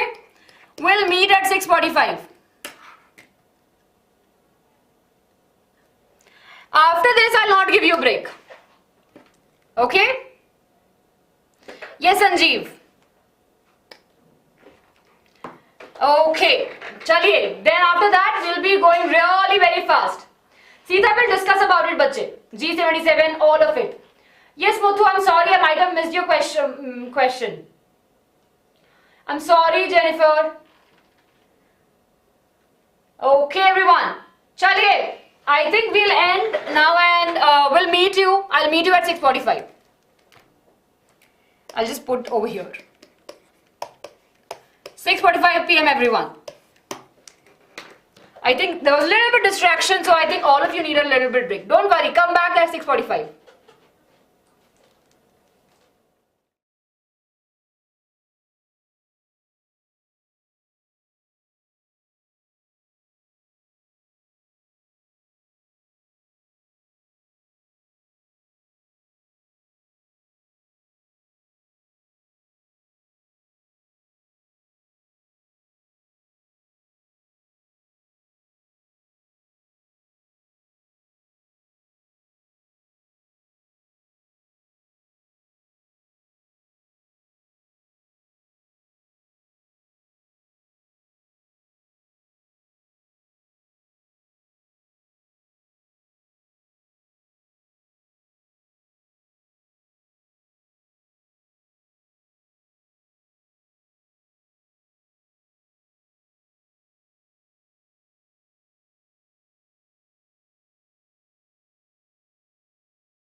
everyone. Yes, so here we are back, everyone. Now we will be finishing this chapter and then we'll quickly moving ahead with the next two chapters, right? Hello. I hope that your energy is back. You are ready. Now without break, everyone, right? With Godspeed. Like, I don't want to I don't know whether I can call out the name of that hero which really very fast, right? Yeah, I'm sure you have guessed it. The speed of that superhero is really very fast, right? So we have to be like that. Zoop se we should go.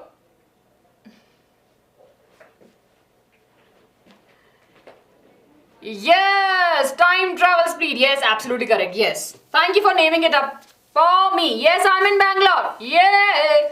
Yes, Priya, I'll explain you, bache. Hi, Yushman. Today I can be that, right? I can do that. Ta-da! Okay, I got just. Yeah. Okay, chaliye everyone. So we were discussing about the post-World War situation. Okay. So everyone, here we have again. I will be reviewing my specs. So मुझे नहीं दिख रहा what you're writing. Let's just focus over here. Okay. चलिए, all of you. So we are looking at the after World War. So till World War, we are clear. We saw the Great Depression, right? Unfortunately, the economic condition of the world was not that great. We saw the fall of the US stock market. We saw the fall of the economy throughout the countries, right? And it impacted India also. After the World War II, what we realized, not we, right? The other countries, the big power actually realized that we should have something stable in terms of the economy and in the world peace. Right? Clear? Yes? Okay. So we saw the formation, or we saw that Bretton Woods Conference held in the USA, in America, basically in January in 1944. And during that conference, they came up with the two organizations, IMF, right, which takes care of the trade which was happening, or which actually helped in stabilizing the monetary system in the world across different countries. Second was World Bank, that will be providing the loans for the development of the countries, right, for the developing countries. Then, of course, during that, in this conference only, we saw the formation of fixed exchange rate. The international monetary system based on fixed exchange rate, which was based on the national currency, tagging the national currency to the dollar. Are we clear? Yes? Good. Good, everyone. And you're not chatting that much. I'm really very happy. Then, of course, let's talk about the impacts. Of course, they came with the intention of helping people, that we should be helping the other countries to develop. Okay? Monetary means paisa. Yes. Okay. Now, everyone, so what happened? It actually promoted the growth in the developing countries, like Western countries like India and Japan. Japan most and India a little bit less. What happened? As we saw the led in the economic stability. We saw that there's a decrease in the unemployment and the spread of technology was there, right? We saw the new decolonized countries, right? But of course, what happened? Now the countries like us, right? We got our independence. But of course, what happened? They were not that developing. See, for example, if we talk about the India, after the independence from the Britishers, we took some time, right? We didn't have anything. We didn't have resources. We didn't have money. So, these Bretton Woods system was helping countries like us, but it was not helping, right? The amount they are giving us, the kind of support they're providing is not that enough. So what happened? The developing countries came together and they felt that, you know what? This system is not working for us. So they felt that Bretton Woods system is not working for the developing countries and they formed their own new system, right? Which is the G77. Okay, formation of G77 by the developing countries, and which is demanding nothing but the formation of a new system, which is the new international economic order. Clear? Are we clear up to here? Yes, they help more of the developing countries. Bilkul. Clear everyone? So, this was happening. Are we clear? See, G77 clear hua?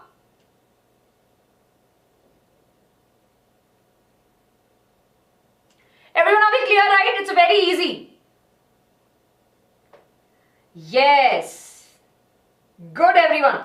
So, of course, in that, developing countries demanded a new system for their development. Very good. Okay. Now, yes, I will be sharing the PDF. Okay, are we clear? I hope that you have taken a screenshot. Good, good, very good, everyone. Okay. Okay, let's continue, everyone. Okay, after that, what we saw that in the post-World War economy, this is important. I'll explain you again. Give me some time, I'll explain you again. Yes. Okay, right, let's look over here, everyone. So please, you take screenshot of this first. I hope that you've taken a screenshot. Jaldi se everyone take. So I'm just explaining while sitting aside. Please listen to me. So after the World War II, right, we saw the formation of Bretton Woods conference which was happening, right, and it happened in July 1944, where the countries, the big power come together and they were like, we have to help the developing countries. We saw the formation of IMF and the World Bank. They helped in providing the money to the developing countries and help in their development. Then, of course, there was few limitation for that. Countries which were developing, which got freedom very recently, right? They struggled a bit and they thought, let's form our own system, right? You can write G77. Yes, you can write capital G and small g. Yes, clear? Screenshot taken. Very good, very good. So in our textbook, everyone, they have mentioned. The screen is blurred. Okay. It's okay to me, bache.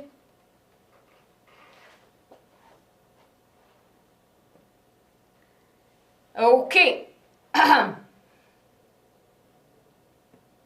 It's fine.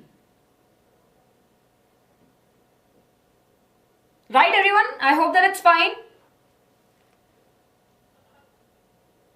Okay, good. So are we clear with this? So what happened? Of course, we saw the new formation of G77 and of course, formation of G77 by the developing countries, and they demanded that they need more support. And we have a new international economic order. Clear? Good. Yes, Chinmay, bache have explained. Okay? Okay. So now everyone, what we saw after the World War, right? Everything was doing really very good, but of course we saw the end of the Bretton Woods. It actually was not helping the developing countries. Though it was there, but it was not helping. One thing which was not in the favor of the developing countries was fixed exchange rate. Now this was not working for the developing countries. So of course, we saw that there was a decline position of the US dollar as the principal currency, and it's struggled to maintain the value of the gold. So everyone, this is again a very important concept that you should understand. So the value, right, they actually tagged it to the gold. For example, if one ounce of gold, right, is this, it should be the value. But what was happening, right? What was happening? The US dollar was declining. It does not have a very stable value, I would say.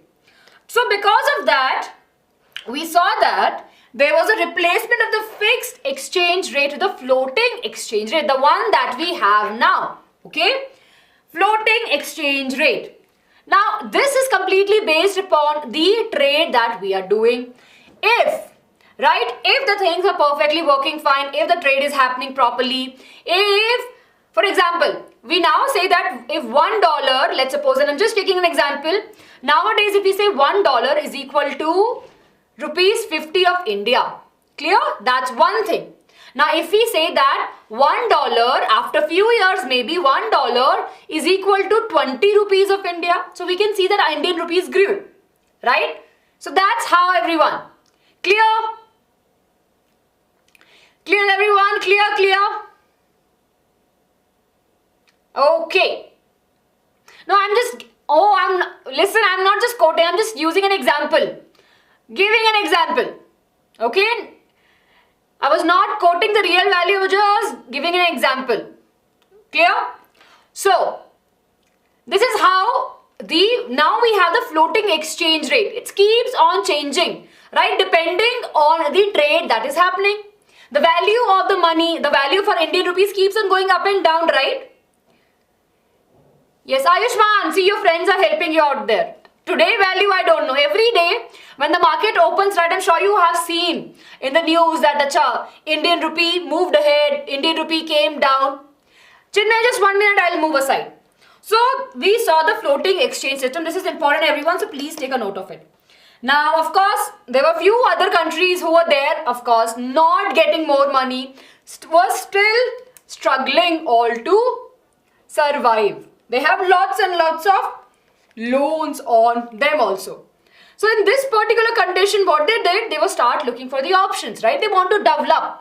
One of the important thing that happened and that actually helped the developing countries is the globalization. So now what was happening, suppose in case of China and India, we have a good amount of people in our country, we have good population. So we can provide the labor at a very cheaper cost. So then what happened, the outside countries, right, they came to our country, gave us the work, right, and that's how we saw the globalization growing and we saw the growth of MNCs, multi-international companies. Yes?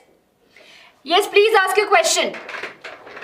Please ask your question and now you can take a screenshot, everyone. Jaldi se take a screenshot.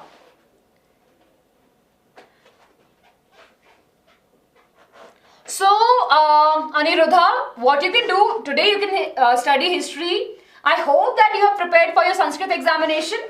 So, whenever you get time, right, today in the evening also, study for 1 hour, break your time and I'm sure you'll be fine.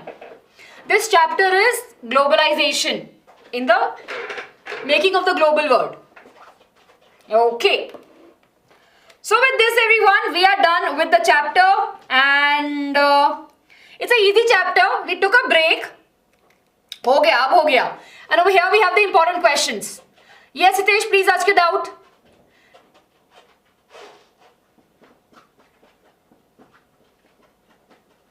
Yes, good. Hooray everyone. Yes. Nihar, I'm not getting it, bache. Give me some time, I'll tell you. Yes, tomorrow you have economics. Okay.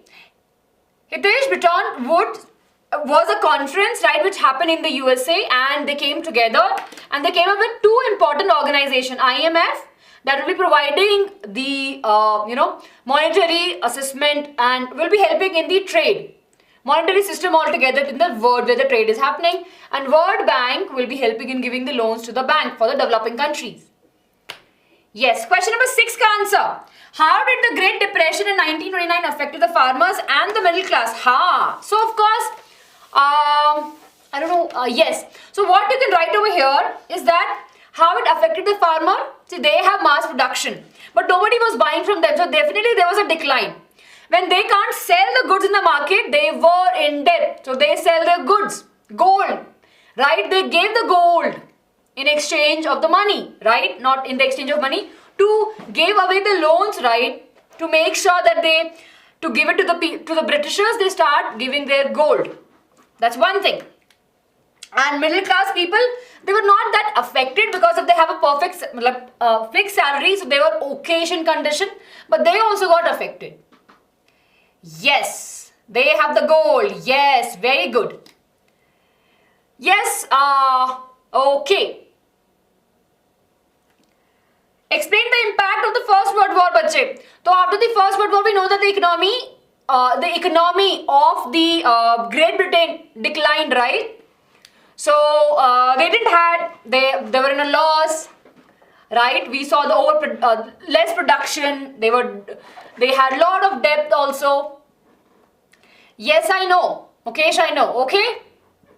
Okay, done everyone. Chaliye. So with this, we are done with this chapter. How's your confidence level? Now it's 7 o'clock. Let's aim for 8 o'clock, right? Jaldi se everyone. Come on. I will be sharing the PDF, don't worry. I hope that all of you have hit the like button for the video. And now we will be really very quick. Okay? Awesome! It's a very easy peasy chapter. Okay? Ananya, Corn Law, bache. The Corn Law was...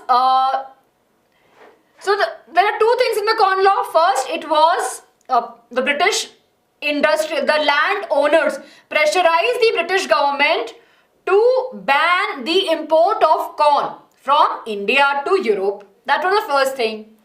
When that happened, what happened? The urban dwellers, right? The city people realized that the corn was really very expensive. So again, they pressurized the government to take back that law. Now, of course, this is a one thing for you to understand, and you can write. If you read it, you will be fine. The trickier part is the import and the export. If you have that, you will be fine. Awesome! Super se bhi upar, badhiya. Yes, those of you who are asking about the geography class, we have put out the scheduler. The sessions are already there on the channel, so please go and watch them. Matlab, they are not live, but you will know the timing. Chaliye everyone. Now let's take a look at the fourth chapter, which is Alvin. No issues, we are here, we'll be clearing your doubts, don't worry. We have a lot of days also, don't worry. So again everyone, what we will do, we will try our best, and you can write in the comment section. Apart from that, what we will do, we'll have sessions, don't worry. We will be helping you. Okay. Age of industrialization, a very very easy chapter everyone. In this particular chapter we have 3 subtopics: before industrial age, introduction of machines, and industrialization in India. Now before we get into this, right, before the industrialization, it's not that the industries were not there. They were there, but they were very small, right? The scale was really very small. And what we call it as? We call it as the proto-industrialization. Yes. Are we clear? Sadaf, I'm not sure, bache. New topics so or not? Okay. Yes, let's talk about this everyone. What is proto-industrialization? In the 17th and the 18th century, what we saw that, yes, I'm explaining, don't worry, here we are. What is proto-industrialization? The period before the industrialization. The period before the industrialization.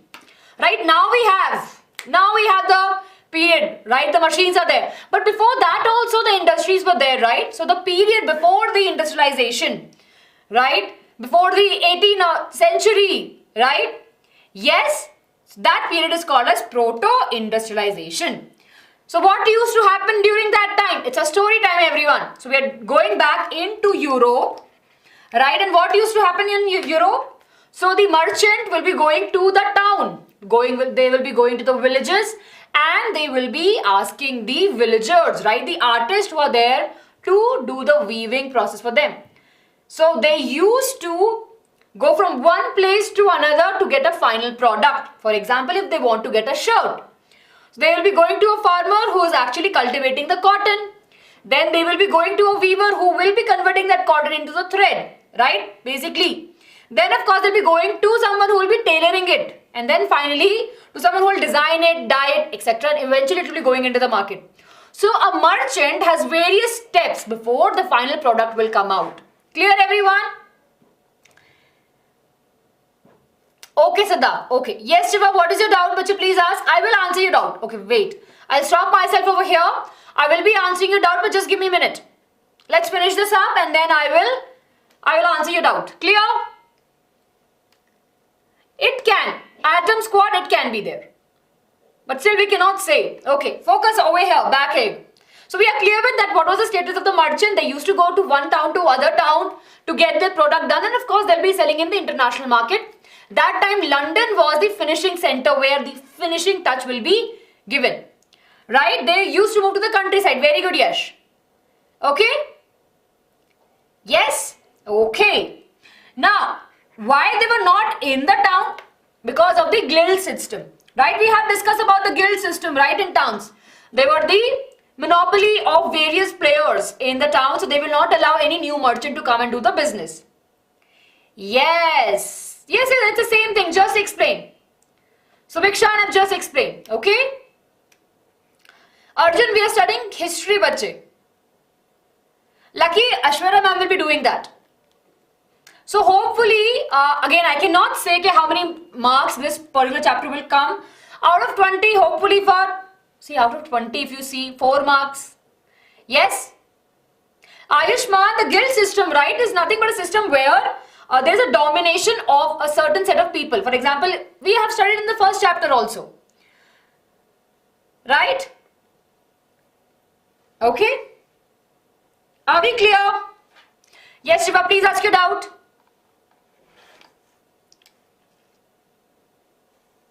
Okay. Clear. We will be finishing. Don't worry, Mr. Roy. Okay, I will share the link, Shiva. It's easy. It's BYJU'S 9th and 10th. I will. Okay. So,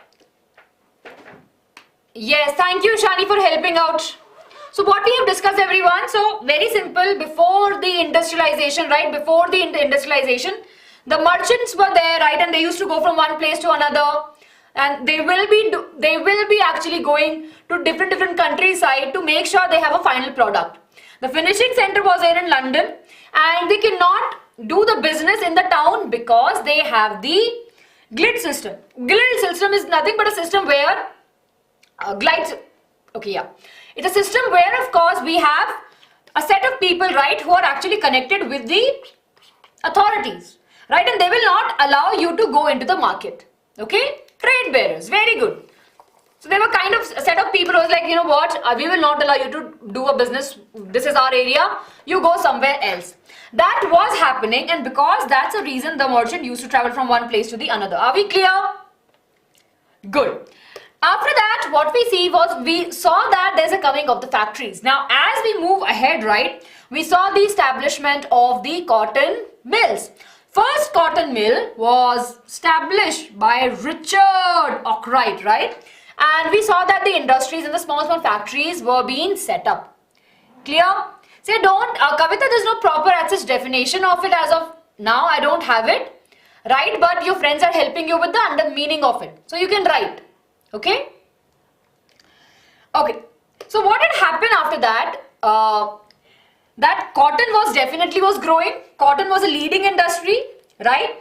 And followed by the iron and steel. Cotton was always on top at that particular time because many people have a high demand of it. Eventually, we saw the demand changing to iron and steel. Now, the traditional industries were still there. It's not that as the industries came, as the machines came, we saw the decline in the traditional industries. That was not the case as of now.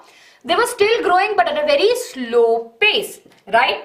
Change of the technology was there also was very slow. So the changes that were happening in the industries were also not very fast. Even though the machines and the technology is out there, people have their own reservations, right? They don't want to jump into the new things. Clear? Yes. Arjun, good evening, bache. Yes. Okay, are we clear with this? Jaldi se, tell me. Yes, Hitesh, what is your doubt? Jaldi. Because, yeah. Thank you, Khushi. Thank you so much. I don't know, bache, Arjun. Yes, very good. Machines were expensive. Absolutely correct. Okay. So we are clear with this, right? These were the changes that were happening. Now let's take a look. Okay, everyone. Now let's take a look over here. So there was the question that remains that why, even if the technologies were there, right, why the people are not accepting it? It's because of the hand labor and the steam power. Hand labor still has more weightage as compared to the steam power. So what we will be understanding in this particular topic is that even though the machines came, the industrial, right, the factory owner believed that machines are expensive, the repair will be really very expensive, right? They can easily get the cheap labor And there are various industries which are seasonal industries. So they don't want to spend the money on the machines. So what happened, even though the machines are there in the market, right? The owners of these factories are not very inclined towards buying those machines. They still felt that, okay, we can easily get the cheap labor, right? And they can do the work. So in the beginning, right, we saw that hand labor has an upper edge or upper hand to the steam power, even though the steam power was there. Steam power is nothing but the machines that we are using, right? But still, they were not in the high control. Are we clear? Yes, I can see a lot of doubts. What are the doubts? Chinmay.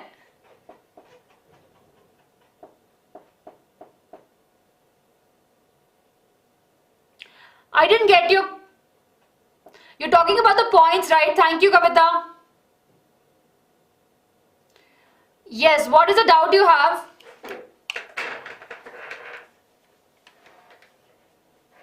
Yes. Okay.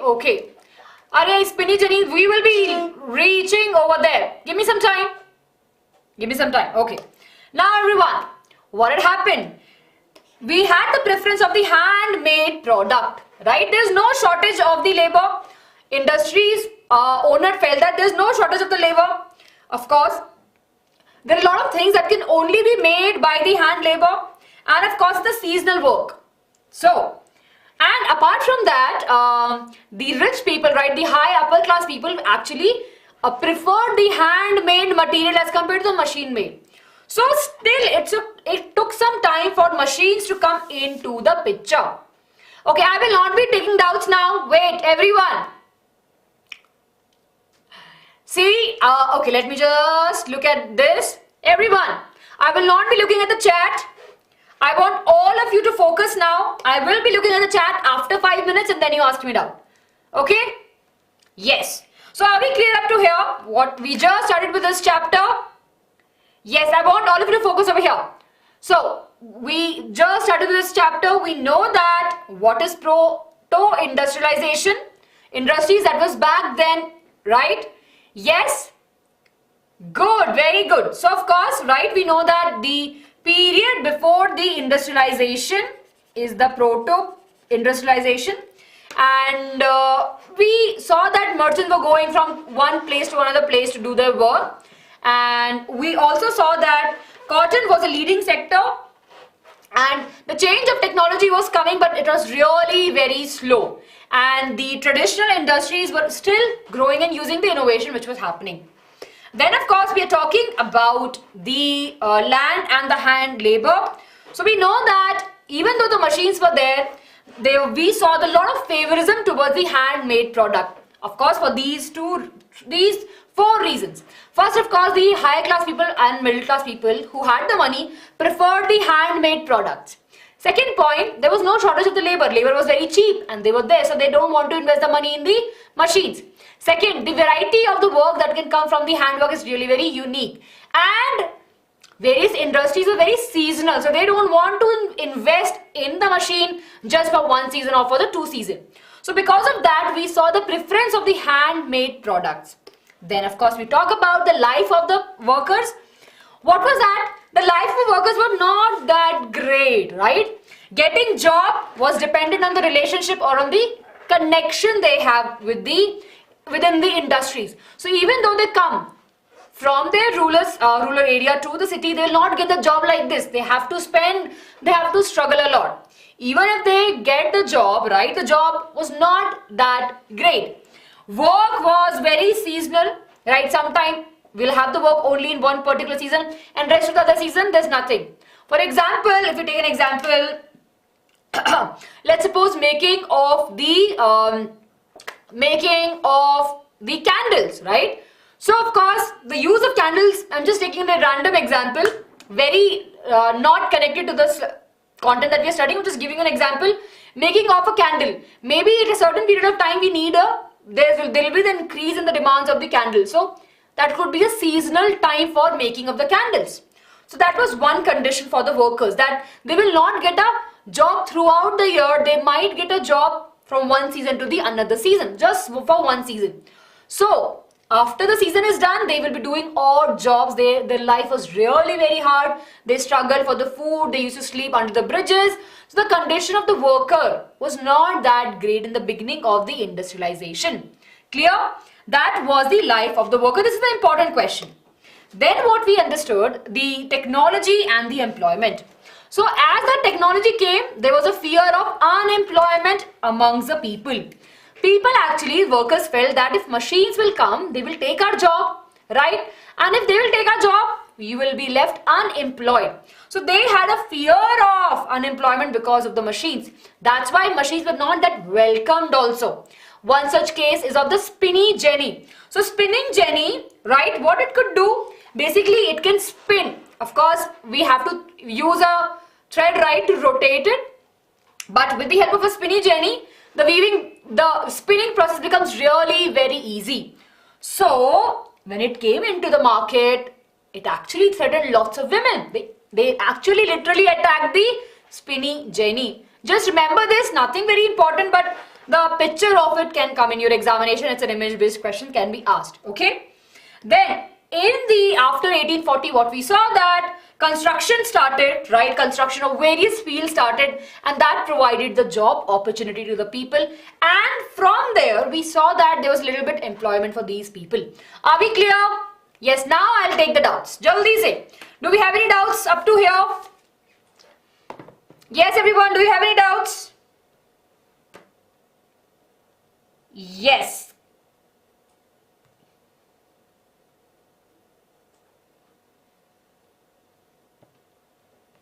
Yes, everyone. Okay. Thank you, Ananya. Very good. Who are WR? I didn't get you, bache. No doubt. Okay.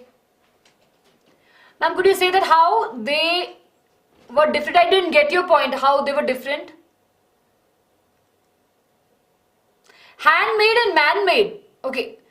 Ma'am, define handmade and man-made. Easy hai, bache. Handmade, man will be making it. Man-made, machine will be making it. Ma'am, why was the handmade point good to a very popular point? I didn't get you. Where? In the previous slide? I didn't get your point. Can you be specific? Telegram पे नाम है BYJU'S 9th and 10th. Ma'am, why was handmade products were very popular? Atom Squad, they were popular because we have just discussed, right? They were very expensive, right? They were very popular because it will require a lot of time, a lot of perfection. So it shows class. So you can mention about these points and then you can frame your answer. Yes, very good. Zainab, very good. Okay, anyone question? Soumya. Yes, Soumya. Autocrats, right? Or Chinmaya. So they are the upper class people, right? Luxurious, basically rich people, right? And of course, these are the new middle class people which has some money. Clear? So basically, both of these classes are the ones that have money and they don't mind spending the money. Clear? Why did the upper class prefer the handmade clothes? Because it shows the class. It shows that they have money and it just shows that they have class. Clear? Everyone, are we clear? Jaldi se quick thumbs up. It's very easy. See, life of a worker is important. Can come for 3 marks. Yes. Spinny Jenny important for 1 mark. Jessica, there's a sound coming. Is it something? Yes. Okay, are we clear? Thumbs up, everyone. Jaldi se.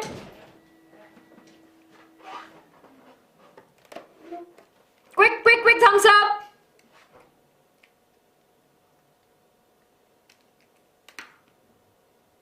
Student, if you read it, it will be great, bache. Yes, good. Quick thumbs up. Jaldi, everyone. Okay.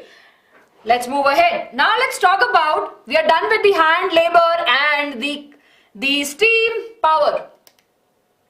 Mr. Roy, handmade goods are really very expensive because it takes time, right? If we are creating something really aram se, it will take some time. That's why they are expensive. Machines were a threat because machines can actually replace the labor, right? They can actually work faster. So that was the fear. Okay.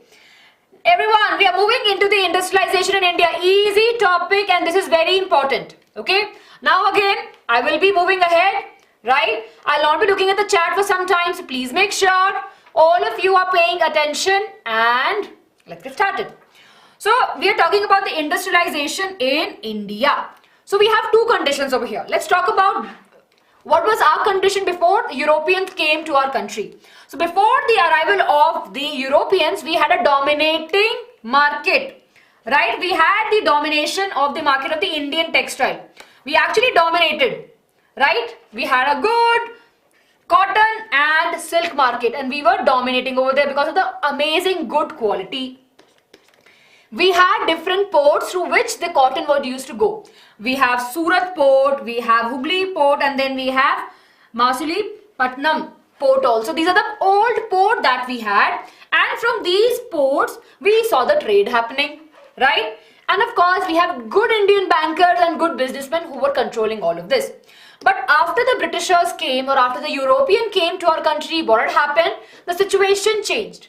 Now when they came to our country, they realized that, they don't have any control. So what happened?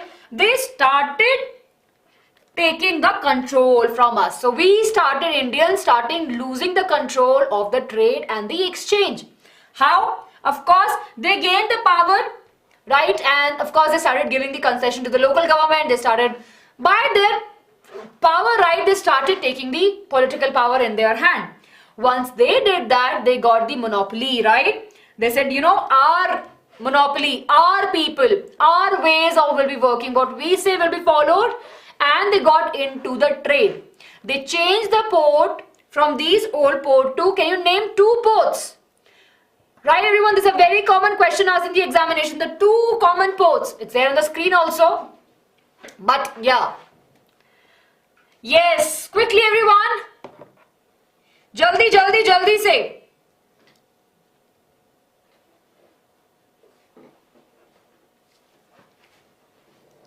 Yes, very good. Bombay and Calcutta. Yes, very good. Chinmay will discuss that. Yes, yes. Oh, awesome. So, of course, we have the Bombay and the Calcutta was a new port, right? The old port was these, right over here. But of course, they were not controlled. These were controlled by the Indians, but now these ports, like ports of Bombay and Calcutta were controlled by the Britishers. So what happened when this happened? The change of the port happened and they took the control. And yeah, what was monopoly? So monopoly is something that, if I have to explain you, a power controlled by one person. For example, if I say, okay, let's suppose this is my class and I want all of you to follow a certain rule. So that is monopoly. I'm not allowing any one of you to express your views. So monopoly, that's a game also, right? So basically, one has a power and what they says goes ahead. Clear? Clear, everyone? Are we clear with this? Thumbs up, thumbs up, thumbs up, jaldi. Good, very good. So that was the case. Nice. Okay.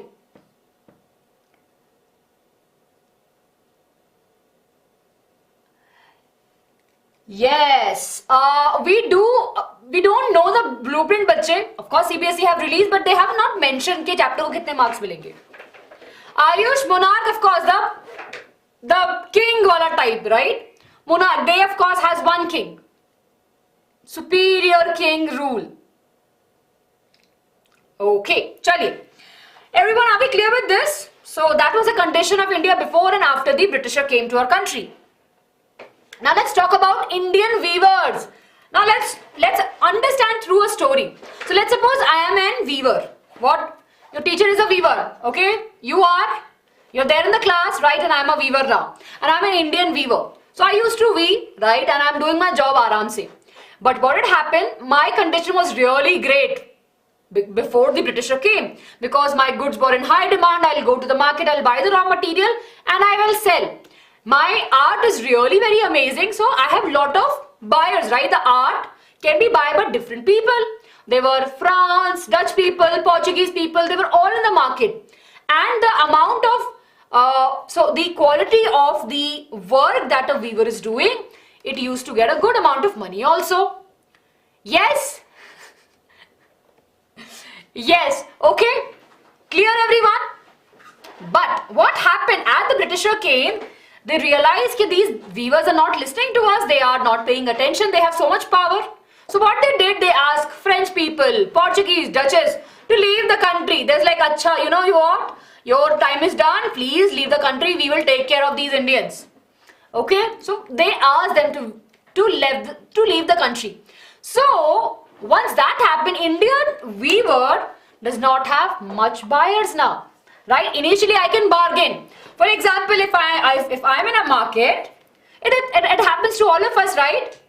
Yes, it happens to all of us. For example, if we go to a market, right, and let's suppose we have 3, 4, 5 shops, and if you want to buy something, right, if you want to buy something, let's suppose if you want to buy a pen for 10 rupees, you might go to the 5 different shops to find the rate of this particular pen. You can actually bargain with the people.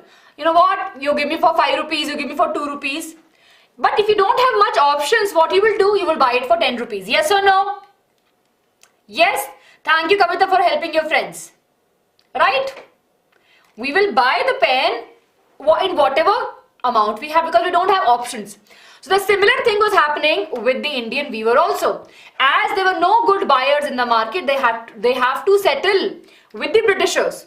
On top of it, what the Britishers did, they actually assigned the Gomatas, you remember? Right? The paid worker. So Gomatas, right, were the paid worker, paid servant of the Britishers who used to supervise the weaver. They will be asking them to give the money, right? And they will be asking them to give the material as soon as possible. They will keep a watch on the weaver, whether the weaver is working, whether the weaver is actually not sending that product to someone else. Clear? You will not, yes, are we clear? Come on everyone. Good, yes. Everyone just stay focused. See, I know that there are few distractions, but you can pay attention to what I'm saying. Yes, good, good. So this was a condition. So let's take a look over here with the theory part now. Situation of the weaver before the Britisher came. They were in the great demand, have good trade because of many buyers like French, Dutch and Portuguese and other local trader. After they came, what happened? The East India Company got the political power and they tried the monopoly over the right to trade. So they cannot trade. The weaver cannot go to the market and sell. They have to sell only to the Britishers because they are the only one in the market. Then Gomatas were appointed to supervise the weaver. The company started giving the loans to the weaver so that they can buy the goods and can sell them back. That's happened and no other buyer from the market, right? There were no other buyer that the weavers can go and sell the goods to. So this all happened and of course this was the situation of the weavers in India. So it's a 3 marks question. Can surely be asked. If in the examination if they ask you write the condition of the weavers, you can mention about both the pre and the post Britishers period. Clear? Clear everyone? Cotton monopoly means a power of 1. Good, good. Awesome. Chali. Let's move ahead to the next topic and let's talk about the Manchester, right? Yes, we have Manchester. Yes, Mr. Rao, you just spoke about it and we have it. Manchester to India. So in India, of course, the cotton was being made and of course it was a good cotton. But as we saw the decline in the cotton industry, the cotton industry was blooming in the Europe and of course we had the Manchester. Now Manchester goods came to our country, right? They were producing good amount of quality, right? And the textile industry were growing in the England. They started manufacturing on a very large scale due to the industrialization and the goods started flooding the Indian market. This is a very important point everyone. See, khadi was expensive, we know that, right? Khadi was expensive, yes or no? Yes or no? Khadi was expensive, right? Jobber Chirayu, I'll explain. Jab aayega bacha, I'll explain you. Right? Khadi was expensive. Doubt would aayega, Ayushman. Just wait for this. Okay? But the cotton which was produced by the Manchester was very cheap as compared. So when it came to India, of course, it actually overtook the market. So the industrious who were there in the England, right, pressurized the British government to sell the Manchester good in the India. So our country was flooded with the Manchester good, written made in Manchester, and people were very happy wearing the clothes. Clear? It is a name of a city. It's not a person, but it's the name of a city. Okay? Then let's talk about the problem faced by the Indian weaver. So now we are clear that Manchester came to India. We have clothes that has been manufactured not in our country but are coming to our country, and we are buying them because they're very cheap. But because of that, we saw problems were there with the Indian weaver. What was the problem? This is a very important question, everyone. Very, very important question. Indian export market collapse. Of course, they're not selling their goods outside the India now. The whole market actually collapsed. The local market was filled with the Manchester good, and these goods were really very cheap. So of course, we can't compete with it. Khadi was really very expensive. As cotton export increases from India to US during the Civil War, weaver in India faced shortage of the raw material. So the weavers don't have the material also because everything was going out also. Britishers were taking out. And then of course, they were forced to buy the raw materials from the Britain at a higher price. Even though if they have to buy the material, they have to get it from the Britishers only. Right? And it was not a good case. Clear, everyone? Now I'll take the doubts. What are the doubts? Jaldi se please ask me. We have to move very quickly, everyone. We have to finish our session. Let's hope by 8. Jaldi se. Anyone doubt? No, map work will not be asked. See, map work will only come from the first chapter, which is, second chapter, Nationalism in India. Insufficient supply of raw cotton of good quality. Yes, we don't, at that particular time, the raw material was not there. We would say that. Okay. Manchester is from which country or state? Priya, Manchester is there. It's a city. It's there in Europe. Okay, please, Sri Hari, ask your doubt. Ma'am, why did Indian market collapse? Ayush, because, Indian export market. See, India could not export now because there's no demand, right? So that market collapsed.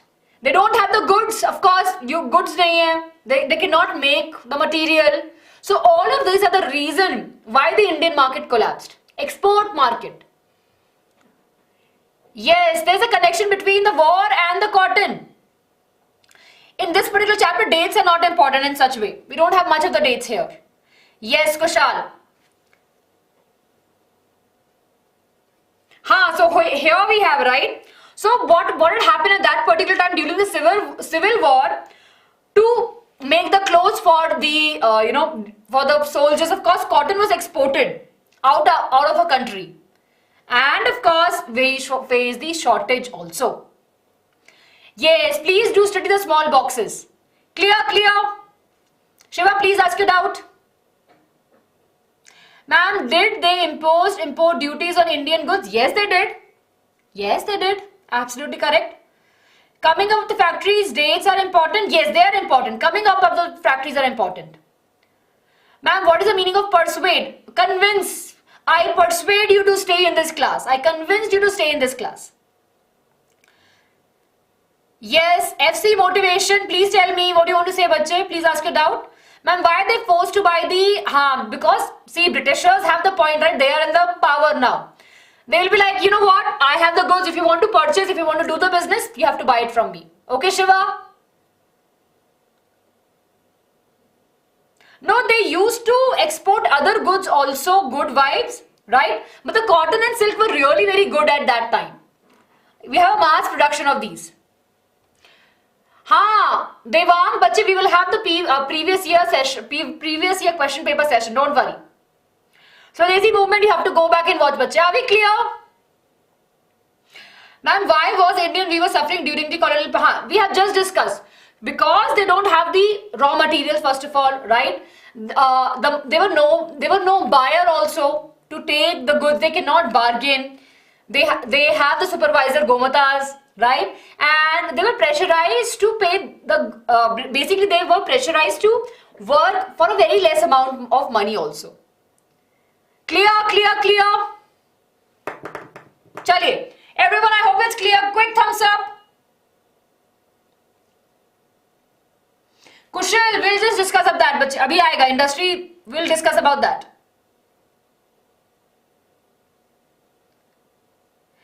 Ayushman, you remember? Ayushman, you remember that Britishers forced us to grow indigo and opium, right? So that was the case. Even though we were producing, we cannot produce in a very large quantity. Okay, this is the 4th chapter. We have to finish this really very soon. Okay, everyone, here we go. This is important. Please do remember about the years here. Now we are going back again. Focus mode on, everyone. Focus mode on. So in 1854, we don't see again. You have to remember these dates. There's nothing for me to explain you. Remember this directly. In 1854, we have the first cotton mill which came in the Mumbai. Remember that. Then in 1855, first jute mill in Bengal. 1860, first again mill, right, in Kanpur. Everyone clear? Please do pay attention to this, right? And then of course we have in 1874 spinning and weaving mill in Madras. It started the production of that. Clear? Yes? Are we clear? Good, very good. This is very easy. Now let's take a look. Yes, now let's take a look over here, everyone. Okay. So in the early stage, of course, we have the great industrial, right? The people who are there. Like we have Tata, right? And we have Tagore. They started the business, right? And of course, they were trading with the China prior to the British and during that time also. So they have a good amount of money and they have earned a good amount of money when they were trading with the China. What had happened that they really want to invest in the business, right? So during the World War, first time you remember, right? We saw that Indians were actually helping the Britishers. They helped in the production of the clothes, shoes, etc. So during that time, with the amount of money they had during the World War first, when the Britishers were focused in the war, our Indian industries actually grew, right? They actually grew. Yes, these were built by Indians and mostly by Indians. Here and there we have some other, not completely by Indians because there will be involvement. Okay. So, of course, now I think many of you are asking about the jobbers. So, here we go. So, as we saw the rise in the industrialization, as we saw the industries are coming into the cities, we saw that we need the people. And for that, we have someone called as jobbers. Now, who are jobbers? 2 marks question, everyone. Who are jobbers? So, jobbers are the individuals who are working in the industry for a very long time. They are kind of loyal, right? And they are the trusted worker. When there is a requirement of the new employee, they will go to their village and they will ask the village people to come for the job. They will take care of them. They will get some gifts from them.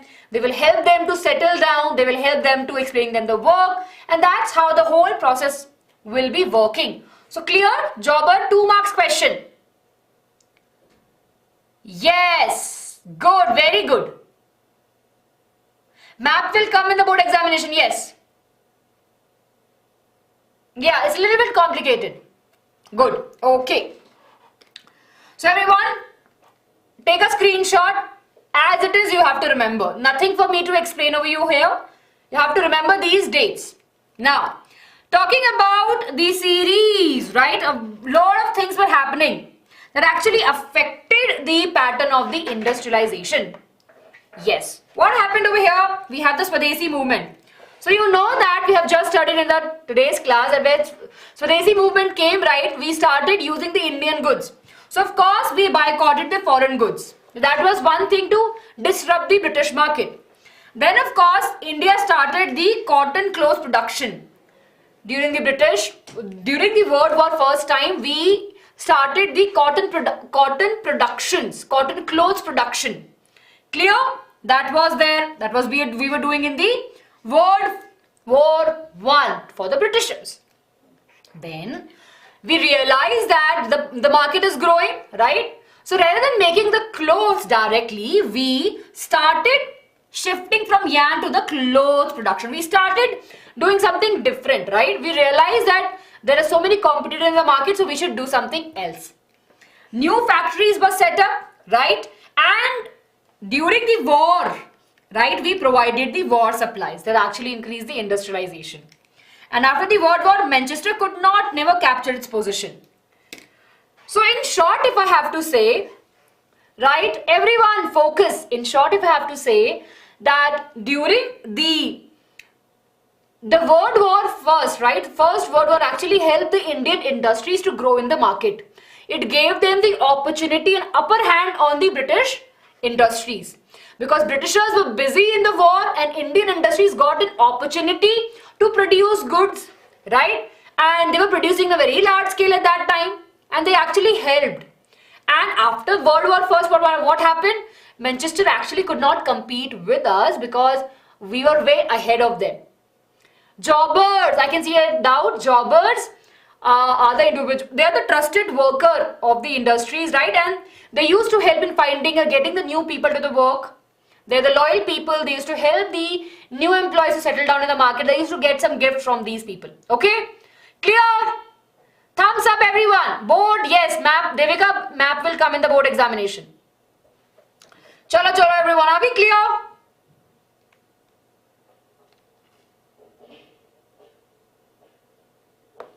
Okay. Thumbs up. Thank you so much everyone for staying so long. Okay. Now let's talk about the right? The peculiar, basically, when we talk about, right, the new things that we have. We become very peculiar, right? The peculiarities of our industrial growth. See, we've become really very smart at one point. We realize that we have some competition, so we should switch our market. So we'll be learning that how we actually switched and how we actually grow over there. So first, of course, we'll be discussing about the small industries. We saw that during the industrialization, we saw the small scale industries growing. They started using the flying shuttle, you remember? Yes. So we saw that the small scale industries grew at a very fast pace, right? We saw that they were mainly located in Bengal and Bombay. Over the rest of the countries, they started moving ahead. They started using the flying shuttle that actually helped them. And moreover, we saw that the weavers who were there, they started producing the coarse cloth while the other were producing the finer one. So what we saw during that time also, that the peasants, right, few of them suffered and few of them were okayish. Everyone, are we clear? See, there are two things over here in the last point. So there are two things they are talking about the rich weaver and poor weaver. So there are two types of weaver over there, right? Rich weaver, they used to actually weave for the higher class, for the rich people. So they were happy. They didn't get affected by this. The poor people, the poor weaver will definitely got affected by this. Clear? Yes. Are we clear, everyone? Clear, clear, clear. Is there a lag? No, right?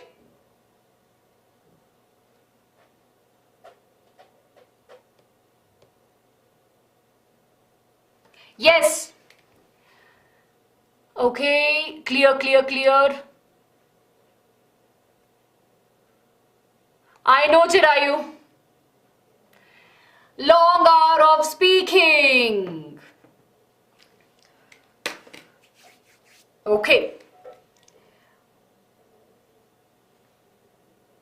Yeah. Okay, yes, you were asking it, right? Invented John Kay. Okay, everyone. So let's move ahead. Let's talk about market for goods. You know, this is very easy. Last topic, everyone. Last topic of this particular chapter. So what we saw that now the advertisement age is come, right? So the Britishers as well as the Indians realized that they have to market their goods. So we saw the advertisement in newspaper, in labeling in calendars or hoardings, right? They actually have the images of the god, Nawabs, for people to realize that it's a very good thing. For example, if we buy a calendar for one particular god, if there's a brand written, we might purchase that brand again and again. So these were the techniques that were used by the Britishers as well as the Indians, we can say, to promote their goods in the market. We saw that the label also comes, right? Made in Manchester. So of course you'll be thinking, oh, okay, it is imported, it has good quality, right? And during that time only we saw that Indian god and goddess picture was there in the product, right? On calendars, on diaries, etc., etc. So this is how we saw that people got an idea to promote their goods. Clear? Yes. Are we clear, everyone? So with this, we are done with this chapter. See, this chapter is very easy. Can I tell you the important questions that will come?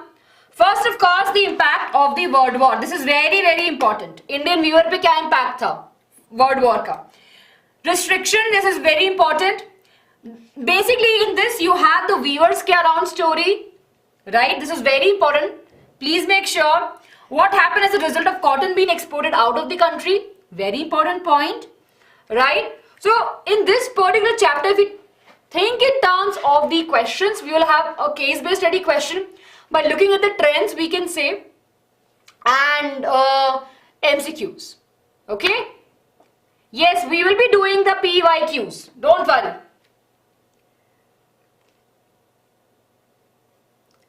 Okay, are we clear, everyone? Last chapter. Question number 4 का answer. Why were the people in England against?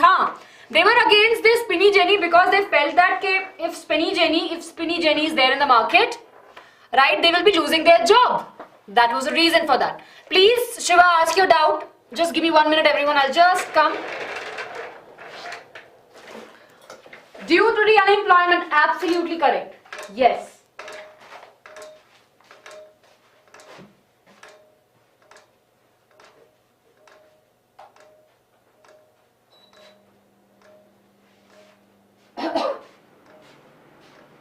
Yes, everyone.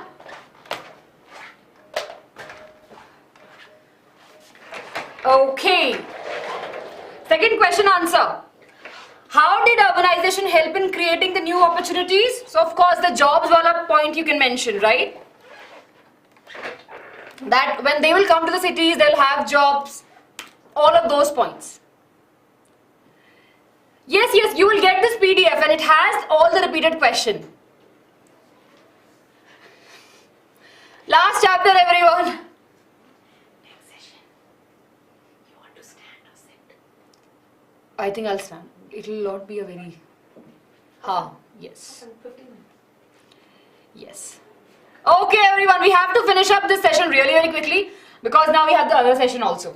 Okay.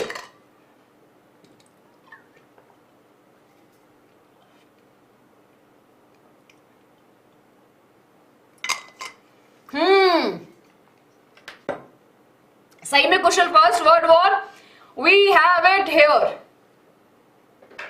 Okay चलिए everyone how is the confidence level last chapter everyone come on second question है आज हाँ बच्चे second question का answer how did the urbanization so of course when of course the machines came, right, they actually give the opportunities. We talked about the jobbers, right? So now the people can come and work in the cities, okay, and it actually created the new opportunities in going outside and working, provided them a good amount of money also. Yes. Thank you everyone. Yes, we had a long day. I am very proud of you. See, those of you who are here with us, I think we have more than 200. I'm really very happy. See, big numbers, no, but if you are here for a reason. And I feel good. When you go to this class, if you have the clarity of the topics, it's the best feeling a teacher will have. Thank you so much everyone for making me so happy today. Okay everyone, with that, let's have the last chapter. Please don't mind, I'm just cleaning. I have a habit of cleaning, you know me, right? I have this very weird habit of cleaning. Yeah, I just keep on cleaning this. Okay. Last chapter, everyone, print culture and the modern world. So this particular chapter is really very easy. For me, you will be like, ma'am, you say every chapter is easy. Yes, but I'm sure this chapter is really very easy. Yeah, I have OCD. Yes, I do have OCD, yeah. Yes, Shiva, please ask your doubt.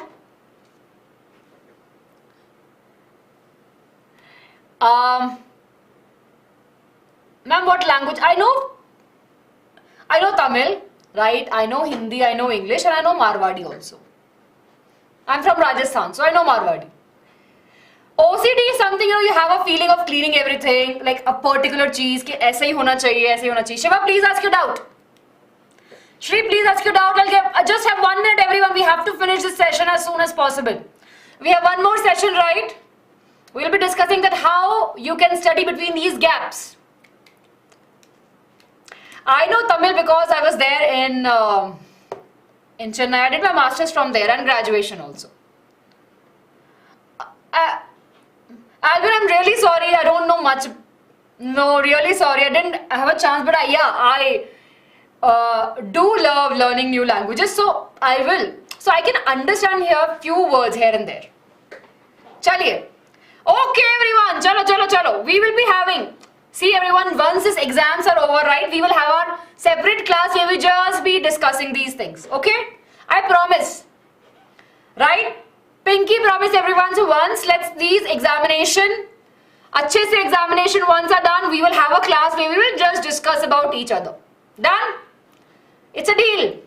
Okay? I really want your support now because all of you have been studying for such a long time. So let's quickly finish this last chapter. Okay? Shravani, I do listen to some songs, but I don't know it fully. Chaliye, everyone. Awesome. You all are my awesome kids. It's my filler word. And let's get started with the last chapter, print culture in the modern world. So here we have few terms for you. Take a screenshot for you to understand. Go back when you don't understand a meaning, right? Go back over here, go through these, and then you have the clarity. Some words, again, everyone, what is important over here is to see, right? In this particular chapter, you need to require a little bit of, recalling. थोड़ा सा mug up करना पड़ सकता है, right? Because it has lots and lots of words, you have to either interconnect to it, and if you read it again and again, you will remember it for a long time.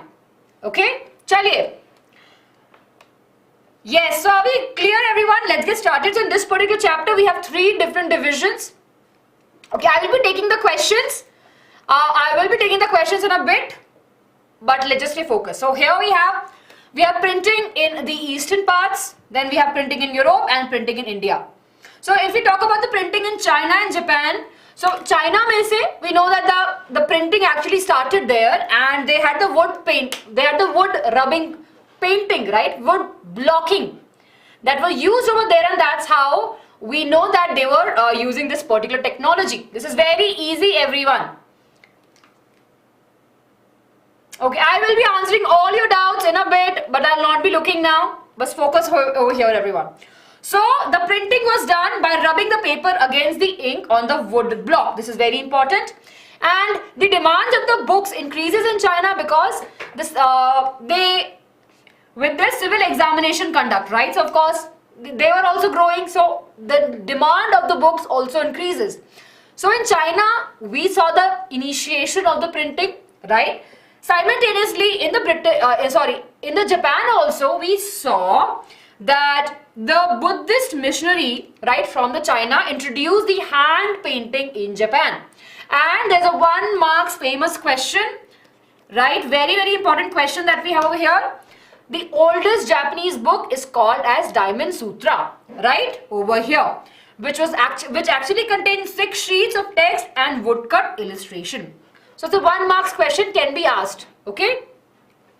So what did the Japanese did, not just in terms of paper printing, they started printing on the textile also, right, on money and for the playing cards also. So they started experimenting the printing technique on on different materials, not just on the paper, but on the clothes, right, on the playing cards, etc. Then of course we saw that various Japanese poets started publishing their books so that the people can read them. So this was a very short brief of the printing culture in the Japan and in the China. 1 marks, important question, rest all is not that important. So please focus over here. Now let's talk about the printing in Europe. Now if we go back to the story mode, everyone. So Marco Polo in the 1295, right, when he was traveling, he came back with the printing technology to Italy. Yes, Marco Polo, you remember this? Right? So he went to the China, he saw this technique and he was like, yeah, it's a very good technique. So I should take it back, right? So of course he went there and he had the technology there. Of course, slowly, this wood blocking technique went ahead and ahead, right? But it was not sustainable. We cannot produce n number of copies really very quickly. So at that time we have one more individual actually, who came up with the idea, right? And who actually published, who had the first printing press. Can you name that person? Yes, quickly everyone. Yes, Gutenberg, right? Absolutely correct. So he uses some of the advanced technology in the printing and he started printing at a very large scale.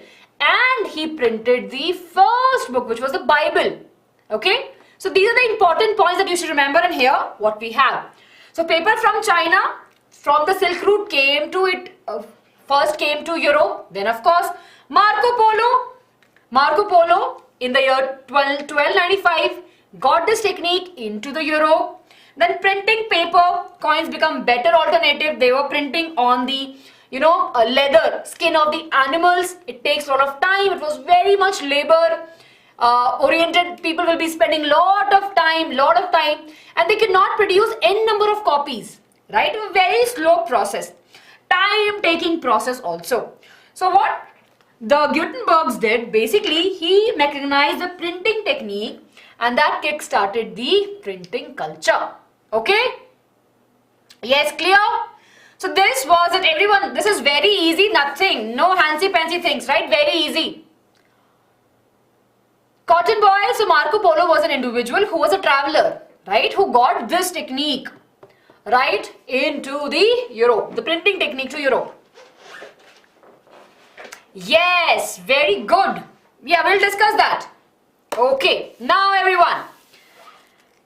Furthermore, what we saw that as there was the printing culture was out there in the market, we saw that people started reading, right? Of course, if you have the book, you feel like reading. If you don't have a book, you cannot read. So as the printing started, we saw the emergence of the new public reading society. It includes the workers, children, women, all started reading here and there.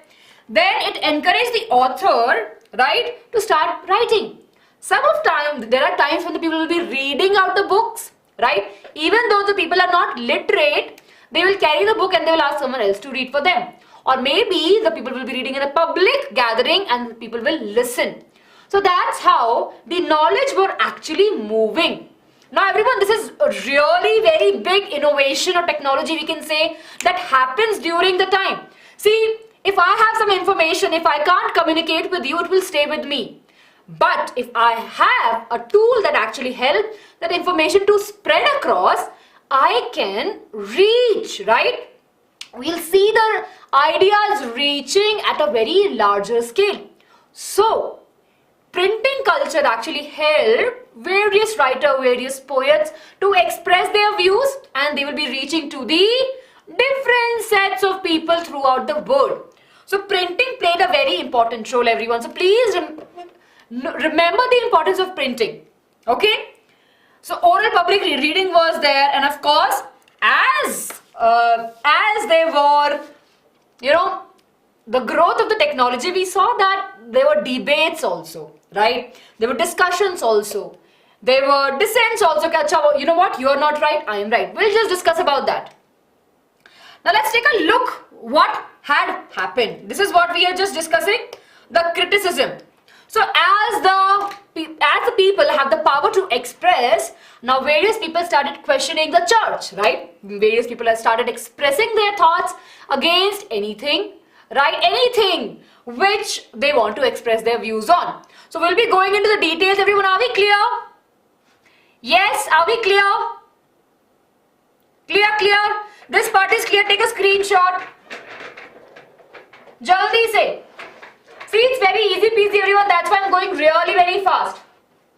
Take a screenshot and you are sorted. Abhishek, abhi baat karte hain bachche Martin Luther की. Bhuvna, marking scheme given by the, अच्छा बच्चे proper marking scheme तो नहीं है. CBSE कभी नहीं देते हैं, right? But they'll give you the blueprint. You can follow the blueprint. Okay, yeah. So now we know that printing was there at the boom and people were very much happy. Yeah, we have printing and people are reading now, people are expressing their views. So let's discuss, everyone, the religion conflict or the religion expression that we had over here. So this is an important question, 2 marks question or can be 1 marks question. Circulation, right? Martin Luther actually wrote 19 theses. Remember, this is very important, right? He wrote the 19 theses and he criticized the Roman Catholic Church in his translation of the New Testament. Okay? Very important, so he did that. Clear? Very good. And that happened in the 1571. Okay. Apart from that, he expressed his views, but his views were at least, he was questioning, he pasted his review, his thinking on the church itself, the paper of the church itself, right? Then we have one more individual in the 16th century. We have Miniakiko, right? A miller, right? And he re-imprinted the message of Bible. He said something, he interpreted the Bible message in a very wrong way that actually did not really liked by the churches. So of course, he was punished for that. So it was a serious condition over here. So as we say, right, with the great power comes the great responsibilities, right? We cannot use our power to hurt someone, right? Definitely we have the power to express our views and he was doing that, but of course there are consequences to it. Okay. Now let's move ahead, everyone, and let's discuss about how the literature was getting published and how it was getting utilized. Yes, here we go. Okay, everyone, focus. I will be taking your doubts. In a bit, but let's just stay focused, everyone. Few more minutes more. Okay. So, there was a lot of literature which was being there, expressed, published during that particular time, right? Of course, French Revolution was also happening. We saw the nationalism in Europe. All of these were happening and these things are running parallelly, right? So, what we saw the almanacs, rituals, calendars. So, people are writing about a lot of things, right? They're writing about the messages, they're writing folk songs, writing the plays, right? And of course, during that time only, I think some of you was asking about the chapbooks, right? So they were the economical books, very cheap chapbooks were there, and they were sold in pennies for a very small price so that people can read. And in the France, we have these books. They have a blue color covering, right? So again, the intention was to make the reading really very cheap for the people. Everyone, let's just stay focused. I can see many of you losing the track. See, it's not there. If I don't look at the chat, you should not be talking among yourself. I will be answering your doubts, so give me some time. Clear? See, again, this chapter does not have me in the bigger picture. Basically, we don't have anything for me to explain you. You just have to remember things. No, they are not same, bache. They are not same. Yes. Okay. Below Tilcule blue. Something. Okay? Yes. Okay. So again in this particular paragraph, what are we discussing? We are just discussing that with the rise in printing, the printing becomes really very affordable, right? To enhance, right? To spread the printing, of course, there was the formation of cheap books for the women, for the children. They were sold with not using very high quality paper, but still they were there in the market. Various newspapers were printed, various magazines were there so that people can actually share their newses, right, all across the world. That was a very good thing that was happening with the help of a print culture. Then, of course, not just the good things, of course, scientific research were also happening. So that could also be reaching to the people, right? So these are the important points, everyone. Now, that's very easy. Not important from the exam point of view, but have a look, take a screenshot, and you are sorted. Clear? Good. Are we clear, everyone? Thumbs up. Awesome. Chaliye. Awesome, Trossum. Awesome, Trossum. Yes. Okay. I will be sharing this with you. Don't worry. It's a pinky promise. Okay. So now let's discuss about the power of the books. So everything was happening, right? The books are reaching to people, children, women. It's there out, right? So the power of the books was there that in the mid-18th century, people started believing that the books can change the future. And of course, we have Louis Sebastian Mercier, right? A novelist who declared that printing press will be the most powerful engine for the progress and the public opinion. Many of you were asking about him. So here we have. He said that he was a novelist and he said that the printing press is the most powerful engine of progress and public opinion. Clear?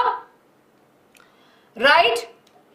Yes. Okay, so the printing becomes the backbone of various revolutions, starting with the French Revolution. So it's a question that can be asked in the examination, how printing culture influenced the French Revolution. A very important question, right? How it actually helped. 3 points. Here we are. First point, printing popularized the idea of the enlightened thinkers. Yeah, so enlightened thinkers were there, and of course they're writing and the people are reading about their ideas. Printing created a new culture of dialogues and debates. All values, norms, institutions were evaluated and discussed by the public. So now if I have something to say, I can speak, I can write. Maybe my ideas will be liked by you or maybe not. But at least my ideas will be expressed out in the public. People can have debate about it. They can actually express themselves. Right? Yes. Martin, I'll discuss that, bache. Okay? And in the 1780s, what we saw, there was a flow of literacy. Right? Cartoons and, caricatures were made to mock. For example, I'm sure you would have seen the small cartoons, right? In the newspaper, they will make this small cartoons to sarcastically say something to the public, right? So that's what happened with the print culture. See, for example, even if you don't know anything, right? If you have any confusion, maybe in the examination you are a little bit blank and you don't know how to connect print culture to the French Revolution. Simple thing. French Revolution, what happened? People realize that they have power. They have to have the power. So you can connect with the print culture. If people can express their thoughts, people will read. People will read, they'll become more aware about their rights and the situation, and they will participate. So that's how the print culture played a very, very important role in the French Revolution. Are we clear? Are we clear?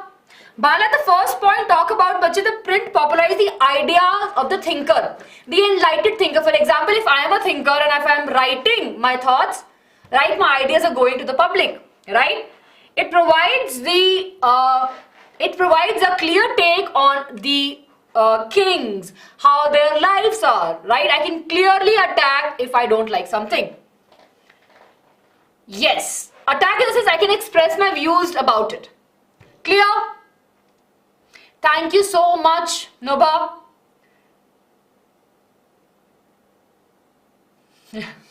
Yes, Cotton Boy. बस बच्चे, तो अब I think 5 more minutes and we'll end the class. 5 more minutes. Okay? 5 more minutes. It's very easy. Chaliye. We are done with this, right? And here comes the most, I would say, confusing part of this chapter. But you have to promise me that you will study this. I cannot, now sitting in the class, I cannot make you remember all the names.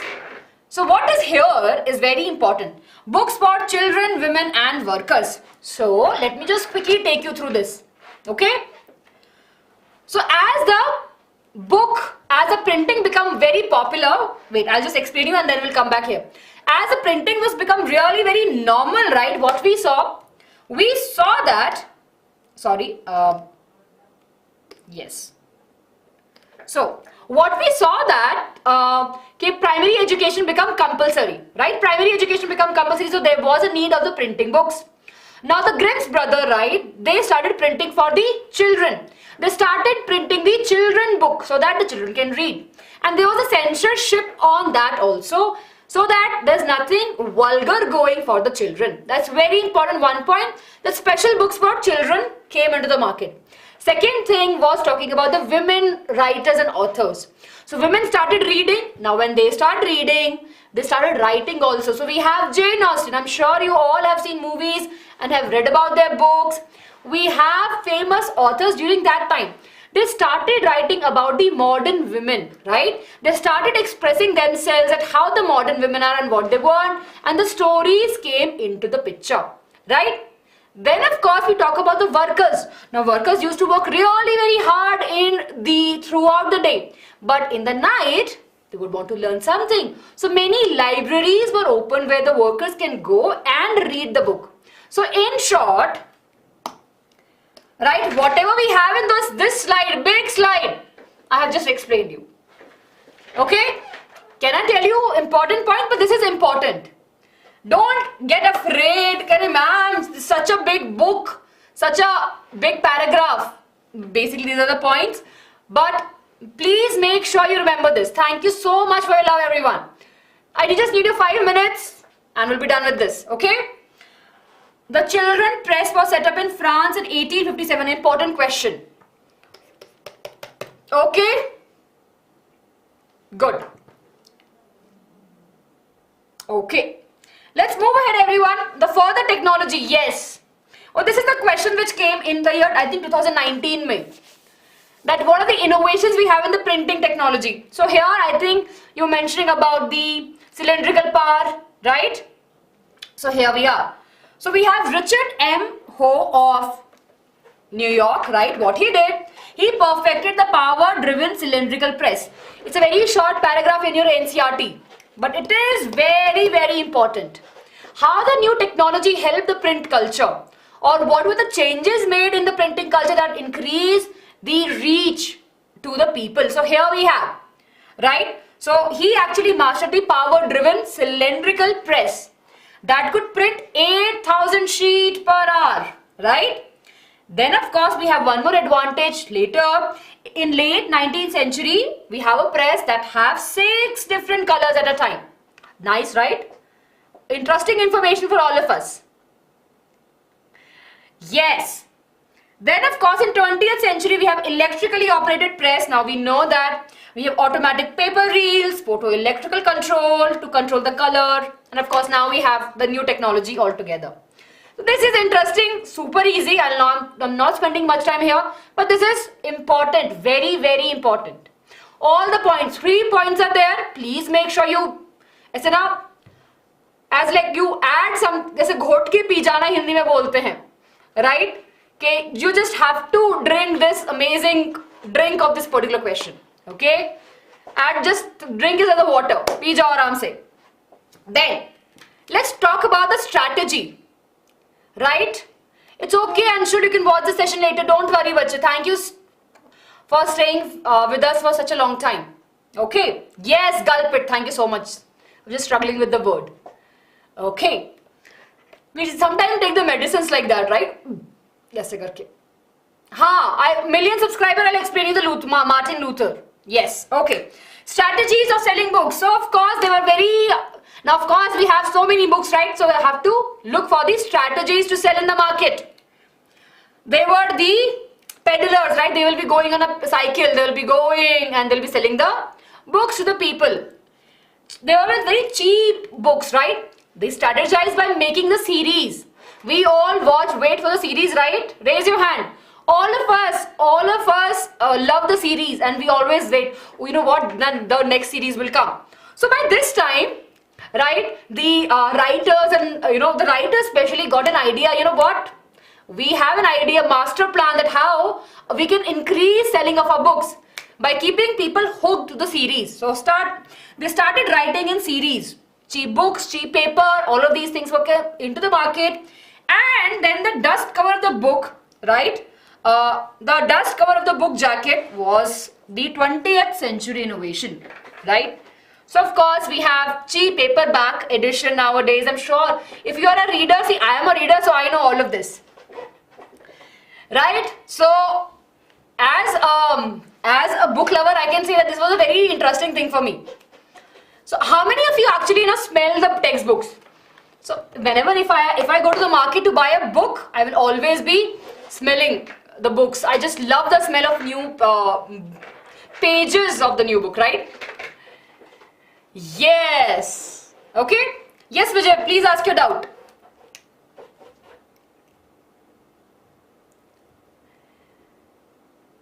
So Martin Luther King was junior, of course, but the Martin Luther we have over here, he was an individual who wrote the 95 Thesis. I think someone was asking me. He wrote the 95 Thesis in opposition of the church, right? Roman Catholic Church. That's what you should remember. In the year 1571. Yes. Yes, bache, you can read the NCERT. That will be enough. Pakka. One shot NCERT. A good combination of both. I do read Good Vibes. Okay, chaliye. Moving ahead, everyone. Now let's talk about printing in India. Now this is interesting. 1517. Oh, sorry, I mentioned 1571. 1517. Yeah, 1517. Okay. So what happened? It has two important points. So the printing press came to our India, came to Goa with the Portuguese missionary, and we have the contribution of James Augustine Hickey. 2 marks question, everyone. Right? He was a very, very famous person and he did lot. So he was, of course, a Britisher. He used to write internal news. He used to leak out the gossip, right, between the Britishers, what is happening. He used to write in his weekly publication, which is the Bengal Gazette, right? Remember that? So he used to write in the Bengal Gazette, a weekly English magazine. Okay? He will just tell, you know what, he said this, he said that, and because of that, this only he got executed also. So we cannot make fun of him, but yeah, that was the condition. Okay? So yeah, we have, so Governor General Warren Hastings actually prosecuted him. So he used to leak out, he used to make fun of their own officials. That was not accepted by the, basically by the East India Company. Okay, by the end of the 18th century, everyone, we saw that newspaper were published, and of course we saw the rise of the social reformers. Now, social reformers are those people, as many of you are asking in the beginning also, they are the people who want to change the society, right? Who wants to change the society. Vijay, Martin Luther King, you only tell me, bache. We always write junior. We will have Dhyan, I hope I'm pronouncing your name correct. We will have the career counseling session for sure. We will have it, bache. Thank you for giving us this opportunity. I will pakka make sure. Okay. Here everyone, chaliye. So what had happened that in 18th century, right, we have the publications in India, we have magazine, journals, newspaper, right, everything is there. So what had happened during that particular time, we have one more paper, of course, Bengali newspaper, which was Bengal Gazette, bought out by the Gangadhar Bhattacharya in the 1780. And of course, this played a very, very important role in spreading out the awareness. Right, he was writing there. Clear? Ma'am, this one shot is enough as it takes too much time to read NCERT. Yes, bright spot. But apart from that, if you sit with your book along with this, you will be fine. Don't worry about it. Clear?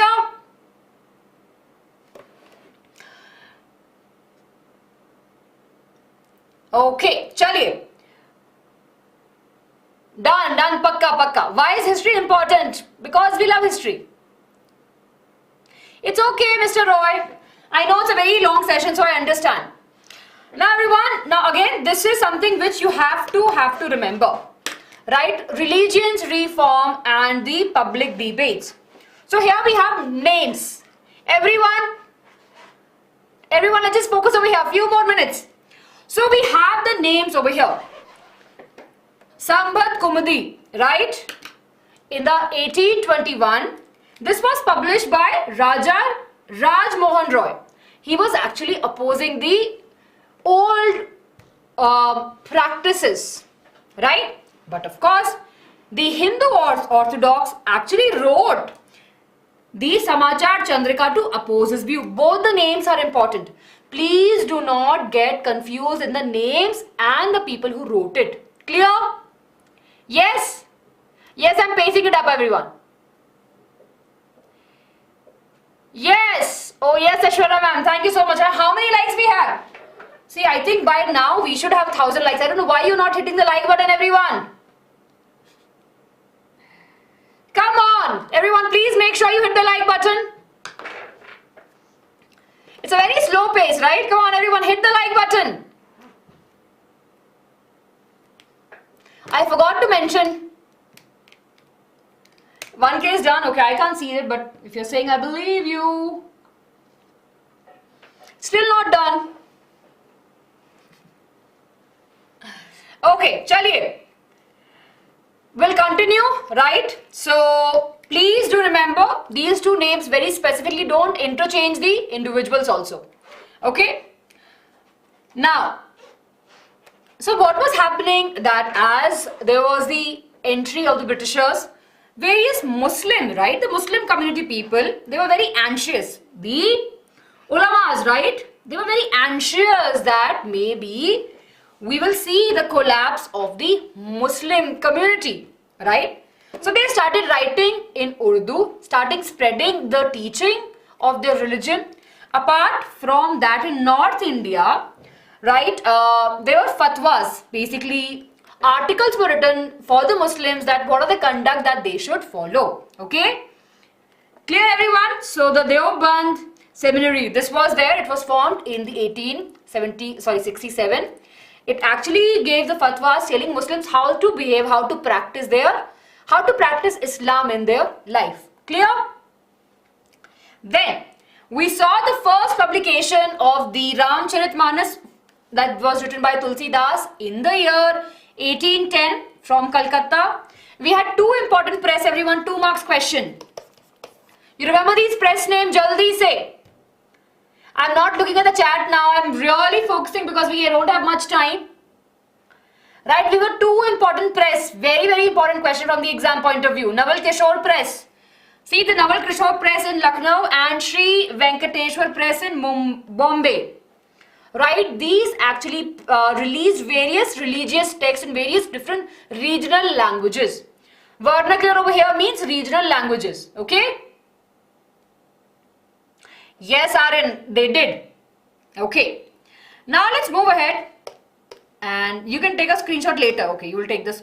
This is important, everyone. Right? So, in your textbook, they have mentioned various names of the books. So, we discuss about this. Right?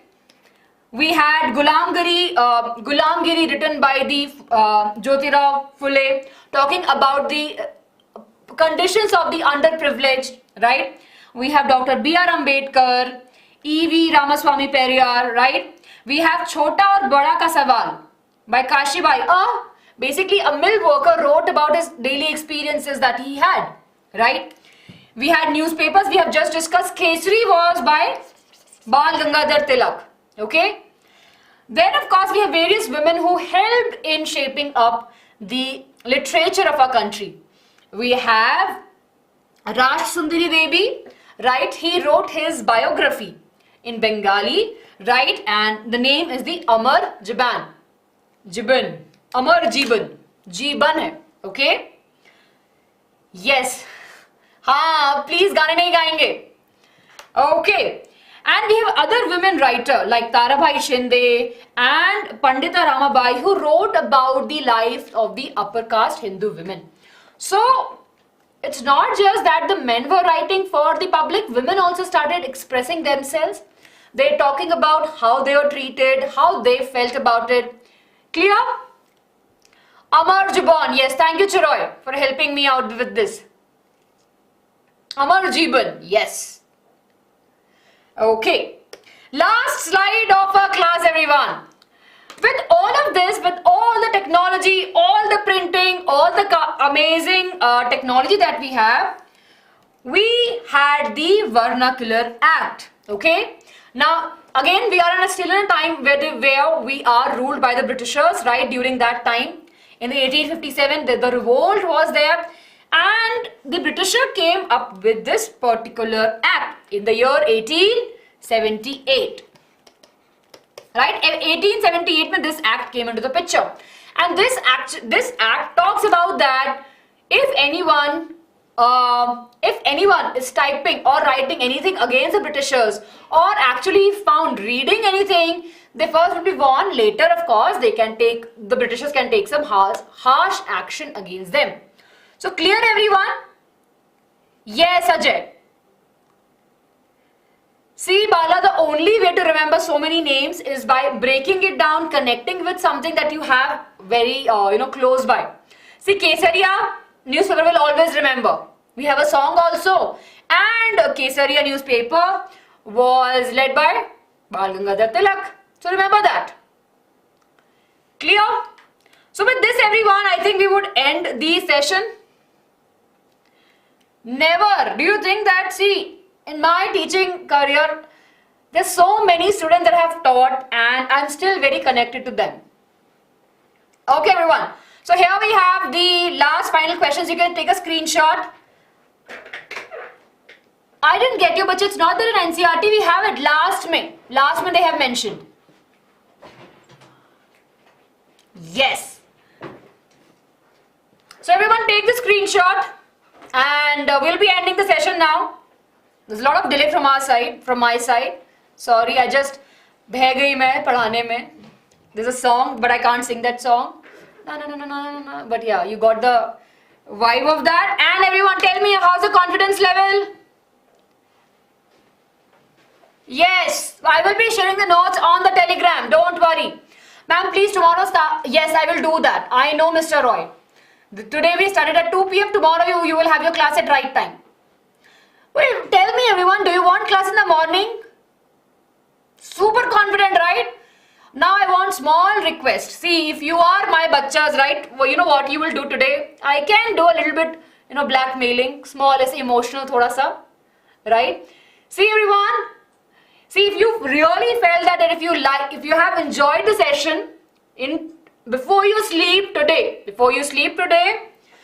give me a promise that you will go through the textbook. I'm not asking you to read the NCERT.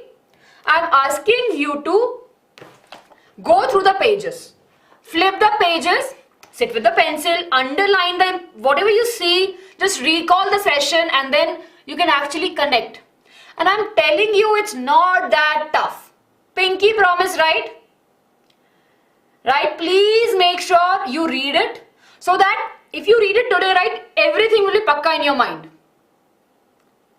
Good. Ma'am, do we have 1,000 likes? 1,010. Right. Thank you so much, everyone. Ashwara ma'am is here. We'll be meeting you in the next session. We can continue here only, but yeah, we will end this. We'll join the other stream. Right. Thank you so much, everyone, for the session, for staying us for such a long time. Please make sure to hit the like button, share with your friends and subscribe. And you know that we have got you covered. Hearts. I'll just do that. Hearts for you. This one. Yes. Okay, that's hearts. Ma'am, Ashwara ma'am is here. Ma'am told me that hearts. Chotu wala hearts aise. Love you so much, everyone. Okay, I think I will end the class now, or I'll not leave the class. We'll be meeting again. Just in 5 more minutes. 10 marks. 10 minutes. Yeah, we'll be meeting again in 10 minutes, everyone. If you have any doubt, please write in the comment section. We will take it up. And we will be talking. See, me and Ashwarya ma'am will talk in all the languages. Don't worry, after the examination. Yeah. Right? We will study really very hard. Then we'll have masti also after the examination. We'll talk. I promise you will talk. We'll have a good session where we will sit and we'll discuss. Okay? Yes. With that, everyone, I'll say bye-bye. Thank you so much for staying so long. Lots of love to each one of you. And we'll meet really very soon. Bye-bye. Ta-da.